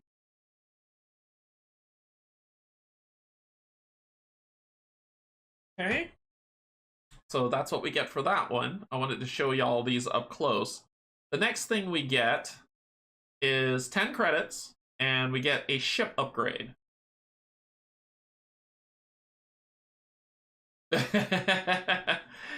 So, ship upgrade point. So when players fill in a hex that has a ship upgrade icon in the pilot skill tree, fill in a hex in the ship upgrade tree starting from the left. Players can only choose one of the 2 options when there is a split in the tree. If a player has more than one ship, they can choose which ship to use the upgrade point for. Ship upgrades either increase the ship's starting hull or shield, or unlock a unique special ability. Ships cannot have more than 10 hull or 10 shield. Gain the next level ship ability card if a ship ability hex is filled in, starting with level 1 ship ability card and increasing level 3. Players may equip any gained ship ability card into their player board, and a list is gone below. So let's go back to this, and we'll keep with Gearden. So we've got a ship upgrade, which is here. So it says ship ability, which is what we're going to get. And I'll show what that is in a second. But it's either we're going this one. They look like they're both the same. Yeah, they look like they're both the same. I guess if he chooses a different ship, he can do that. So we're just going to we're going to shade in ship ability for the ship upgrade. And for both of them, because it both says the same thing. Nothing's different. So I'll shade those 2 in. So that's what we got. Then what else do we gain? We got, like I said, 10 credits, so we're a total of 15 credits. Where do we put the credit? I'll just write them in. 15 credits. Okay. So each pilot may purchase one weapon upgrade from cards 1 to 9 for 5 credits less. For 5 credits less. Ooh. Okay. So let's take a look at what that looks like. And I got it here. So it was brains shut off. A weapon upgrade from 1 to 9. Okay. 1, 2. Let's see what we're dealing with. Well, you know our typical 1, which was the Proton Blast. Cool. 2 is the Burst Fire. 3 is not in here, just 4. So there's EMP Blast. Must be in. Oh, this must be Proton Blast, Burst Fire, Long Shot. There it is. 2, 3, 4. We've got Spike Pulse. Any ship, 2 ships within range 3. We do 2 damage. We push them back, and only H's can have it, which means Gearden can get that upgrade, but not Starla. R's, which are not Starla, not Gearden, so we can't have that one. A's, which are Starla, but not... Are you an A? Yep. Starla and Gearden can do it. So there's a targeted shot. 8 C's, Starla can do that. And 9 S's, which I don't think any of them can do that. Starla's a CA and you're an HA. So S's are out. So let's take a look at these abilities. We've got Interrupt Shot. Interrupt Shot, target 1. This is for Starla only. Interrupt Shot can target 1. Target 1 target within that view. Hit them for 3, and it just costs 1 die, and it does slow on them. Starla can do that. I'm feeling that for her. The next one we have is Targeted Shot. Targeted Shot does, in the range that you're seeing, this one's for both of them, can do one target, does 2 damage, which in the vector that you see. It also causes them to be targeted, and if I use a stress die instead of a shoot die, I get to add +1, so it would be 3 damage. Both of them can do that. This feels like a Gearden thing. There is Spike Pulse. And that's a push that you see that's grayed out. It's push 1. So Spike Pulse, 2 targets within range 3 will take 2 damage and get pushed back by 1. And this H, I believe, is Gearden. Yeah, that's a Gearden card. Then you've seen the others. Proton Blast. Proton Blast. It's actually pretty decent, and it's spell jam, and it jams them. It radar jams them. But I need to do 2 dice to it. It only does 2 damage. But those 2 dice have to be done to it. There's that. EMP Blast. That one does a stun. But Long Shot and Burst Fire is what my characters currently have, so you've seen those in effect. So I think I'm going to, for Starla, she's already got Spelljammer. Target Lock might be nice for her, but she doesn't have a forged shooter, so I'm actually going to buy, this is C for command, so I'm actually going to, Proton Blast is cost efficient. It would cost 5. They cost 5 no matter what. It's not really that cost efficient. Like, I'm curious as to that, Mike. How do you feel it's cost efficient? Because Proton Blast, I have to give 2 dice to just do 2 damage with an area, and it does radar jam. I can radar jam with Starla right now. Maybe it might be something for Gearden so that he can use, but I'm thinking interrupt beam was the one for Starla, only because she has the long shot, which does good damage, but to nothing in front of her. This one at least hits in front of her for the same amount of damage. The same amount of damage at the cost of 1 die. So I think I'm going to buy this for her for 5. Oh, that's 20. It would cost 10. So I'd only have 5 credits left.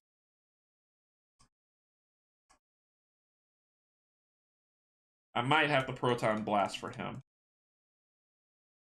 Yeah, I'd have 5. So it's 10. So it's 20. So it'd be 10. How many enemies does Proton Blast hit? Proton Blast hits 2. Proton Blast hits 2 enemies in the radius. Yeah, it does cost 10 more credits. Yeah. Well, remember, I'm reducing it by 10. So it would cost 10 credits for her to get Interrupt Beam. Yeah, 2 targets. I think I'm going to give that to Gearden. I think I'll give that to Gearden and get this for her for the full credit spend. So I'll give her Interrupt Beam, and I'll give Proton Blast to Gearden. How about that? How about that for a kind of mutual solution? 3, 4, 5, 7, 8, and 9. I think that's a good in between. And hit him if he needs. Alright, so we did that. We got those slotted in.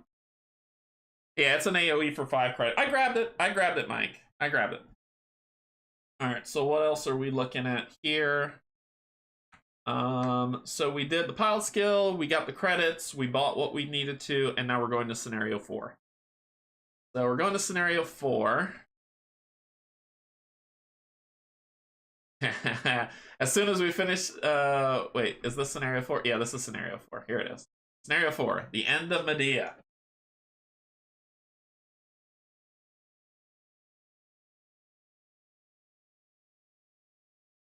Oh, hey Emil, what's going on? Welcome. How's it going? I'm sure Bear is good. Yeah, Barentis is very anxious to get started on this. Alright, so here we go. So, the story. It takes only a short amount of time for all the remaining enemy fighters to retreat to the capital ships. You find yourself in a moment of relative stillness. It won't last long, but it's a good time to assess this strange-looking flagship. What? Wait, it told me to go to... So we did 2. After we beat it, it says go to scenario 4. So this is scenario 4. That seems weird. But it's a good time to assess this strange-looking flagship. It's an unusual shape, more like a floating island than a classic cruiser design. While you watch, it begins to slowly spin in place, a few remaining UIA ships taking their chance to flee from the field of battle. Where they are headed doesn't matter. Anywhere is better than here. Sol's voice breaks the silence. Hold your position, cadets. This is a Rattan ship. We're attempting to initiate contact with the... And then a giant flash. Either Sol was cut off, or he's staring open-mouthed at what is happening. The large ship bursts with light and fury. Colorful shields radiate across its surface. The glow is pulsing heavily from deep within the vessel. It seems as if something is building from deep inside. Without warning, a blast erupts from the ship, penetrating the surface of the planet below. The continuous stream of red light builds in intensity until in an awful moment, it punches through the crust of Medea itself. What happens next is never forgotten by anyone present, but rarely spoken of. A wave of shock passes through everyone watching. The only voice you hear is a cry of anguish over the radio that, despite the static, is recognized as Captain Soma. Medea shifts in space, going in different directions. For a split second, the planet looks like an optical illusion or an oversized puzzle not fitting together. Then a colossal crack appears. It is followed by more fracturing across entire continents. Giant chunks of planet begin to fall away from the rest of the sphere. Like a sandcastle losing to the tide, everything begins to drift from itself. On what remains of the surface, gravity appears to be working in reverse. Entire cities float away. The atmosphere disappears into space, and hot magma from deep within the planet starts to harden as it is exposed to a new cold reality. The beam abruptly stops. The giant ship appears to be drained. The death blow to Medea has emptied its reserves of power. Only emptiness remains. Medea is gone. You don't know how long you've stared at the destruction before your proximity alarm screams into life. It alerts you to a vast, angular piece of Medea crust floating towards you. You have to get moving. One more look in the direction of the flagship weapon reveals enemy fighters pouring from it. They appear to be headed towards you. A quick scan shows an enormous amount of debris. You try not to focus on the fact that it's the remains of Medea. The shock of the moment keeps you disassociated, allowing you to only focus on what is happening here and now. There's a possibility that you can hide amongst Medea's fragmented remains before finding somewhere to recharge and determine your next steps. Simultaneously, you notice some civilian ships who have barely managed to get off the planet. They must have been damaged while leaving the planet, as they appear to be adrift now, floating amidst the debris of large buildings and giant land masses. One of the pilots finally speaks up. Sparrow? What do we do here? Sparrow?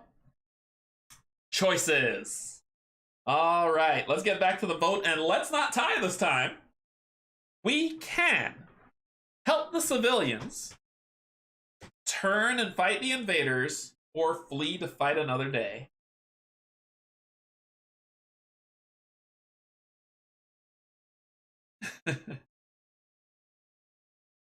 All right, so what are we gonna do? The squad has gained an achievement. Mark off the achievement listed below your choice on the squad progression pad. This is prologue. Our achievement is Ashes of Medea or End of Medea. I don't know why it's there. End of Medea, but what's the achievement? End of Medea?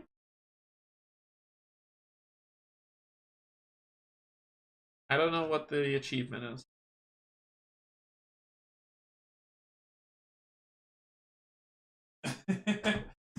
It's not up to me. It is up to you all. So we can help the civilians, turn and fight the invaders, or flee. And sadly, the poll in I'm of course speaking in spirit of what your co-host would have liked. I know, right, Emil?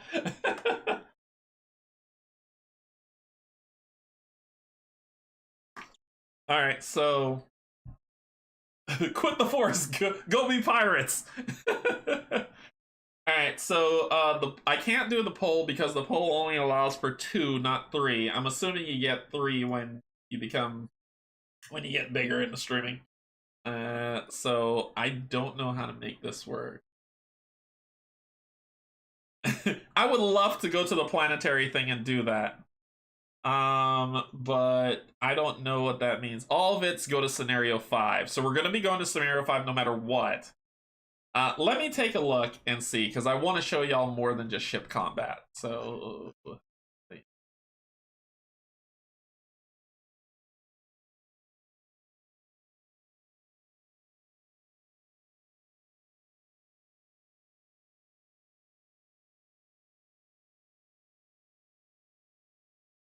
what does it want us to do? Either way, we go to scenario 5. Oh, it's an achievement we pick.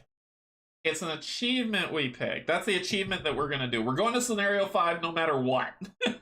I get it. Yeah, which one you pick? Yeah, Locator, that just hit me too. That just hit me too. So it's an achievement. So we're either gonna help the civilians gain that achievement, civilian rescue. We're gonna do Ashes of Medea, turn and fight the invaders, or flee to fight another day. Let me see if I can do a poll. Online poll. Free and easy user. Use poll maker for noodle. No. Survey monkey. What? Yeah, I don't. I'll just have y'all vote for it. This is gonna get too complicated. All right, so let's determine what we're gonna do. I want to see it spam in the chat. Well, 1 vote per. Don't spam. The peasants need us. A is to help the civilians escape. B, to turn and fight the invaders. Or C, flee to fight another day. So that's your options. Post your options in the chat. Only vote once, please. Only once. So A, B, or C. A, help the civilians. B, turn and fight. C, flee to fight another day. What are we doing? Woo!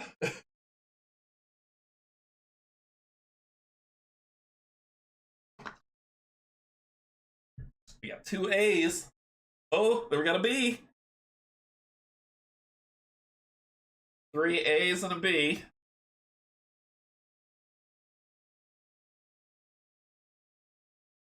I gotta keep writing this down so I don't lose it. Alright, so we've got 2 B's, 3 A's. 4 A's, okay. 5 A's.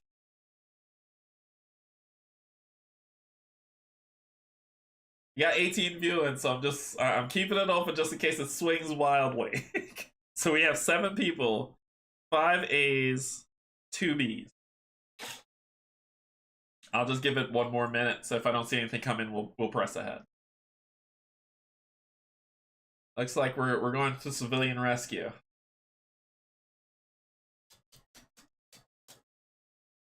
Alright, let's do it. Doesn't seem like anything else is coming in. We're doing civilian rescue, so let us get our achievement. Civilian rescue, shade that in. We got our achievement. Let's keep it running. So we're going to go to civilian rescue. Go to scenario 5. The end of Medea. Draconian System. Planet of Medea. Alright. Here we go. Scenario 5.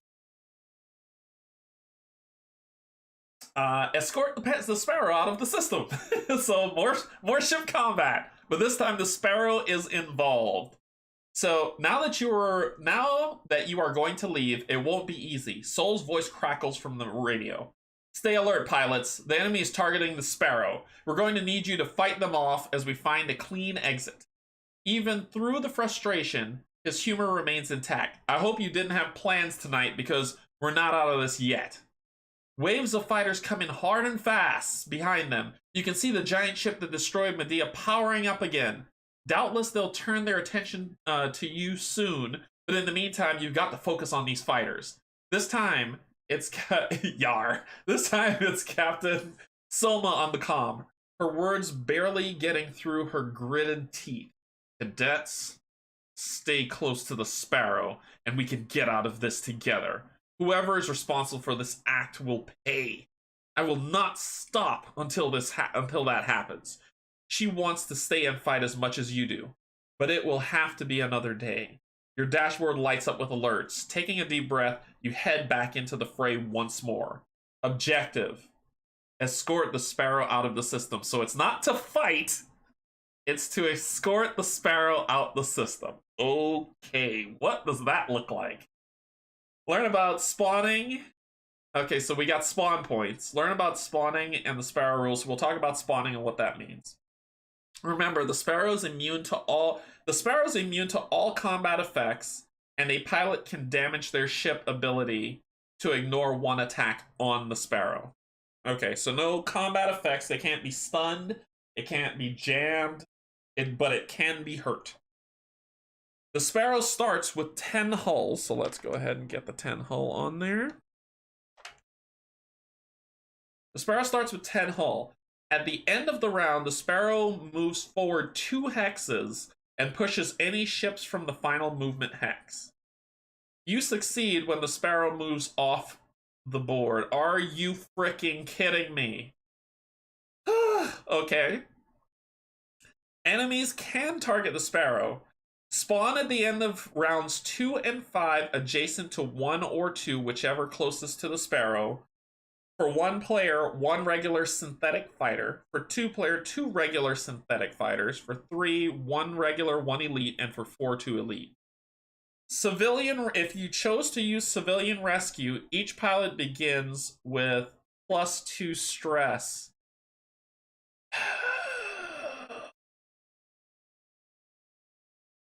Okay. So let's reset ourselves, because this game hates me. What is your starting? You're starting at 6.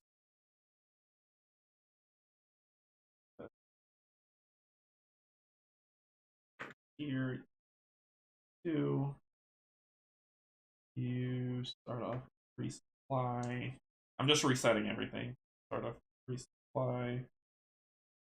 2. And underneath here, I need 2 more.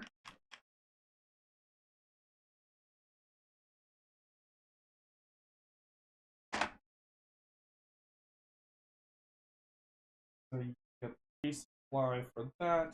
You get cool. So, what a pickle! It's like how I start my day with +2 stress. So we each start off with +2 stress. Alright, so let's get this board set up. This over here. Okay, so we start off, I've started us off with +2 stress. Our shields are at max. You have 8. Your hull is 8. Yes. Hull 8, hull 6, 2. 2 stress, 2 stress. Powered us all up, ready to go. Got everything we need. Alright, let's get the board set up. So I didn't think there was gonna be this much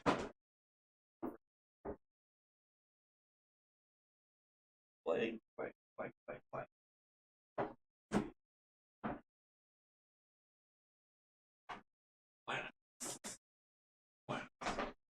So we're gonna use this one, and where's the blue one? Oh, I saw a blue one. Use that. And this one here. Okay. Nope, it has a yep, we're good. We got it. Okay, so clear these off. And let's count where these asteroid fields are. This two is gonna get used. So we're gonna do 1, 2, and 1, 2, 3, 4. It goes here. And it is this one. 1, 2, 3, 4. So it goes there. Then this is going to move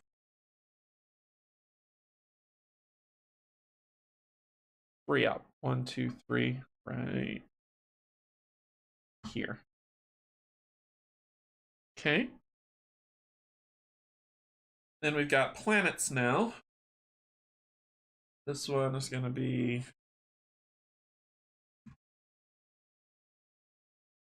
1, 2, 1, 2, boom. You'll go right there. Then this one is going to be 5 up. 1, 2, 3, 4, 5. 5 up. 1, 2, 3, 4, 5 up. So it's right here. Right. All right. We're playing with 2-player. You, horrible thing, going to be right here.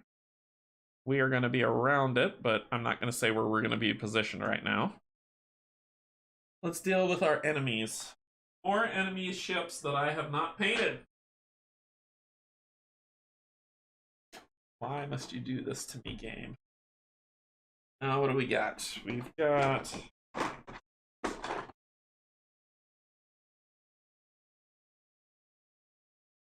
Alright, they're all synthetic fighters. So, they're all synthetic fighters. Put you back in here. Get a synthetic fighter.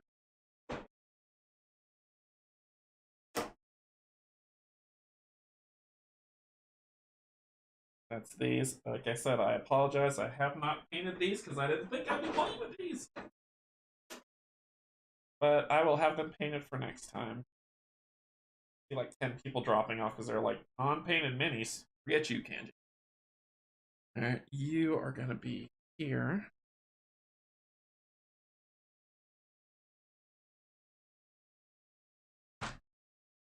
Oh.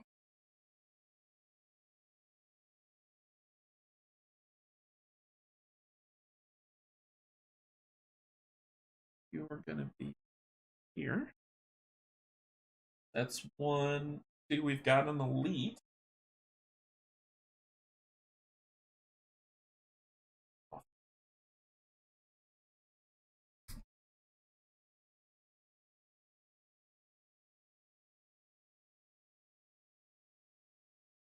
So there's an elite. That is right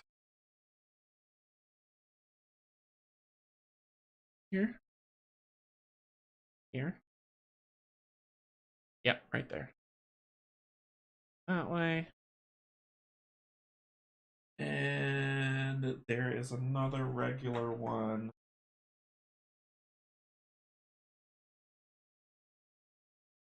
I'll have these minis painted.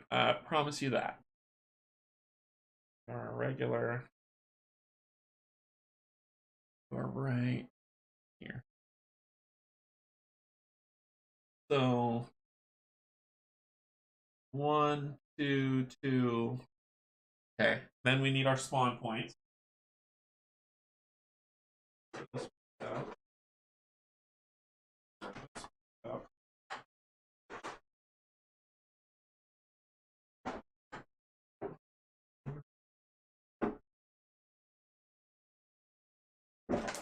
Spawn points are gonna be 1 and 2. There you go.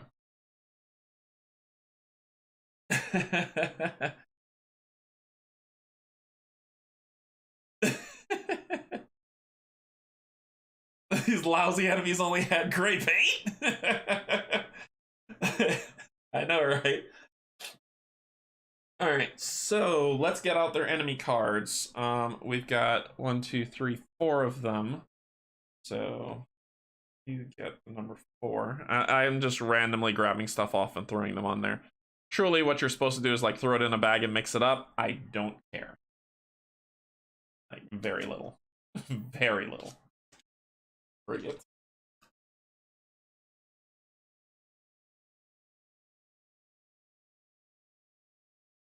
Got the scout. Frigates. Now we got synthetic fighters. 4 of them. 2, 3, and 4. And then there's 2 more before they run out, so I'm going to keep those out. Need to get the synthetic fighters fight cards. So the frigates, the Ronin frigates are done. And looks like it's just synthetic fighters. Ronin scouts, Ronin frigates, synthetic fighters. Let's get their AI cards. This is a synthetic cruiser. We don't want to fight you. We want to fight synthetic fighters only. The synthetic fighters.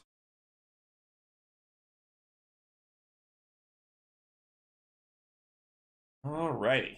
We got that. We'll give that a shuffle. Guys to the side. Font. I'll keep these on the side just in case we have to summon some more. We'll reshuffle the modifier decks before we play again. And let's talk about these synthetic fighters. I'll throw one up under the zoom. So synthetic fighters get 6 hull.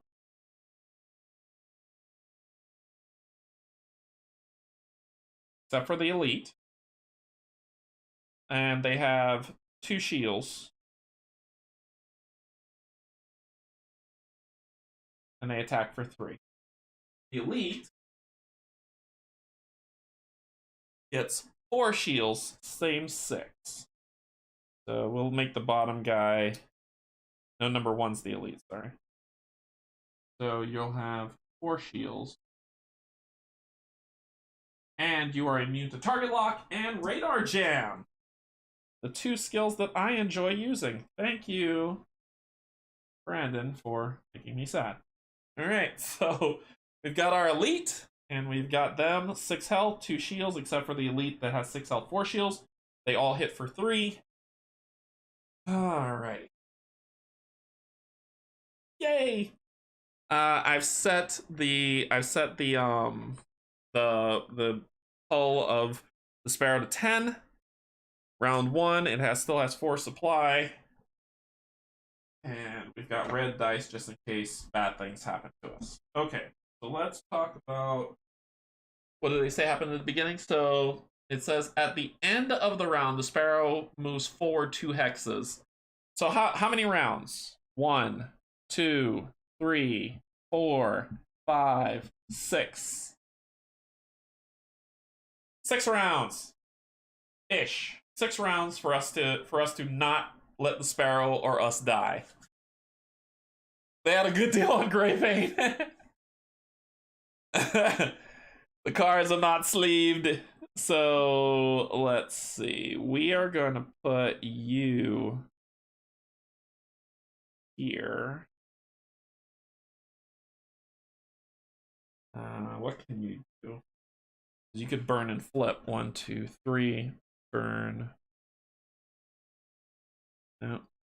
1, 2, 3. Burn, flip. Or if you're over here, you do 1, 2, 3. You could do that. You can then turn this way. I don't want to fly into a planet, because that would hurt. Flying into a planet's bad. Those are, you can't fly into planets. So just pack that in. They can't shoot you through a planet, and you can't fly into a planet. We need to defend the Sparrow, so you've got to go here. I actually might put you here. 1, 2, 3. And then just let you shoot that guy. You are gonna go here. And that's where you'll go. That's where you'll start. Okay. Alright. Alright, Rabbit. Let's see how this goes. So let's roll our dice. Only 6 subs for 900. Really? Almost time for another celebration. Are you kidding me? Oh, y'all people are trying to make me cry. Stop it. Stop trying to make me cry. I think that is amazing and beautiful, and thank you so much.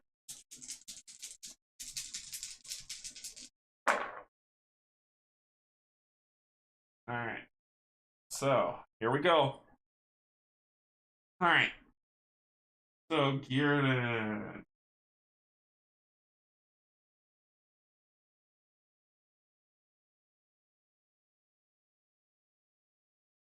I can barrel roll. If I use Starl, I can barrel roll.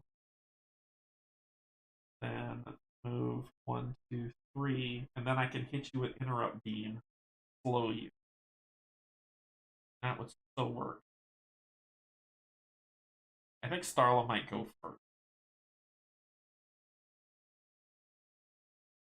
Yeah, Starla's gonna go first.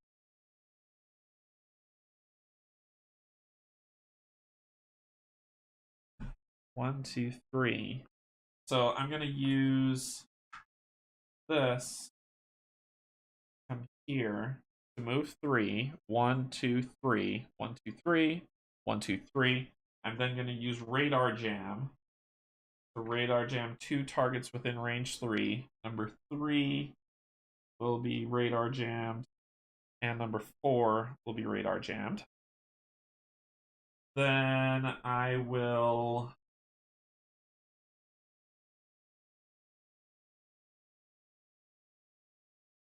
I can just do it now. I can really just do it now. Because it's 1, 2. And then it's 2. Then it's 2 out. 1, 2. It's here. So I do have to barrel roll. I'm going to use this. I'm going to use the stress effect to barrel roll up here. grab a raise to 3, grab stress, shuffle it in, modifier deck.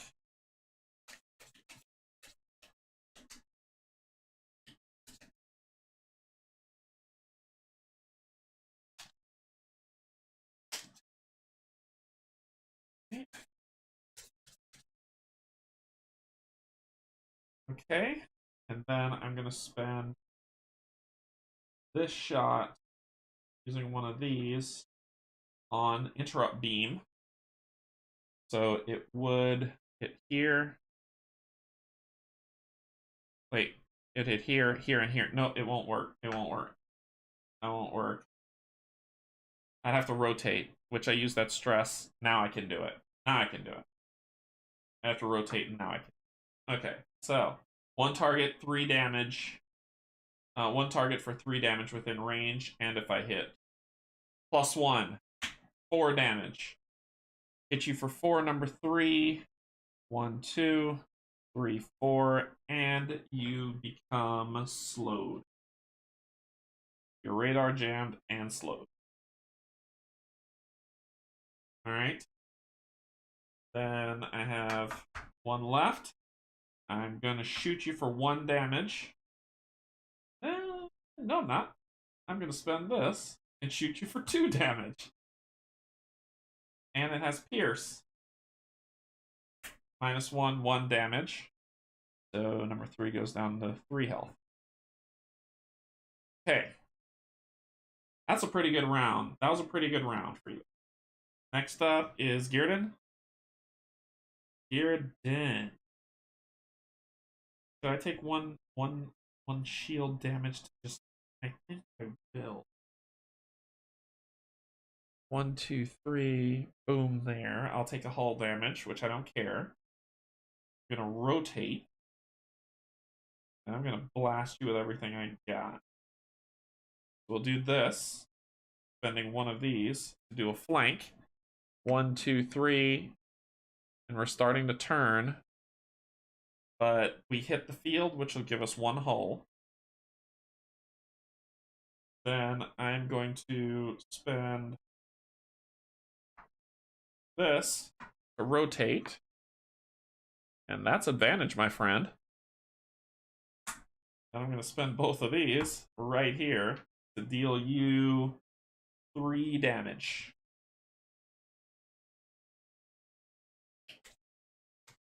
This looks like a game for me. It is out now, or Kickstarter preview. It's out now, Frederick. It's being delivered to backers now. You can actually go on their website and order it right now. Let me take you on a quick tour. Let me see. I'll go. Let me pull up their site first. OOMM Games. If you go to OOMMGames.com, you go to Games, Stars of Akarios. There it is right there. Buy it now. If you get the all-in everything, ad selected, which comes with the minis, the play mat, and the neoprene mat, is $275. But you can buy it right now for $170. And that'll come with standees. You'll get the ships will be in there as minis, but the enemies will be standees for $170. So it is there for you to buy now. Okay, so I'm shooting this guy for 3.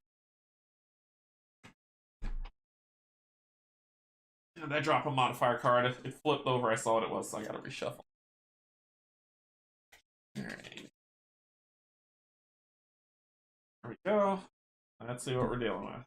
+1, 4. 4 on number 4. 1, 2, 3, 4. And that ends my turn. Alright. Also, at Mini Flash shipping was $20 for me, if that helps. Yeah, that's right, Doc. You can also get it at your favorite local game store.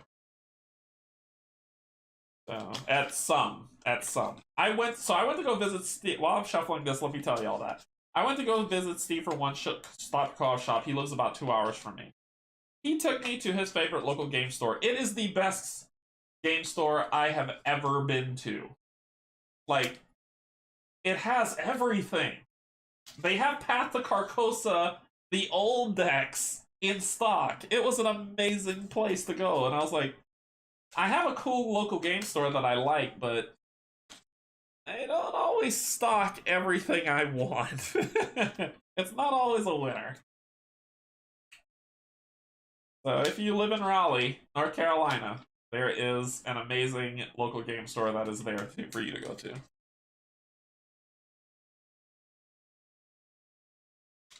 Oh, cool.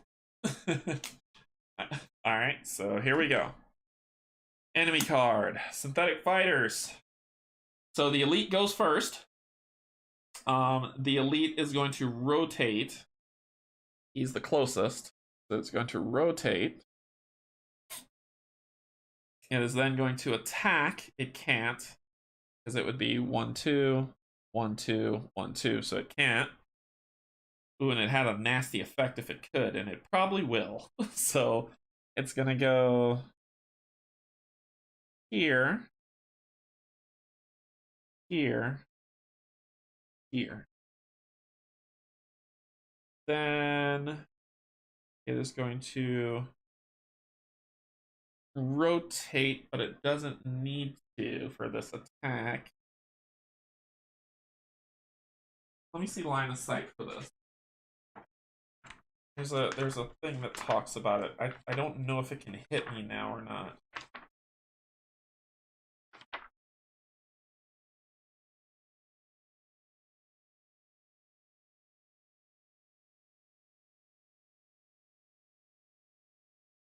Like, that's the thing. I don't think it could shoot through. I don't think it could shoot through. I don't know if anybody knows this. This is the one thing that throws me in terms of it's so it's going to turn here and then it's going to shoot, which it can do 1, 2, but it can hit me here. However, I don't know if it can shoot through this to get to me. I think it can. So let's see what happens. I think it can. So let's see what happens. It's going to attack. No mod. 1 target. For 3 damage. 1, 2, 3.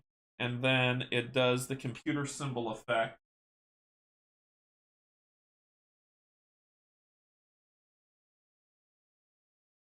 Southside near Gamers. Or is the one on Peachtree Valley? I think it's in Peachtree Valley. I'm not sure, Doc. I'm not sure. Like, you'd have to ask Steve. He drove. I just looked outside and just looked at stuff. So I'm not sure of roads. The hack effect. What happens? Hack. Pilots increase stress by 1. Enemies add 1 stress miss card to the enemy modifier deck. So he increases my stress by 1. Grabbing this and reshuffling it in my deck. Alright, Frederick. Have a good time.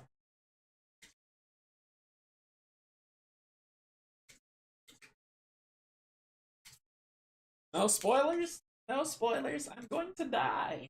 Alright, so there we go. Okay. So that is the elite. Yep, you did whatever you were going to do. Now, number 2. Number 2 is going to rotate, attack, move, suffer 1 damage. Idiot. That's 1 down on your shield. Then rotate. It's coming for me, so it's not going to rotate. And then it will attack, but it can't. Number 3 is going to rotate. It doesn't need to. It attacks me. It attacks. You are radar jammed, my friend. This is disadvantage. Disadvantage. I'd rather take that than a 6. So I get hit for 4. 1, 2, 3, 4. And it increases my stress by 1. Okay. Then it is, so it did, so then it's going to move. 1, 2. Alright, so it's here. Alright. That's number 3. Number 4. Oh wait, you're slowed. You can't move. You can't move. You're slowed. You are radar jammed. I gotta reshuffle this. You're gonna rotate 2. And then you are going to attack. You're slowed. You can't move. You're not going anywhere.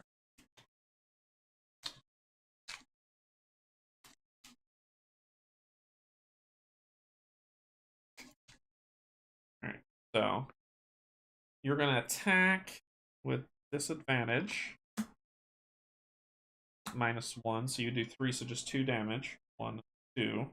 I'm getting beat to dust here.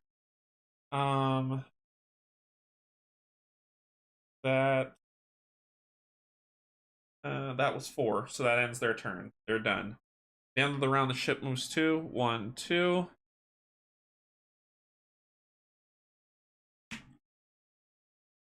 Next round, gain 1 shield. 1 shield. Okay.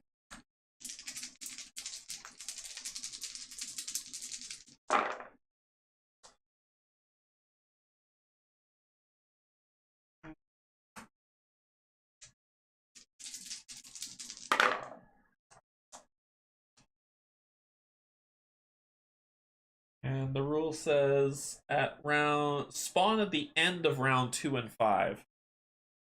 Oh, I'm gonna vomit. Okay, so I might not live through this. This might be the end of it.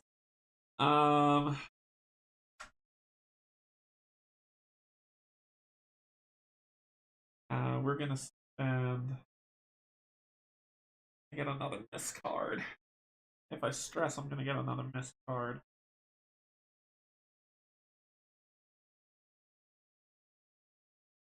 Ah.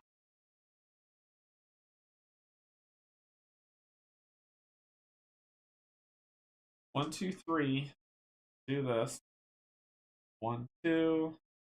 Up full. Reduce stress by 2. 1, 2. We'll get rid of stress miss.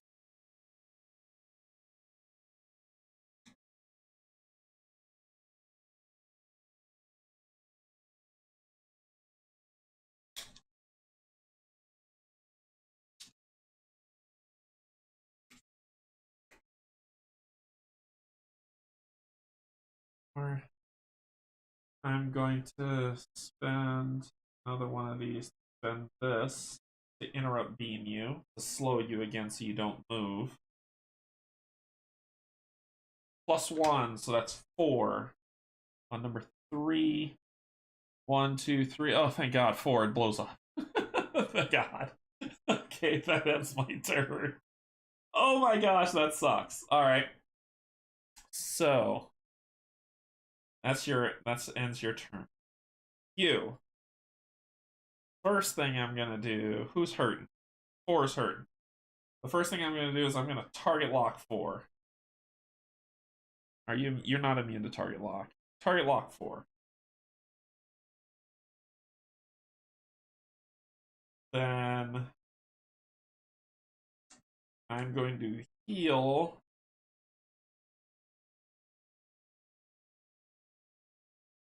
I'm going to heal. So 1, 2. 1, 2. Let's get rid of that miss. The stress miss. Probably at the top. It was at the top. I knew it. I knew it was gonna do that to me. That's why I target locked. Alright. Let's do something, shall we? We are going to spend this 1 die to do the burst fire, targeting 2, which is both of you suckers, for 2 damage each. First one, number 4, with advantage. +1, beautiful. So that is 3 damage to number 4. 1, 2, 3, taking you down to 1 health. And then just a regular shot at number 1. No damage, -2. Oh, okay. That ends my turn. That ends my turn. Let's go. I gotta get a little cold. Getting nervous. I was getting hot before. Now I'm cold. I'm hot, but I'm cold. All right, so here we go. So number 1 is going to rotate. You can't hit me, and you want to hit me, but you can't from where you are. So you have to figure out how to make it work. So you would have to. How much are you moving? 3, 1, 2, 3. You can hit her though. Ooh, with advantage. Ugh. But you're targeting him. I think this might be a no-do round for you.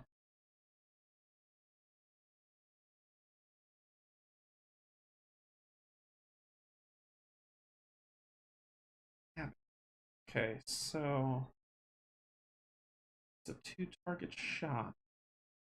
Let me talk about targeting, because it's like they said that you have to pick your target first for them. Determine target. Before performing each action on the command line, the enemy determines their target.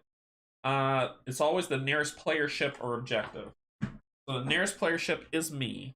It wants to hit me. So to do that, it would have to do 1, 2, 3, rotate 2, 1, 2, but then it still can't hit me. So it is what it is. 1, 2, 3. So try to rotate. If it rotates, it would go that way if it rotates, which still wouldn't be able to hit me. So 1, 2, 3. Rotate 1, 2, because that's your target. And then it would shoot, but it doesn't hit me, so nothing. Then number 2 is going to rotate. It doesn't need to. It needs to be 1, 2, 3, 4, but it's going to hit here and here. So it would move where it needs to. Its full movement. Unless it hits something, it goes its full movement. 1, 2, 3. Then it would 1, 2, 3, 4, 5. 1, 2, 3, 4, 5, 6. 1, 2, 3, 4, 5, 6, 7. Yep. So then I don't think it's gonna hit me. It can't. Because then it would rotate. But it still can't hit me. Alright. Number 4 can though. Number 4 definitely can hit me. So number 4 is gonna rotate. It doesn't need to. It has to move. I remember that. It has to move. 1, 2. Oh wait, it would get stuck in there. It can't move. It can't move. It can't move. It doesn't need to rotate, so it's just gonna fire, and it does hit me. So it will -2 on a 3 attack, so that's just 1 damage.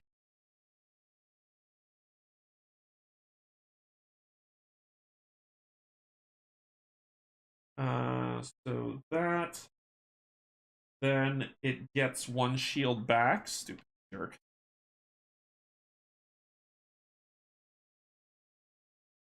Oh, this one effect is if it could attack, it would get it. Otherwise, it doesn't. So that ends their turn. At the end of the round, we spawn.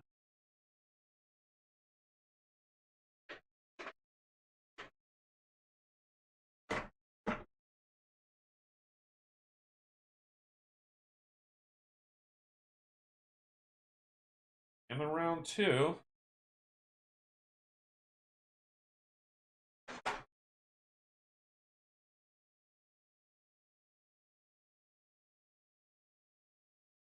spawn 2 regulars for a 2-player game. Spawn at the end of rounds 2 and 5, adjacent to 1 or 2, whichever is the closest to Sparrow. adjacent to 1 or 2. And let me get those numbers.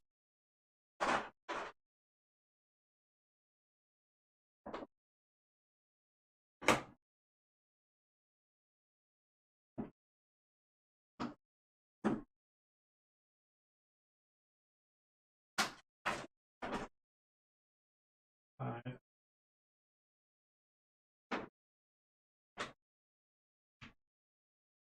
Five and 6. It says adjacent to 1 or 2, whichever is closer to Sparrow. 1 is closer to Sparrow. It says adjacent. I can put it wherever the hell I want. So, spawning rules. Let's look up spawning rules, because I don't want to say like I cheated the game a little bit. So let's look up spawning rules. Let me find it, then I'll pull it up.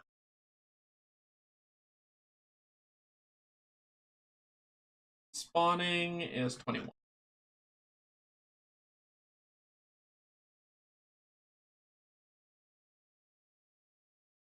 21. Special rules. Spawning. Here we go. Let's look up what spawning means. Spawning ships use the following rules. Each ship completes the enemy setup steps as usual. Page 9. If there are no available ships or any boards of ships, do not spawn.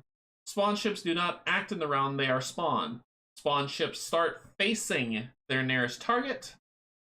If directed to spawn enemies across multiple scenario markers, randomly place the ships evenly spread across the scenario markers. Place enemy ships first onto the scenario marker location and then adjacent to it if needed. Spawn ships are always considered part of the eliminate all enemies objective. Alright, so always on the marker.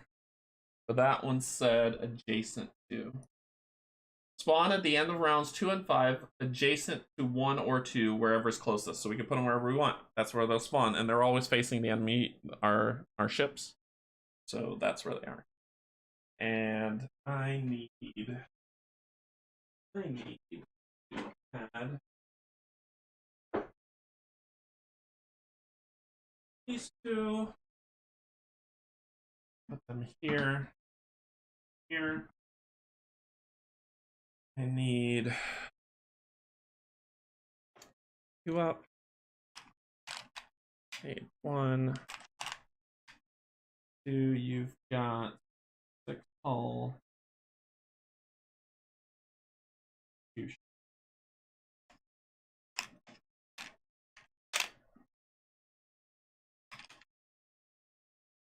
Hull 2 shield.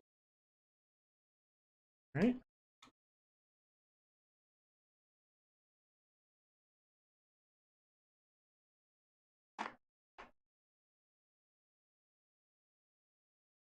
I need to get there.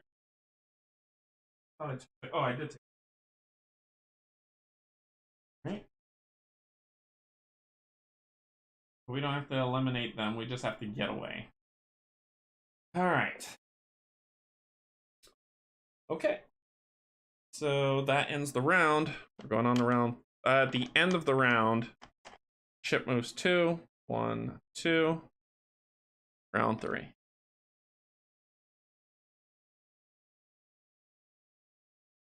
The enemy phase seems to be somewhat long-winded. Of course, some of that must be learning curve. Yeah, it's learning curve getting in the game. I just had to read how to do this. So let's get into the next. So we did that. We get a shield. We're going to start moving a lot faster. All right. So we're ready to go. Let's roll our dice.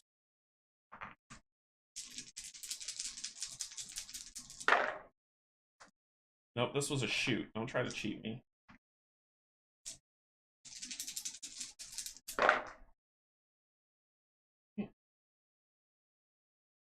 Okay. So I think it's time for you to Proton Blast.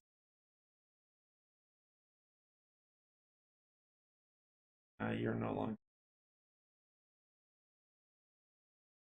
I think it's time for you to Proton Blast, friend.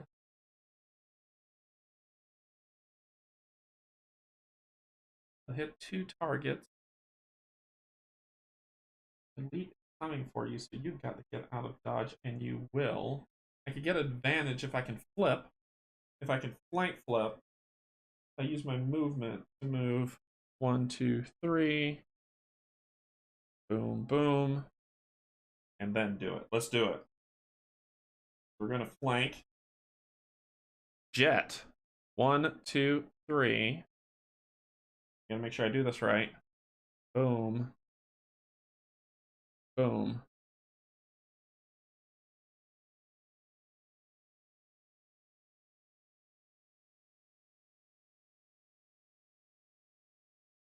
Did I want to do that? 1, 2, 3. 1, 2, 3. Boom. I would be facing this way. What's my Proton Blast? It is 3 out from me. I hit them all if I do it this way. So this is where I'd go. So it'd be 1, 2, 3, boom, flip. There we go. I should be able to get all 3 of them with this shot. So, well, it targets 2. It targets 2. So 4 out, 1, 2, 3, which will hit you. Then 3 from the next, 1, 2, 3. Then 2, 1, 2, so it'll hit 4. So I'm going to spend 1, spend these 2 to Proton Blast. I know the elite is immune to jamming, but that's okay. I'm going to hit the elite and the other. So let's do the elite. +1, so that's 3. 1, 2, 3, because your shields are insane. Oh, it's with advantage. It's with advantage. Yeah, so that's that. And then we'll hit 4 with advantage. So 2 damage. Boom. You are out. Get rid of your shield and then the last damage. You're dead. Okay. That ends. I have 1 more shoot die left. Let's try to do 1 damage to elite to knock that shield out. With advantage. So nothing. Whole lot of nothing. Can I target lock you? Nope. You're immune to target lock and jamming. Alright, cool. Your turn. We need you to...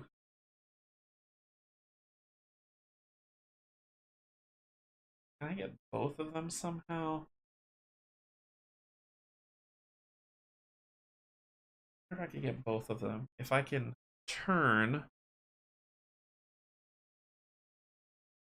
So I can rotate. I can rotate. 1, 2.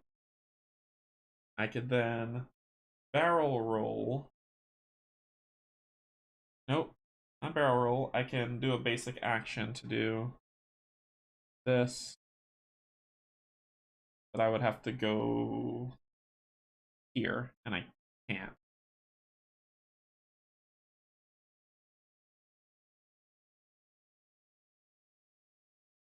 Gonna do... Oh, I can move 3. 3 and rotate.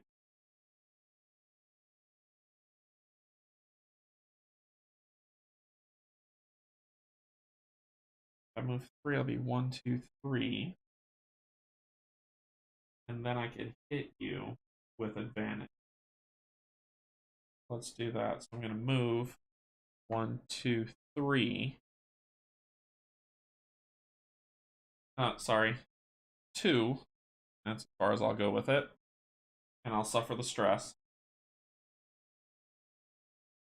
Shuffling all this into here. You're on Steve's computer. Oh, wait! Alright.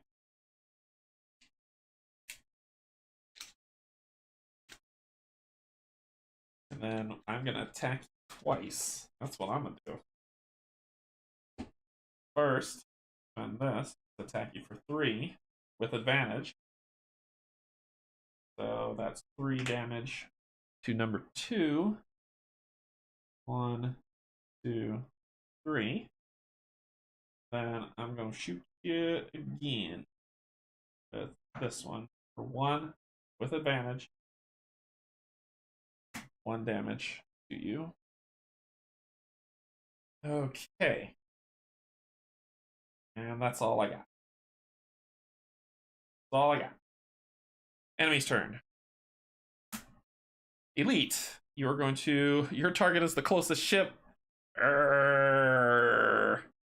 So you are going to rotate 1, 2. Gulp. You're going to attack. You get to hit me and that ship. So let's go with the ship with the sparrow. Oh goodness. I just spit, and that was gross. With the sparrow with advantage because you're behind it. Double zeros. So you do 3 damage to the sparrow, going down to 7. That was awful. Ew. Sparrow. Say sparrow without spitting, please. Okay.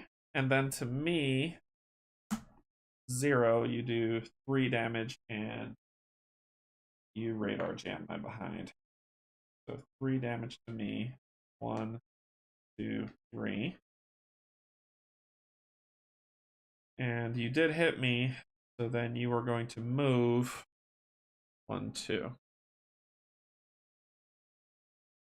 That sucks. Okay, so then number 2 is gonna rotate 1, 2. Does the person with the highest hull, because we're both distant, which is the sparrow. It's going to attack. It's gonna hit the sparrow. It's gonna hit Gearden. And it's gonna hit everybody. His shot hits everybody. What's the target? Target 2 people. 2 closest, so it's gonna be the sparrow and Starla. Sparrow's not with advantage. Miss. You suck. So you miss the sparrow. Let me reshuffle this. And then we're gonna deal with shooting at Starla. So that is 3 damage. 1, 2, 3, and I am radar jammed as well, which means disadvantage on my next attack. Number 5, you're gonna rotate. You don't need to, you're gonna move. 1, 2. You're going to then rotate. You don't need to. You're gonna shoot at Starla. 3.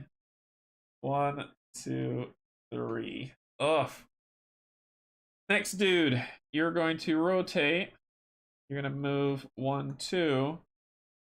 You're gonna rotate. Oh my god. I think we just lost. Well, I'm gonna damage something so I don't die.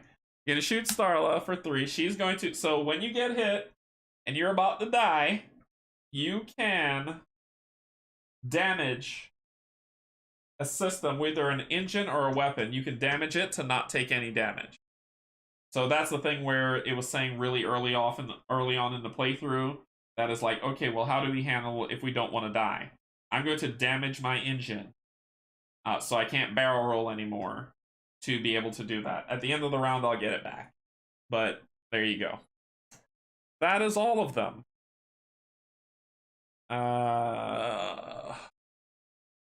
Okay, that is not fun. See here. Yeah, that doesn't feel good. That doesn't feel good to me. So that ends all their turns. That elite's gotta die. But the ship says at the end of the round, the sparrow moves forward 2 hexes and pushes any ships from the final movement hex. Okay, so that ends theirs. 1, 2, so it's here. Going to round 4. Oh my gosh, I don't know if I'm gonna live long enough for this. We get 1 shield back. Shield back. I just need to make 6 rounds and we're on round 4. I just need to live for 6 rounds.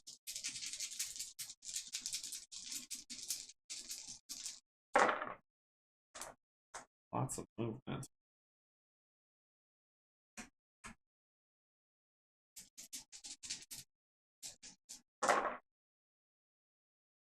Terrible stress and movement. Great.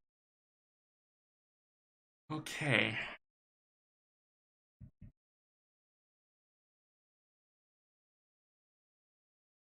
Oh, why is this on one? Oh, that's one. They get one at the beginning of the round. That's right. They get one at the beginning. Okay. So, what do we do? Bearden. Bearden can flank and Proton Blast. Because it would be 1, 2, 3. Boom. Boom. Then it would be 2, hit you, 2, 2. It'd be enough to Proton Blast both of them with advantage on that ship, but not on number 2. Number 2 is down this health. I think we gotta make it happen. Bearden's gonna flank. Spending the last flank cube to go 1, 2, 3. Boom. Boom. Taking a hull damage. Always smart, but we gotta try. We gotta try. We're gonna do this. Do our Proton Blast. And I'll be able to hit both of them, that one with advantage. With advantage. Oh, 4 damage on the elite. 1, 2, 3, 4. That will work. Yes, yes. Thank you. Thank you for that crit. All right. And let's see what we do to the synthetic. +1, 3 damage to that one. To that one. Number 2. 1, 2, 3. That is enough. You explode. Okay. I got a movement left. How am I going to do with that? To do that.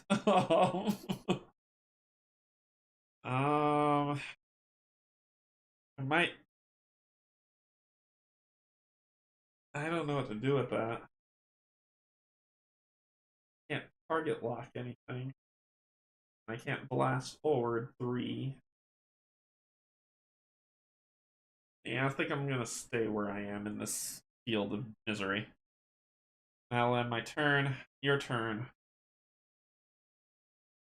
You are not in a good spot. Barrel rolling wasn't gonna help you anyway. You can rotate.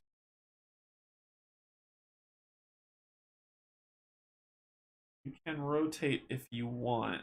That elite has to die, because we know that 2 more are spawning next round. At the end of round 5. 2 more are going to spawn at the end of round 5. So 5 and 6 ain't really going to do nothing. I can rotate.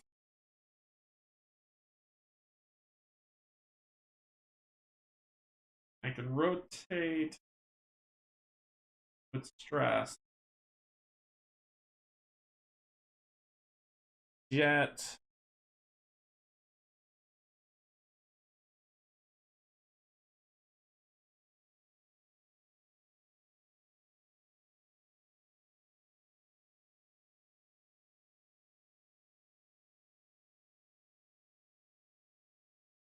And 4, 3. Rotate with stress. And then shoot. I think that's my best bet. Or else I struggle. Actually, I probably need to heal and then move. I'm gonna heal. I'm gonna heal and then move. 1, 2, 1, 1, 2. Get rid of the stress. Stress miss.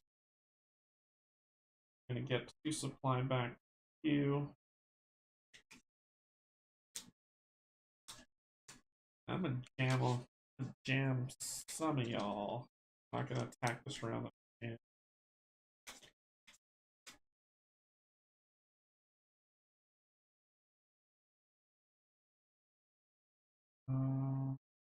Oh. Yeah, it's good so far. So I got 2 back. I'm gonna spend my last jammers. Jam the elite. You can't be radar jammed. I'm gonna jam 5 and 6 then. They gotta be 3 away. 1, 2, 3, they're 3 away. So 5 and 6 are gonna get radar jam. And then I'm going to try to not get shot at. That's what I'm gonna do. 3. Jet. Let's try a turn, shall we? 1, 2, facing the ships. And that's where we are. That'll end my turn.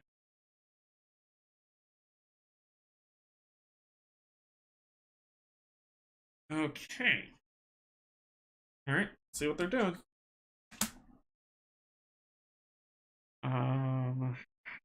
So they're going to rotate elite first.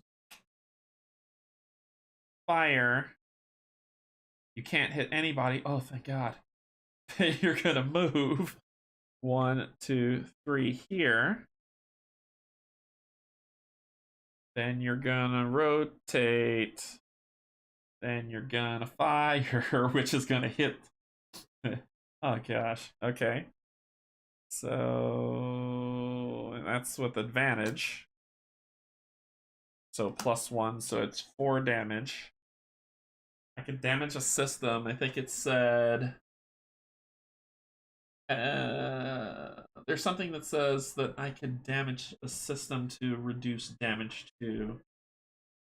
What is it? Sparrow starts with 10 hull. At the end of the round, the Sparrow moves forward 2 hexes. Any ships from the final hex you must succeed. The Sparrow moves off the board. Enemies can target the Sparrow. Spawn at the end of the round 2 synthetic. Civilian was the artist. Where did I see that I could do something? Remember, the Sparrow is immune to all combat effects, and a pilot can damage their ship ability to ignore 1 attack on the Sparrow. I'm gonna ignore burst fire. I'm gonna damage burst fire, so no damage comes to that ship, right? Burst fire is gone.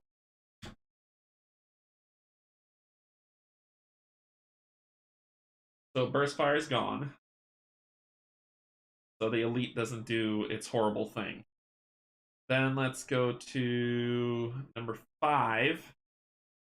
Number 5 is gonna rotate. It's gonna be. It's gonna. Jeez, crap.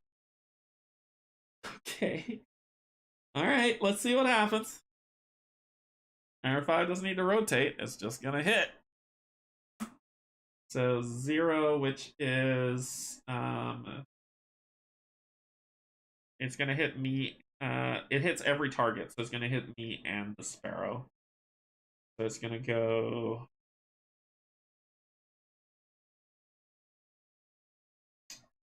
The 3 damage.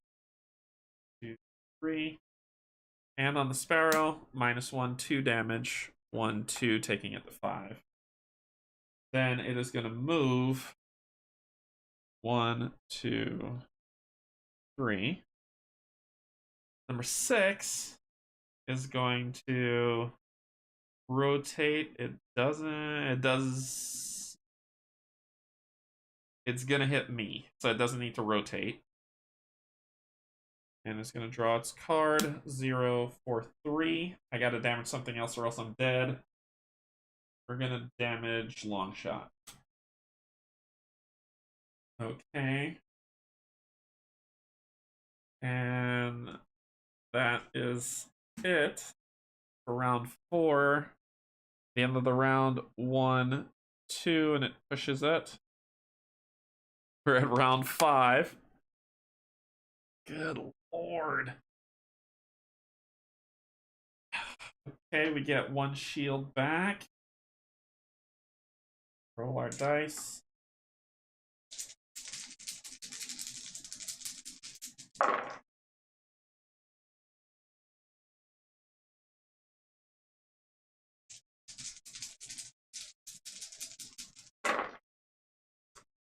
such stress.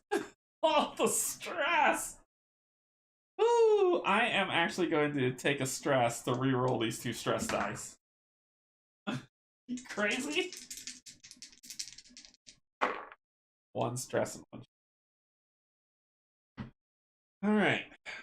So Girardin's gonna go first. I can use my last blast, 1, 2, 3, 4, to hit both of you with advantage. Right where I am. Let's do it. I'm going to spend these 2 because it's 4 away. And I'm going to hit both you with my last Proton Blast. With advantage. Elite. I don't have Radar Jam. Elite. So 2 damage on the Elite. 1, 2. And then number 5. +1 damage for 3 damage. So number 5. 1, 2, 3. That Elite has to die. That Elite has to die. And I slowed you. You're not jammed. Oh, they were supposed to draw with disadvantage when they attacked. I forgot to do that, but I forgot to do it with mine too, so it evens out. It evens out. I forgot to do the jam.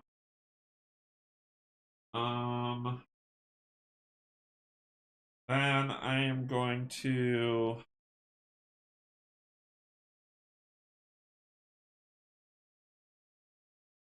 I'd only hit number 5.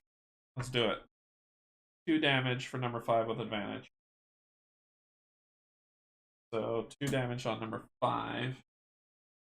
1, 2. You are not moving this round. Okay. You. What are you gonna do? I need you to kill that. I honestly need you to kill number 1. That has to happen.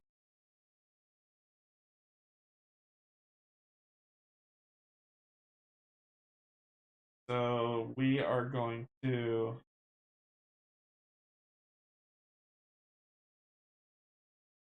spend the movement to rotate 2. I can hit number 1, but I can't hit number 5.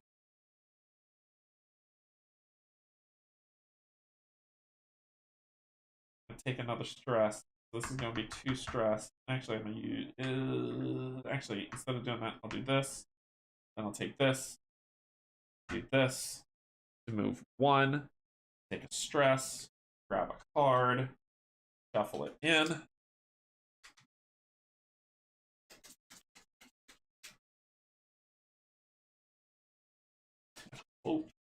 Hope.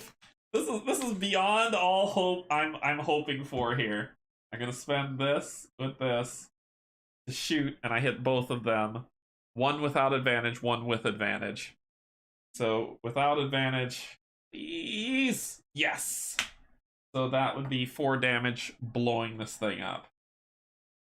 And then with advantage, +1, -1. So that's 4 damage on number 5. What? 1, 2, 3. Ba-boom! Oh, goodness. That's all I'm going to do. That's all I'm gonna do. Okay. So, it's the enemy's turn. Only number 6 exists. So, what are they gonna do? They are going to rotate. They don't need to. They're gonna attack. They are attacking only that ship. They don't hit me. I don't have to take that stress to move.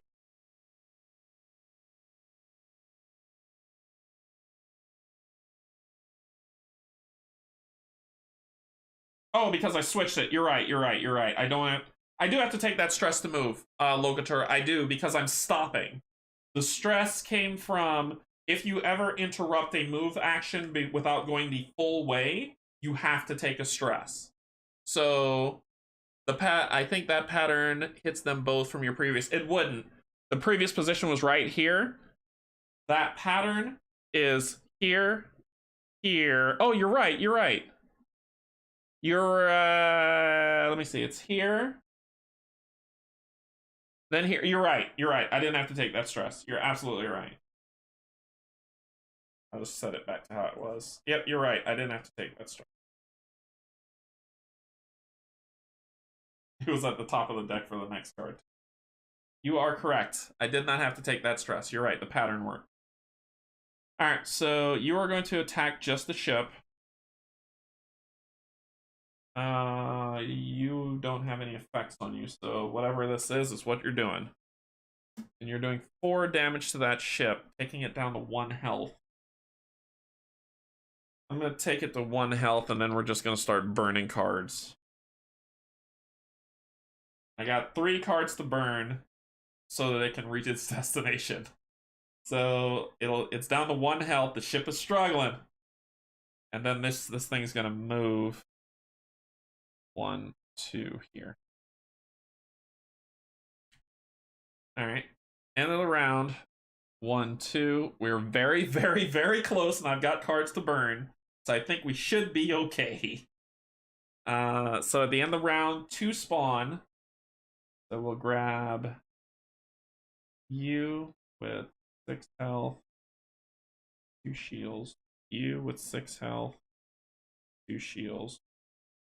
And you spawn. I'm gonna spawn you guys. Ooh.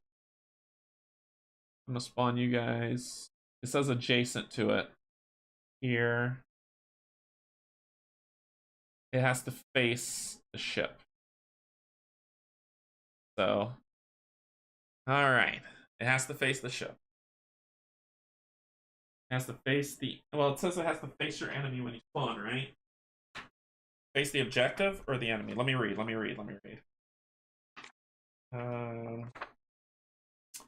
Spawn ships facing their nearest target. So you would face here. And nearest target, I'm actually gonna... Ooh. Yeah, I'm gonna put you here. There you go. Alright. Okay. Because it says spawn at the end of rounds 2 and 5, adjacent to 1 or 2, whichever's closest. Oh, whichever's closest to the sparrow.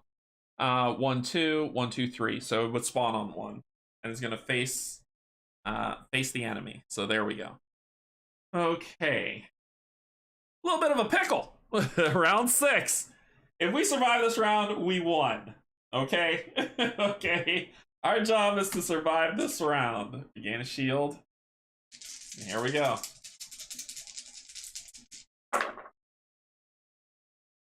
Right.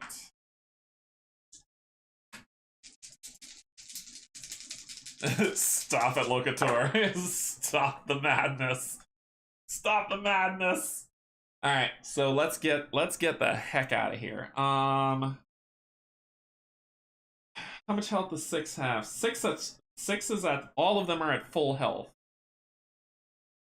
Okay, we could flank. I could flank. Ooh. I could suffer stress. Oh, man. I could target lock them all and flank. Let's do it. We have to do it. I'm going to do this to suffer stress effect to blind flank. 1, 2, 3. And we end up for... Oh, shoot. We'd end up right here. Nope, that's bad. We don't flank. No stress. No flank. Flank would be bad. I could do 1, 2, 3 to move. I could do a rotate. Not really gonna do much.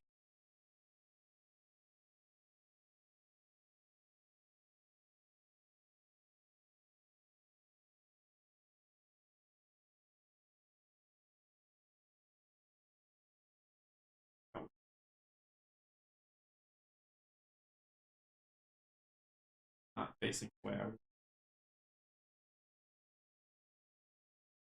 I could interrupt it to take the stress. I'm gonna do that. So I'll take 1 stress and I'm gonna interrupt this flight pattern. 1, 2, 3. Maybe I don't want to. Will this game be back in GameFound? You can go, Faulty Joe, you can buy this on their website right now. If you go to Game's website, you can buy it right now. It's for sale. They have it on their web store. So you don't have to wait for it to go back on GameFound. You can get it today.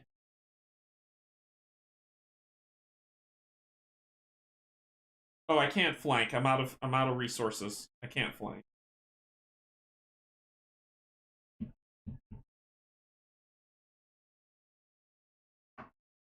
I'm gonna do 1, 2, 3. Taking a stress. And then gonna rotate.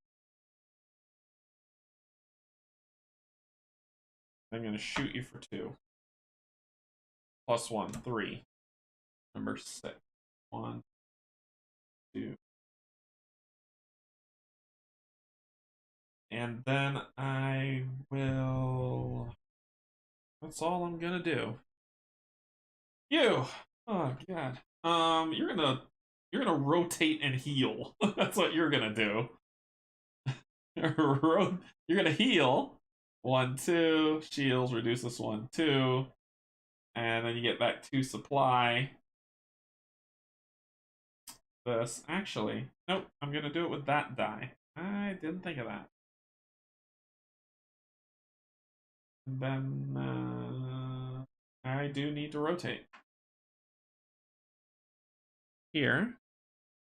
And out of that, are you within range 3? 1, 2, 3. You are. I can bolster you. I'm gonna bolster. I'll take my hull damage down. Nope, not gonna do it. That's where we'll end. That's where we'll end. Yeah, the snares aren't pushovers. I gotta think. I sure as heck gotta think. Okay. Here we go. Enemy's AI turn. And they haven't critted or missed yet, right? So the crit and the miss are still in there. Here we go. Final round. Because rounds at the end of that round they get off and we win. 6 rounds. Here we go. So, synthetic fighters. You're going to rotate and then shoot somebody in the face. So you're going to rotate here to me. And then you're going to shoot me. Oh, God.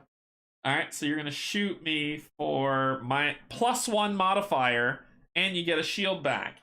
So you are shooting me number 6 for 3 +1, 4. +2, 5, 6. Yeah. No. Let's damage the engine to negate that attack. And you get a shield back. Alright. Oh no. Oh god.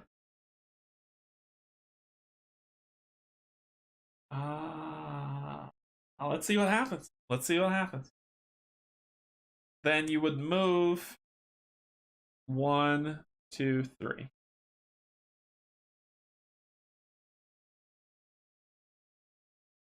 This is why I healed you. I healed you. I need you to live. Number 3. You are going to attack. +1. That is 3, 4, 5. 1, 2, 1, 2, 3.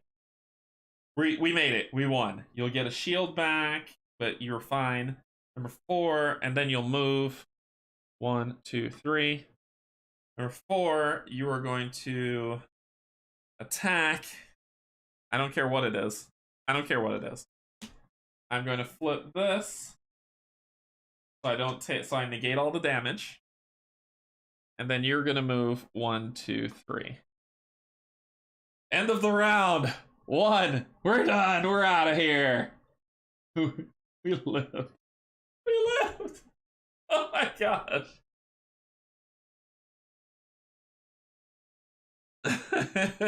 It's a card burn. That's what it is. It's a card burn. That's exactly what it is, Locator.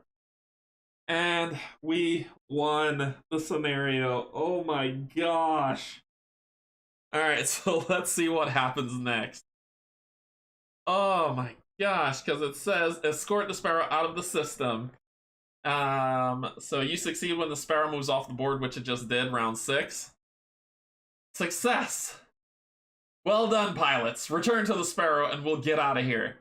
Captain Soma congratulations are rare. It doesn't go unnoticed that she's referred to you as pilots for the first time. Once you get back in the hangar, ask a busy-looking maintenance tech about Grease's whereabouts. She's down working on the jump drive. It took some damage during the fight. It looks as though you're not getting as far away as you hoped. So, we each get a pilot skill. Alright, so a pilot skill, we will get, Starla is going to get an upgrade. And so is Gearden. We're going to get 15 credits. And we get the achievement End of Medea. Alright. Move and explore... oh, cool! We move on to the next thing. So, move and explore Sector D 2.1 with the Sparrow. Lure its supply by 1 and read the conclusion. So, let's go... So let's show the other part of this other than battle. So we flip over 2.1 and we move here and we lure supply by 1, so we're at 3 supply. Oh my gosh. Okay, so let's go to space exploration. So it says, and then read the conclusion. So we move there, we're at the conclusion. No one seems to know your heading. Grabbing an ensign as she leaves the bridge, you ask her for information. Sol happens to exit not long after. Leave them alone. She doesn't know anything. I can tell you where we're going. We're headed to the Boar Major in Sector D 3.2. Although there's no base on that planet that I know of. Sol chuckles at your blank expressions and shrugs. I guess we'll have to just trust that the captain knows something we don't. We're going to scout 008. So jot down scouting locations on your progression pad for future reference. So we need to scout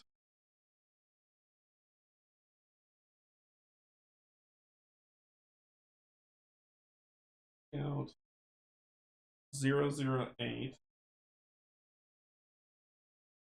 D3.2. That's what we need to do to get done. So now it's time to travel. All right. So this is the next point where we got to deal with when we scout. We see what's coming up. So we go to this board. Let me move these out of the way. And after we do this, we're going to call it. So we go to this board, and this is the exploration phase. Every single time I need to move or perform an action, it takes up. So on space exploration, the Sparrow can perform the following actions when the actions icon appear. We can explore and move. We can scout, which means if we see something, it could be a side mission or an event. We could dock, and dock gets us supplies if we spend money. We could do a basic move, or we could jump if there's a jump portal there. If the Sparrow's at supply 0 when it performs an action, all players must increase their pilot's starting stress of the next thing by 1.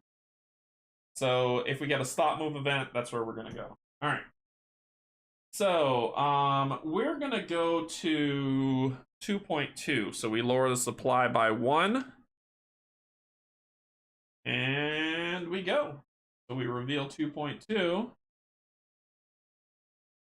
And it moves us here. There's a symbol that's at the bottom of the card. And let me show this closer so you can see.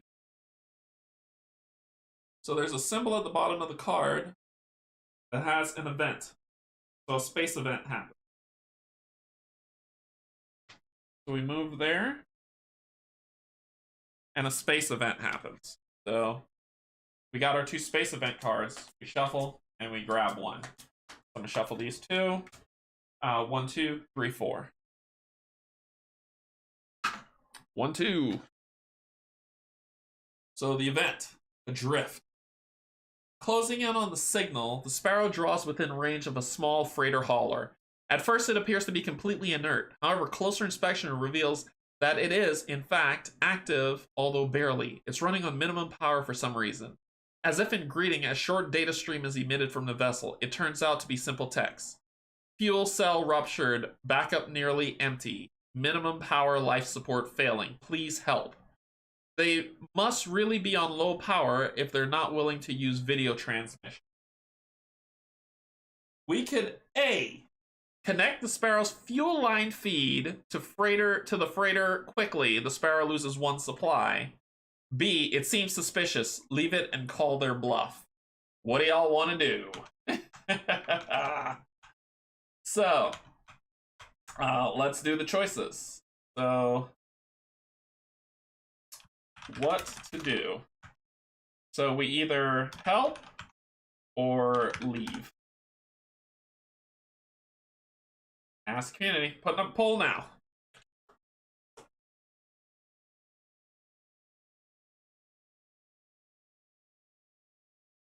So poll goes up. There's what's going on. Decide on what y'all want to do.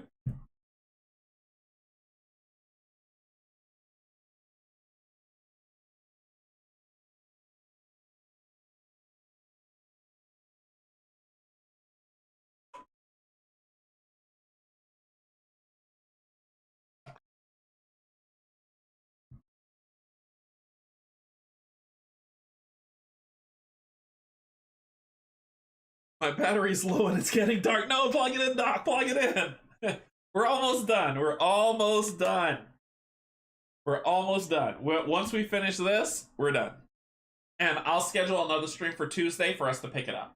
And we'll keep going, and you can see the planet side module.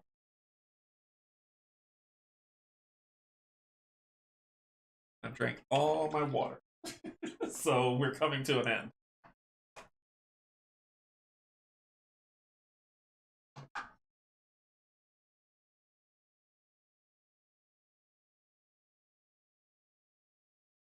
All right, poll's ending in 1 minute.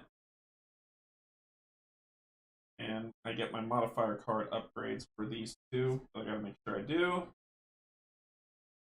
So I'll add those modifier index in the decks for the next one. All right, closing it out. And the poll. Here we go. So we're gonna help. All right. So we're gonna help. Poll says to help. So with the poll helping, we're going to lose one supply. So we're down to one. And we'll flip over and see what happens. Result A. We won't look at B, so I don't want to spoil. Result A.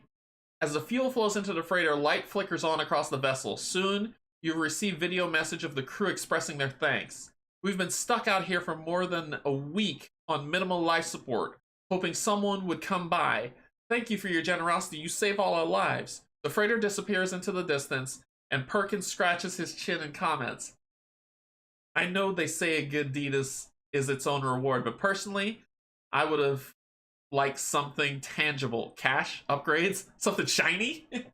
So cool. I won't spoil what B is. So when you play it, you can try and see what that is. But we've got one more event to deal with if we run into it. Okay. We can scout to see what's in 006. So let's, we can scout or move on. I think we're going to scout, which is going to use our last supply. So let us see what is in 006.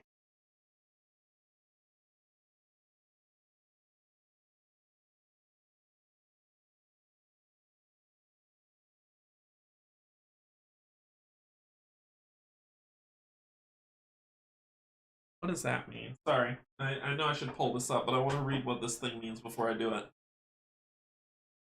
006, scouting. There's a symbol I don't recognize.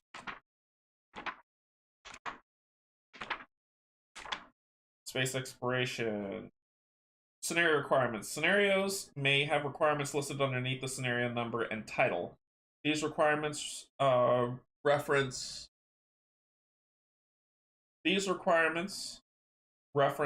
squad achievements.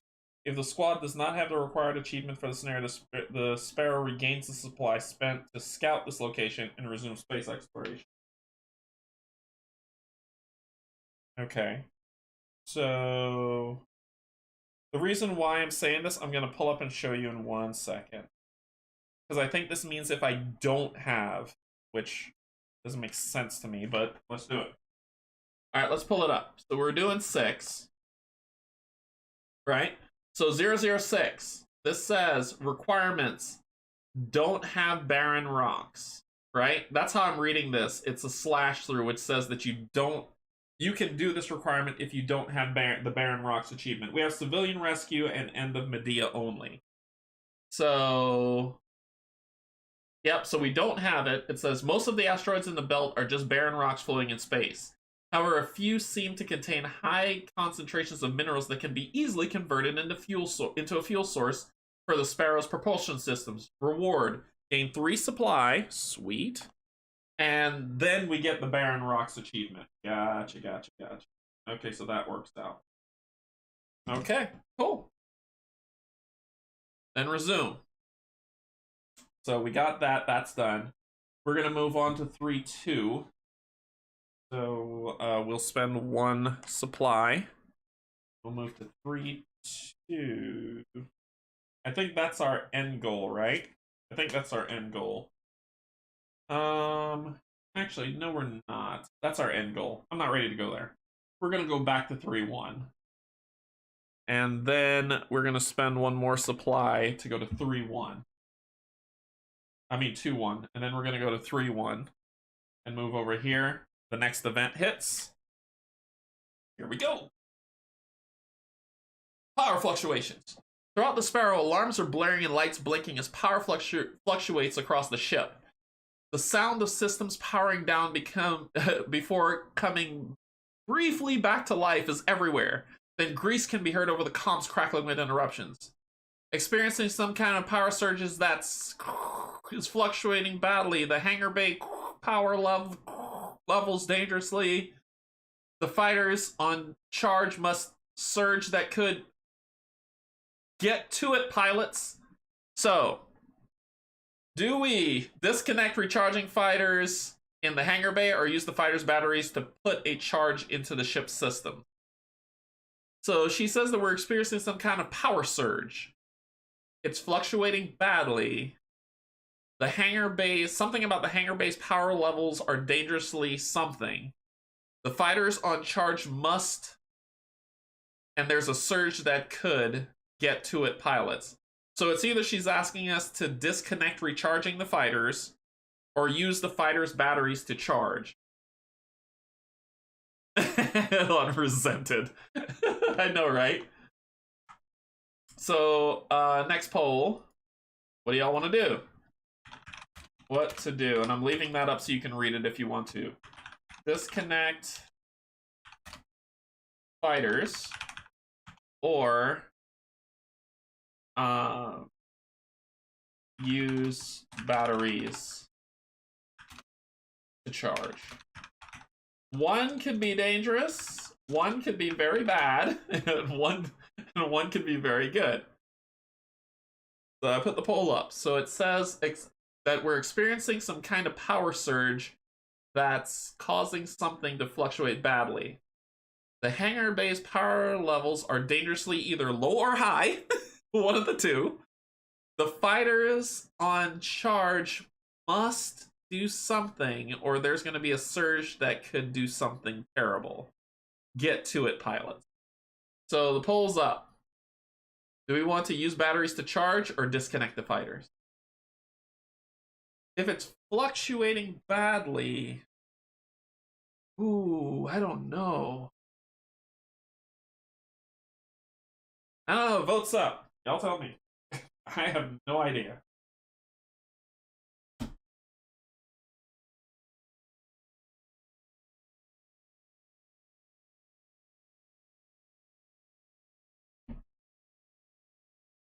I got a whole lot of nothing.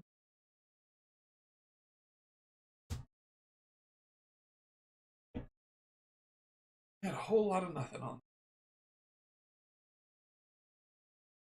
Don't 50-50 me. One person break that tie, please. I'm just gonna roll the die if it doesn't.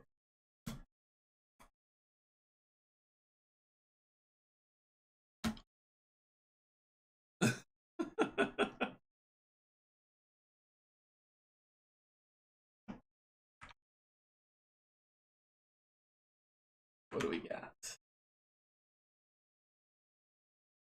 All right. I'll go ahead and end the poll. Where is my decision die? It's 50-50. So, 1 to 2, we disconnect the fighters. 3 to 4, we use the fighters to charge the hangar bay. We got a 3. So we'll use the fighters' batteries to put a charge into the ship system. Cool. Let's see what happens.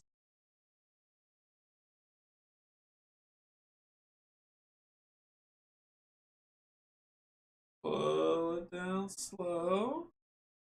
There we go. Result B. The fighters' batteries are drained and the power flows into the Sparrow systems. The lights stop flickering and grease reaches out on the comms. Good job!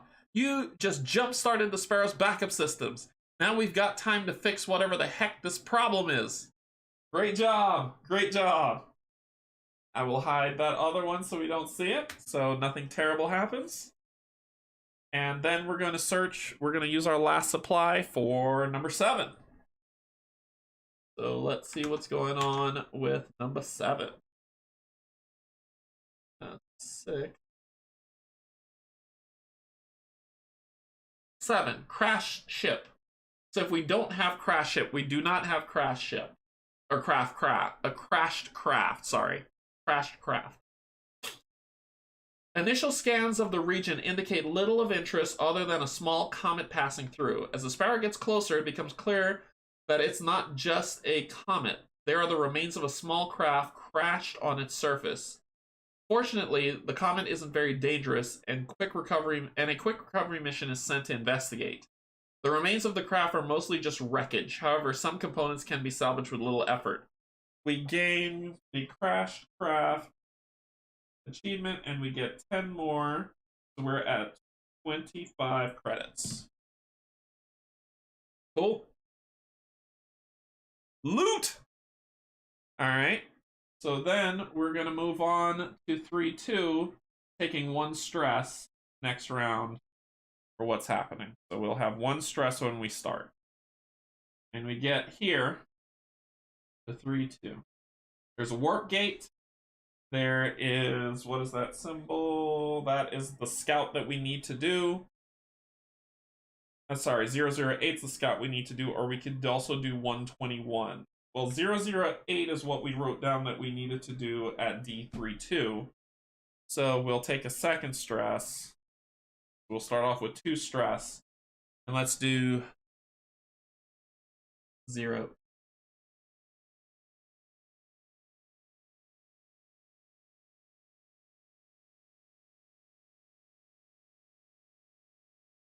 I'll let you all discover what 121 is.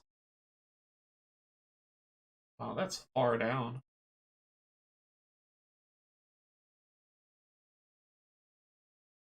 I think I'm freezing. Oh no, don't freeze. Please don't freeze. Please don't freeze. Right now, just take a little sneak peek. See what that is hard.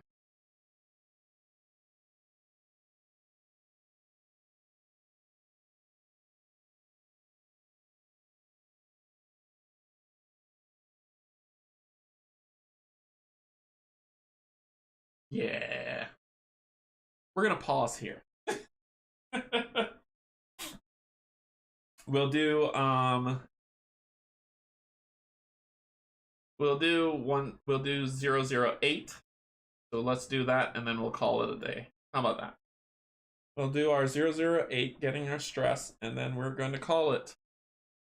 So let me... Sorry, this thing's moving really slow. So I'm trying to get it to 008.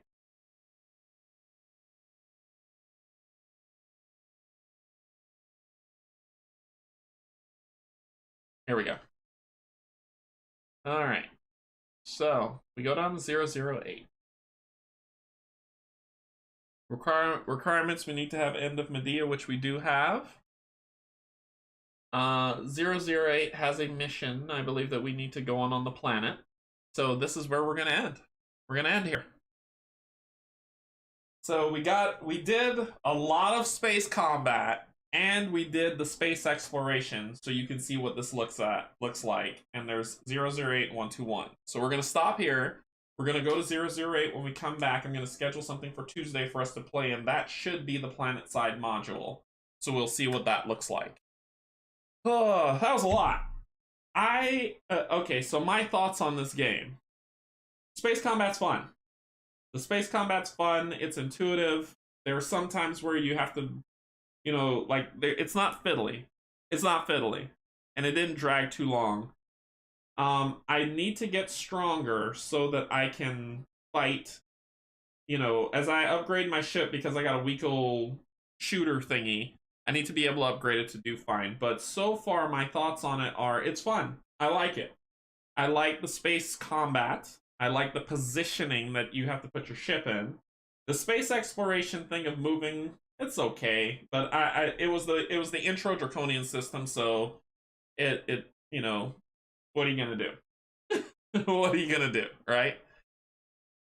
Y'all couldn't really see this, could you?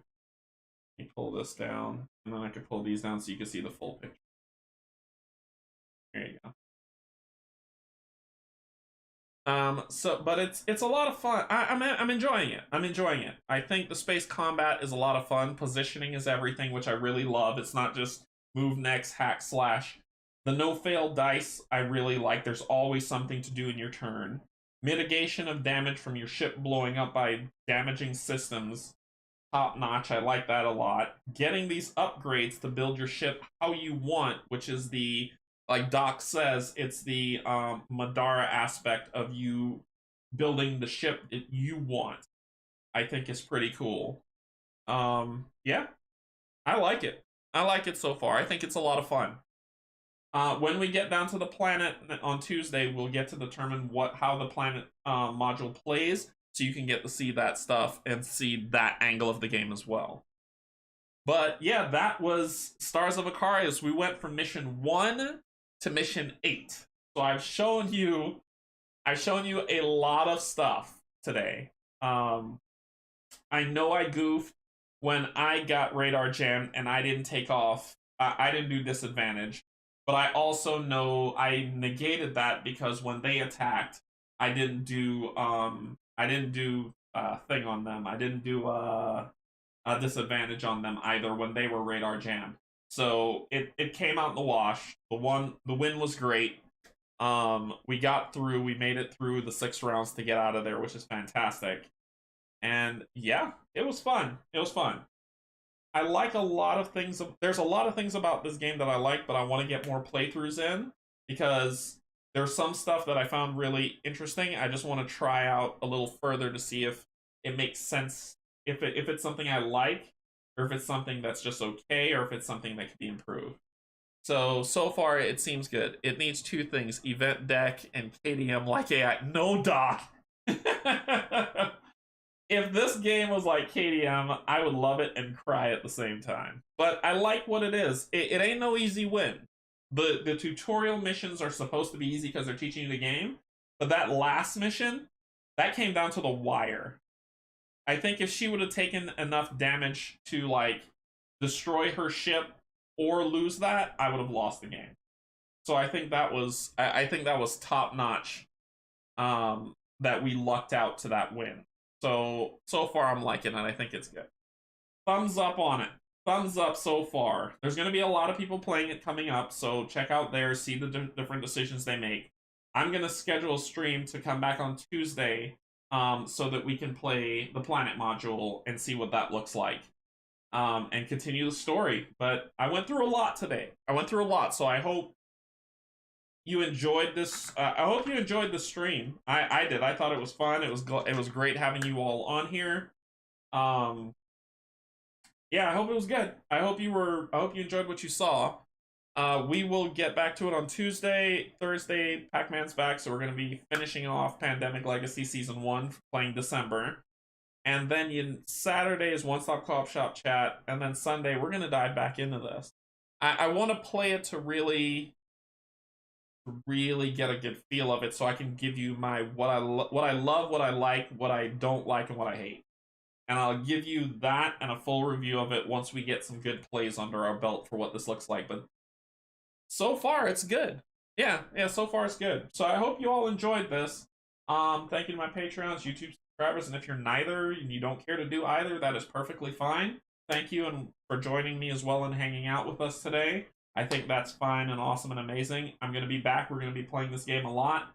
And when Oathsworn appears, it's probably going to vanish because Oathsworn will be my life at that time. I've said this multiple times, so I don't want anybody to be surprised. But I will get back to it. I think this game's cool. I will upgrade their decks, and we'll continue playing the game. So, thanks everybody for joining. I hope you had fun. I did. And until Tuesday, insert comment or slogan here. I'll see you all later. Bye-bye.